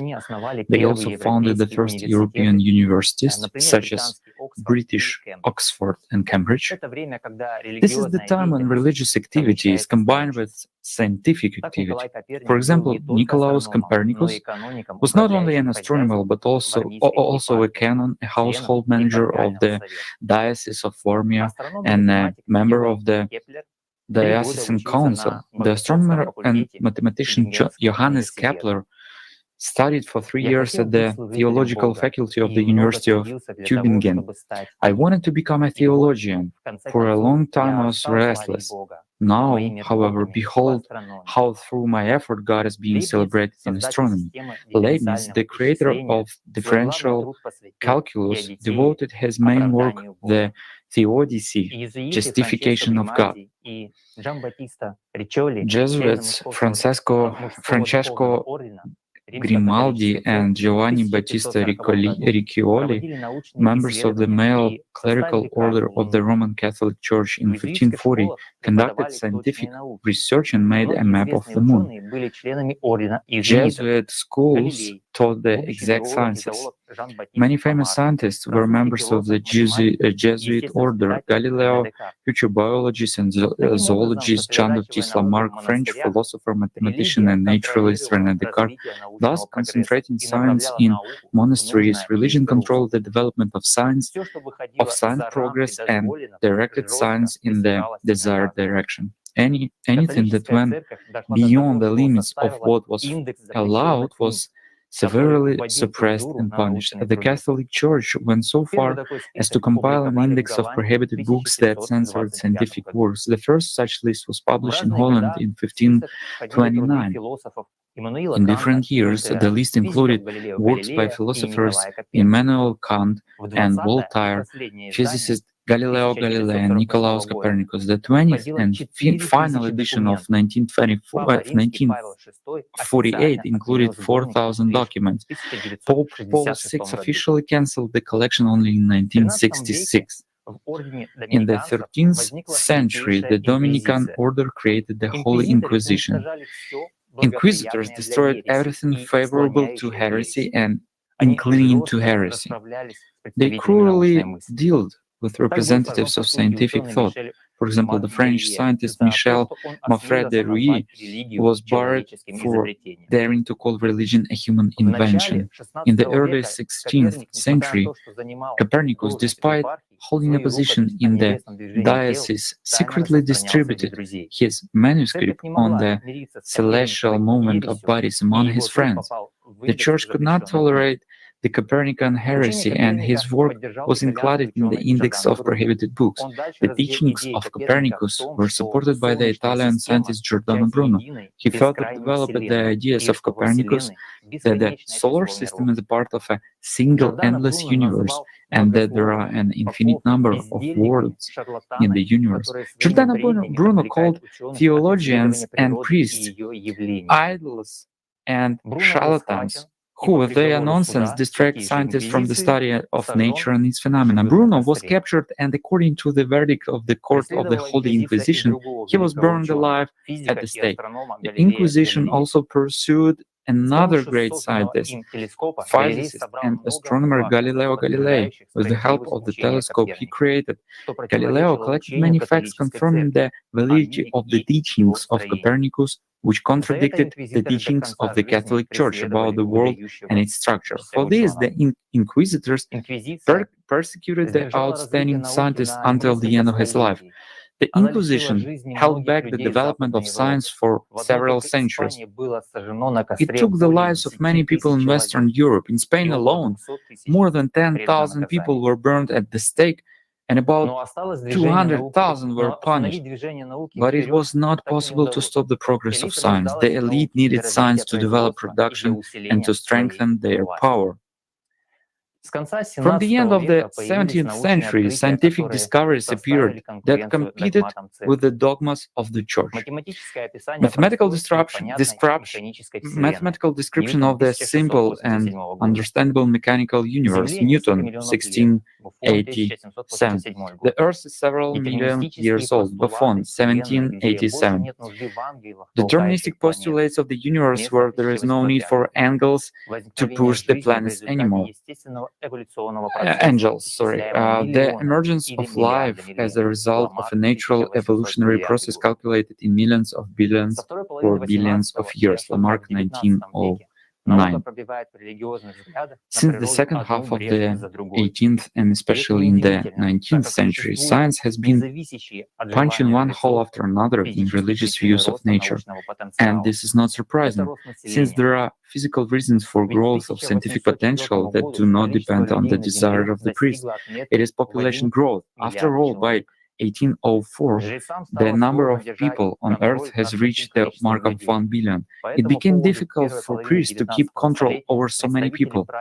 On this occasion, in the first half of the 19th century, representatives of the ruling classes from all over Europe came together to discuss the newfound population problem. It was necessary to create a second level of control and alternative to religion, and science came to the fore. So from about this time, scientific works begin to appear, with the help of which the basis is laid for certain political actions. For example, Darwin's theory of evolution saw the light, which became a kind of religion. After all, no one could prove it, but many believed. To the question, why is evolution a religion, one of the founders of neo-Darwinism, Julian Huxley, in an article, answered this way: a religion is essentially an attitude to the world as a whole.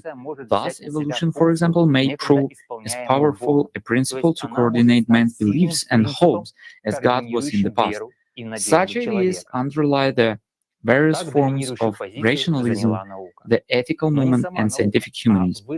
So the dominant position was occupied by science, but not science itself, but the worldview that grew on its soil entered the fight against religions. This struggle continues to this day, and interestingly, there are scientists on both sides of the barricade. The beginning of the 20th century was the most fruitful for new scientific discoveries in physics, astronomy, and genetics. Many of them destroyed the mathematical view of the world, the materialistic view of the world, and proved the existence of the creative principle of the universe. For example, based on the discoveries of the theory of thermodynamics, the theory of relativity, discoveries in the field of quantum physics, it can be assumed that there is a reason in the origin of the universe, and it is necessarily outside of time, space, and matter. It is paradoxical that at present most scientists are supporters of the Big Bang theory in the origin of the universe. But did you know that the term Big Bang is a phrase coined specifically to vilify the concept by Fred Hoyle, president of the Royal Astronomical Society? He was one of the most vocal opponents of the theory. He was in mockery of its creators that he coined the phrase Big Bang. He used it so often, mocking the Abbe Lemaître, who proposed the theory, that the term was a huge success and took root. By the way, you heard it right. The author of the Big Bang theory was a priest. Georges Lemaître was a Belgian priest, mathematician, astronomer, and professor of physics at the French department of the Catholic University of Leuven. Was the first known scientist to propose a theory of the expansion of the universe, which was experimentally confirmed by the observation of Edwin Hubble. He was also the first to derive what is known as the Hubble-Lemaître law and made the first estimate of what is now called Hubble constant, which he published in 1927, 2 years before Hubble's paper. Lemaître also proposed what later became known as the Big Bang theory of the origin of the universe, which he called the hypothesis of the primeval atom or cosmic egg. Fred Hoyle, who coined the term Big Bang, later said that the scientific evidence had seriously shaken his atheistic beliefs. He later even wrote, "A common sense interpretation of the facts suggests that the super intellect has monkeyed with physics as well as with chemistry and biology. The number of calculations from the facts seem to me so overwhelming as to put this conclusion almost beyond question. We are living in an amazing moment in history. Advances in mathematics and physics have confronted humanity with questions that were once considered forever inaccessible to human knowledge, such as time, eternity, the beginning and end of the universe. Science has pushed religion into background, but also many developed and inferiority complex in relation to rationalism. Such scientists refrain from scientific and philosophical discussions on the existence of God for fear of enduring ridicule, scorn, or hostility from materialists. Landau, Kozyrev, Bronstein, Fredericks, Hausdorff, Stern, and many others suffered because of their view. Because of their views, someone was forced to immigrate, change jobs, and some even died under strange circumstances. Matter is primary and forms the unity of the world. If you go to science, you must necessarily be in agreement with this worldview, with materialism. Otherwise, since the 19th century, no one will tell you with another no one will let you inside with another worldview into science. And on the other hand, nowadays, the Vatican sponsors a great deal of scientific research. There is a Pontifical Academy of Sciences. It says on its website, promoting the progress of the mathematical, physical, and natural sciences and the study of related epistemological questions and issues. The Vatican's research interests include the following areas of study: physics and related disciplines, astronomy, chemistry, earth and environmental science, botany, agronomy, zoology, genetics, molecular biology, biochemistry, neuroscience, surgery, mathematics, philosophy, history, and applied science. Among members of the Academy, there are many famous scientists, many of whom are Nobel Prize winners. Marconi, Planck, Bohr, Dirac, Schrödinger, Fleming, and others were members of the Pontifical Academy at one time. And look what happens. In fact, there is no conflict. There are only theatrical performances for the inexperienced viewer who is ready to watch all these endless TV shows with the participation of scientists and priests. It turns out that this is only a distraction from the main thing, from the fact that God exists. After all, both of them know it. Then who benefits from maintaining this constant conflict between science and religion by artificially keeping science on the path of materialism? Thank you for your attention. I will pass the floor to the host. Thank you to our speakers. Indeed, modern science loses much by adhering to an exclusively materialistic worldview, depriving itself of the opportunity to expand its horizons. Despite the allegedly widespread materialism in science and society, when trouble comes to us or unpleasant event happens in our life, we certainly allow ourselves to blame God, thus shifting the responsibility for our choices to the higher powers. And to whom and what does God really owe? I propose to examine this important question. Dushan, the floor is yours.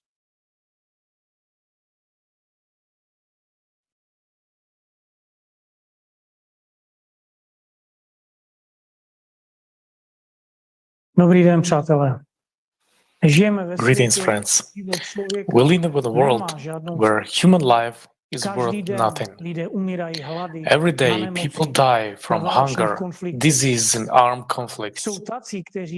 There are those who blame God for everything, asking the indignant question, how can God allow this to happen? What's the inducing basis for all prayers addressed to God?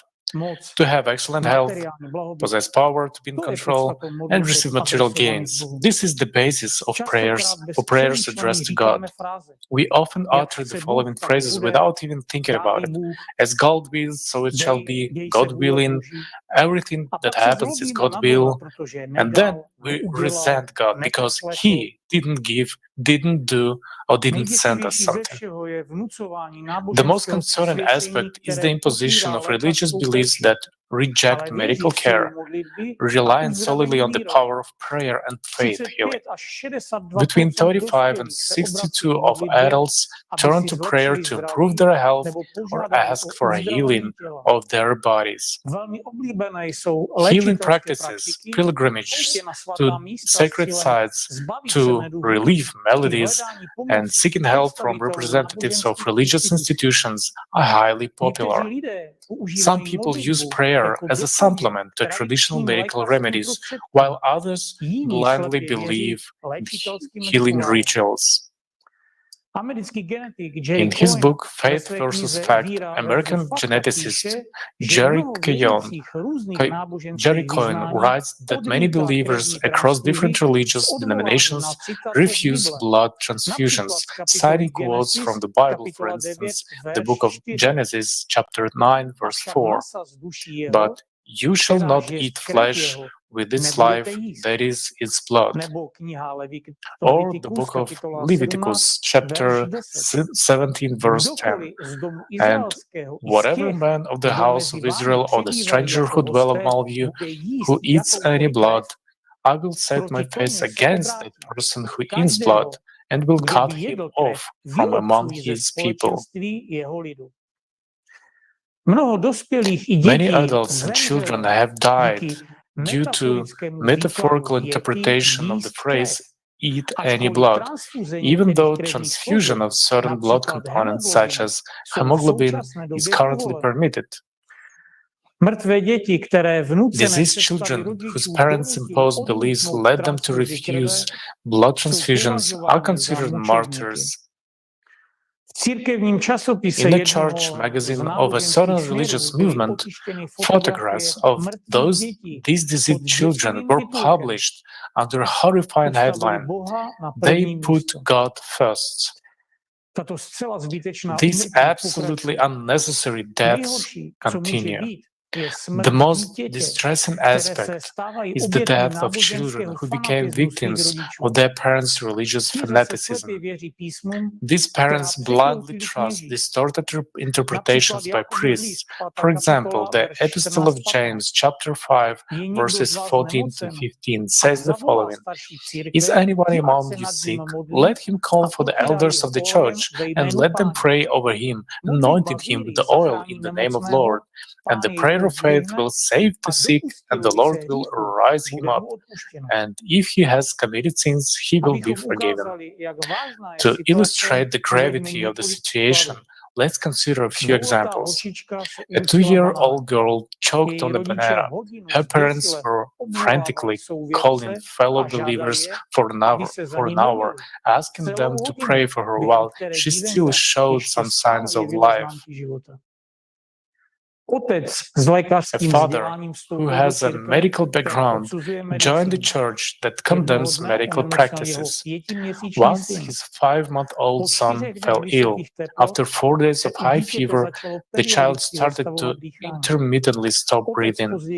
The father later described how he would cast out the spirit of death with each episode, and the baby would calm down and resume breathing. Unfortunately, the infant passed away the next day from bacterial meningitis. Unfortunately, there are many similar examples, and we, as humans, bear responsibility for it. After all, we have allowed distortions of the knowledge brought to us by the prophets, but the prophets and Jesus himself said, "Render therefore to Caesar the things that are Caesar's, and to God the things that are God's." Prayer and God's love are given to humans to strengthen them as spirit, as personality, not to heal the body or acquire material gains. For these purposes, a human being has a body and consciousness as tools to address their material desires. After all, any illness can be overcome with knowledge. But what are we taught in churches? Magic, to exchange inner grace for material gains. Yet it is said that laziness and ignorance are sins. That is, instead of learning and utilizing knowledge on three-dimensional tools to solve all material problems, we laze around unwilling to learn something new and simply resort to prayer when our beloved ones are dying without receiving actual aid. Isn't this the victory of the devil? Tell me. By relying on priests as intermediaries between God and humans, people violate the most important commandments brought by the prophets and which are present in all religions. It is love your neighbor and don't do anything to people that you don't want to be done to you, and do not kill others or yourself. The highest value in this world is human life. We should protect the life of every person as our own, for although it is fleeting, it offers each individual a chance to multiply their many value, meaning eternal spiritual riches, which is the only thing that opens the path for personality to true spiritual immortality. Life is invaluable, unique, and irreplaceable, and each person bears the responsibility for the choices they make in their own life. But what do we see today? We ourselves violate the commandments left to us by the prophets, which explicitly state, do not kill yourself and do not harm to others. Do not do the harm to others. In many European countries and some states in the United States, euthanasia has been legalized, allowing individuals to voluntarily terminate their own lives.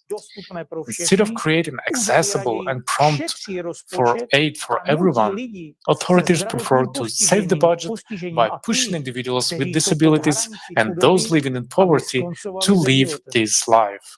We have reached the point where euthanasia is offered to young people.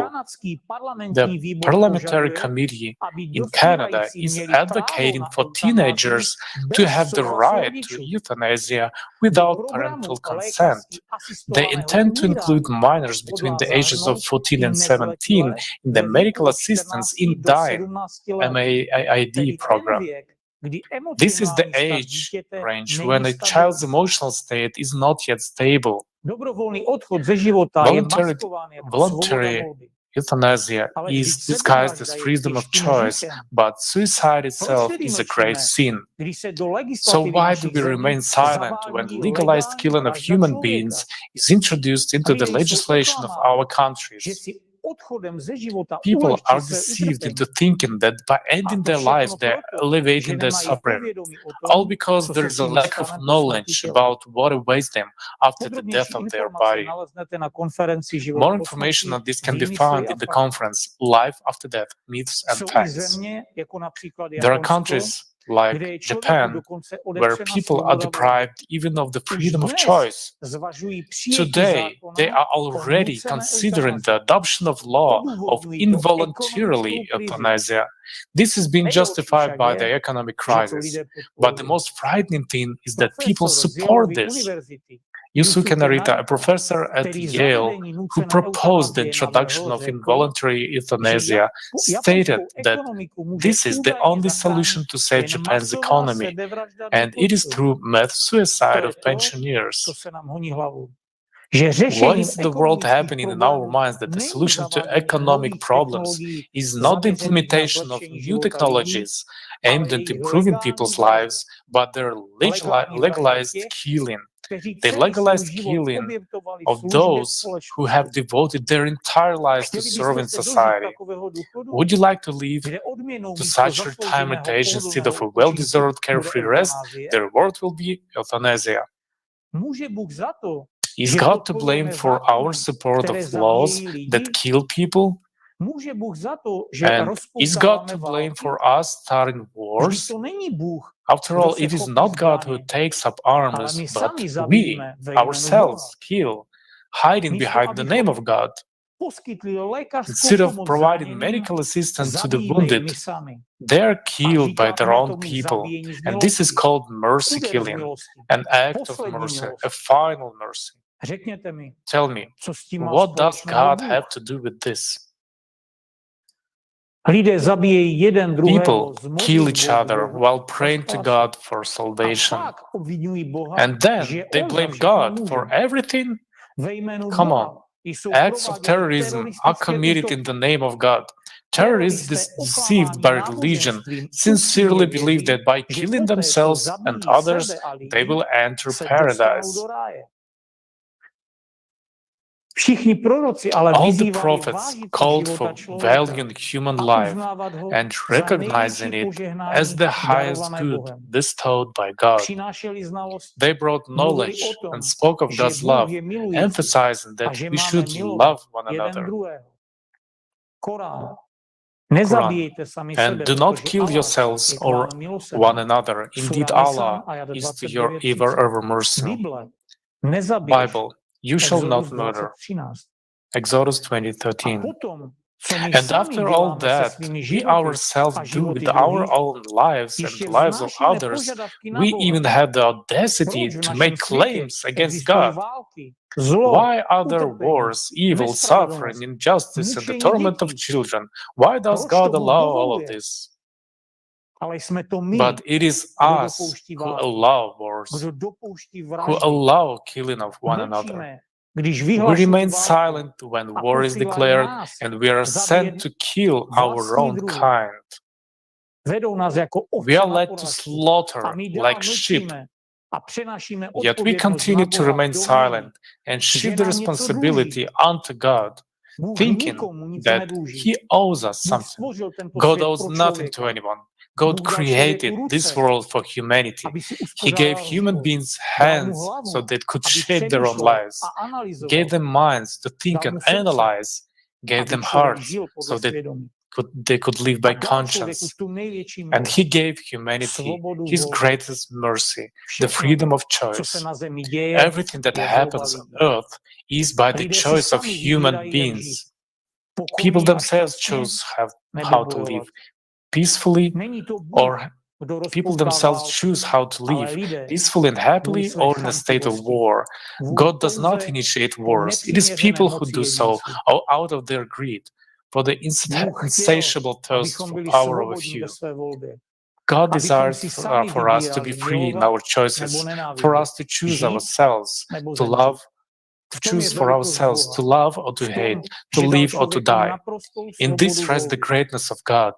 In that He granted human beings complete freedom of choice. A person can choose and do whatever they want. No one has the right to infringe upon the freedom, upon this freedom of choice given by God. We ourselves have chosen what we have chosen.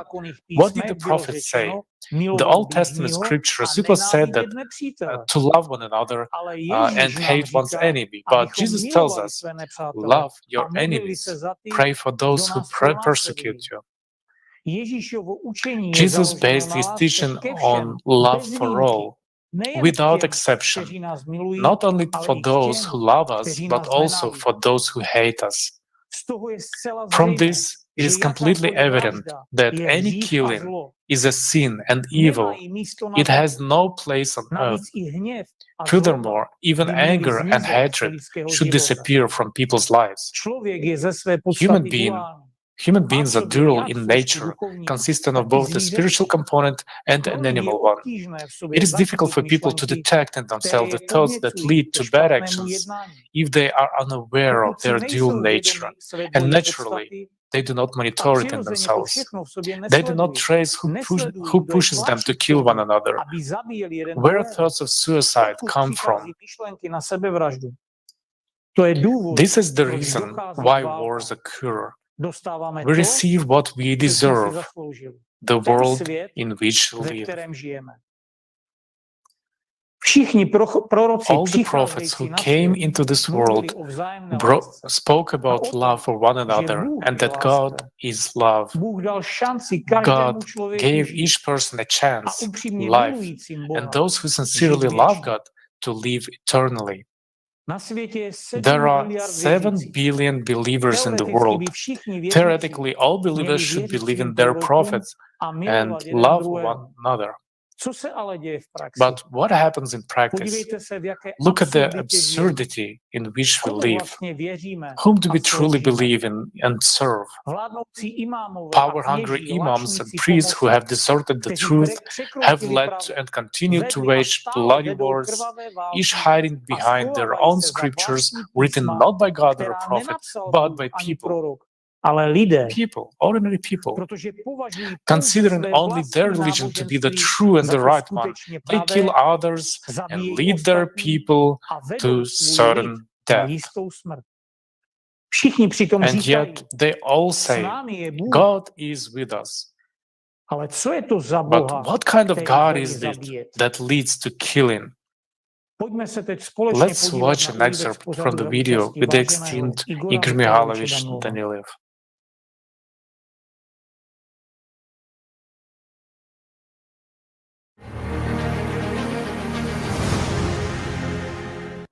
A simple question.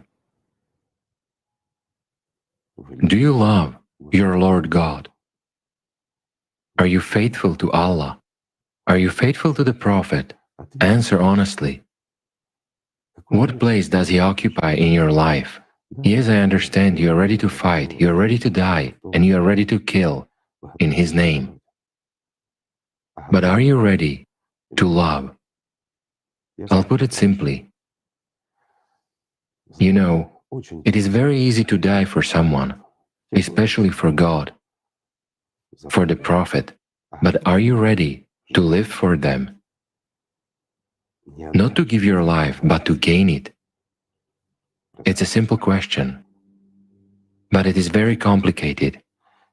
And this applies to Christians in almost the same way. Who among you are faithful to Jesus Christ? Tell me.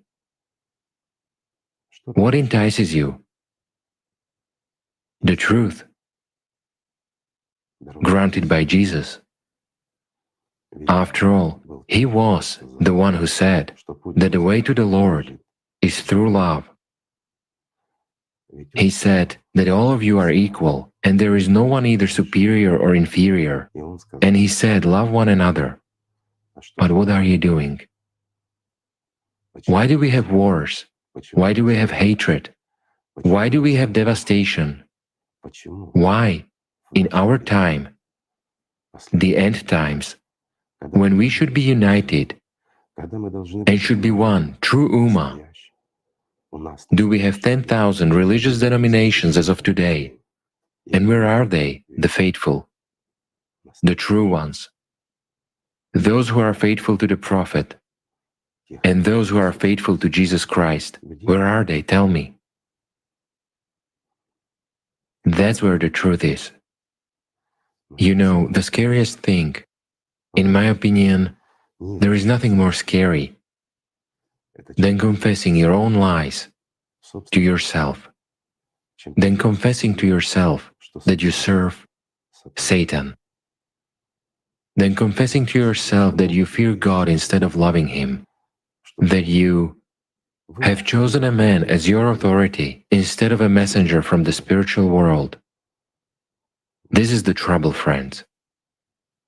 And we, as a society that crave some benefits in heaven, dreaming of a reward, an undeserved reward, a reward for playing theater all our lives, pretending to be believers and loving people, but in reality being hateful, cruel, evil,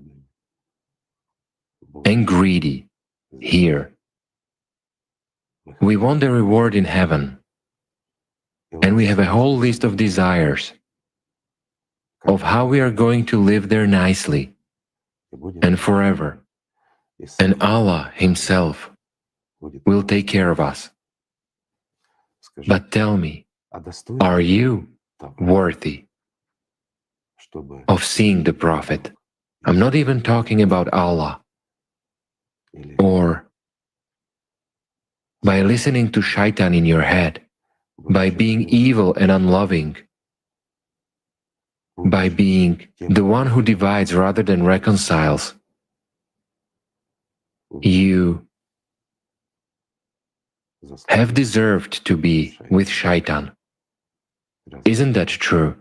Tell me honestly, who is your God and whom do you serve? People.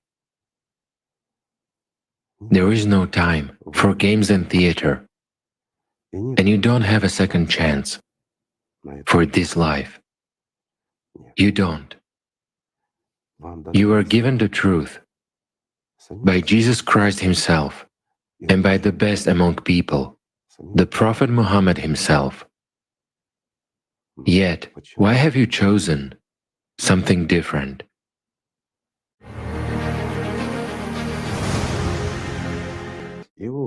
So when you face the devil and succeed in passing through him, you attain a path, not simply a path, but the path filled with life, filled with God's love. Tell me, is it belief or knowledge? It's knowledge, experience, and practice. So, is there at least one step on the path to God with the use of knowledge, supported with beliefs?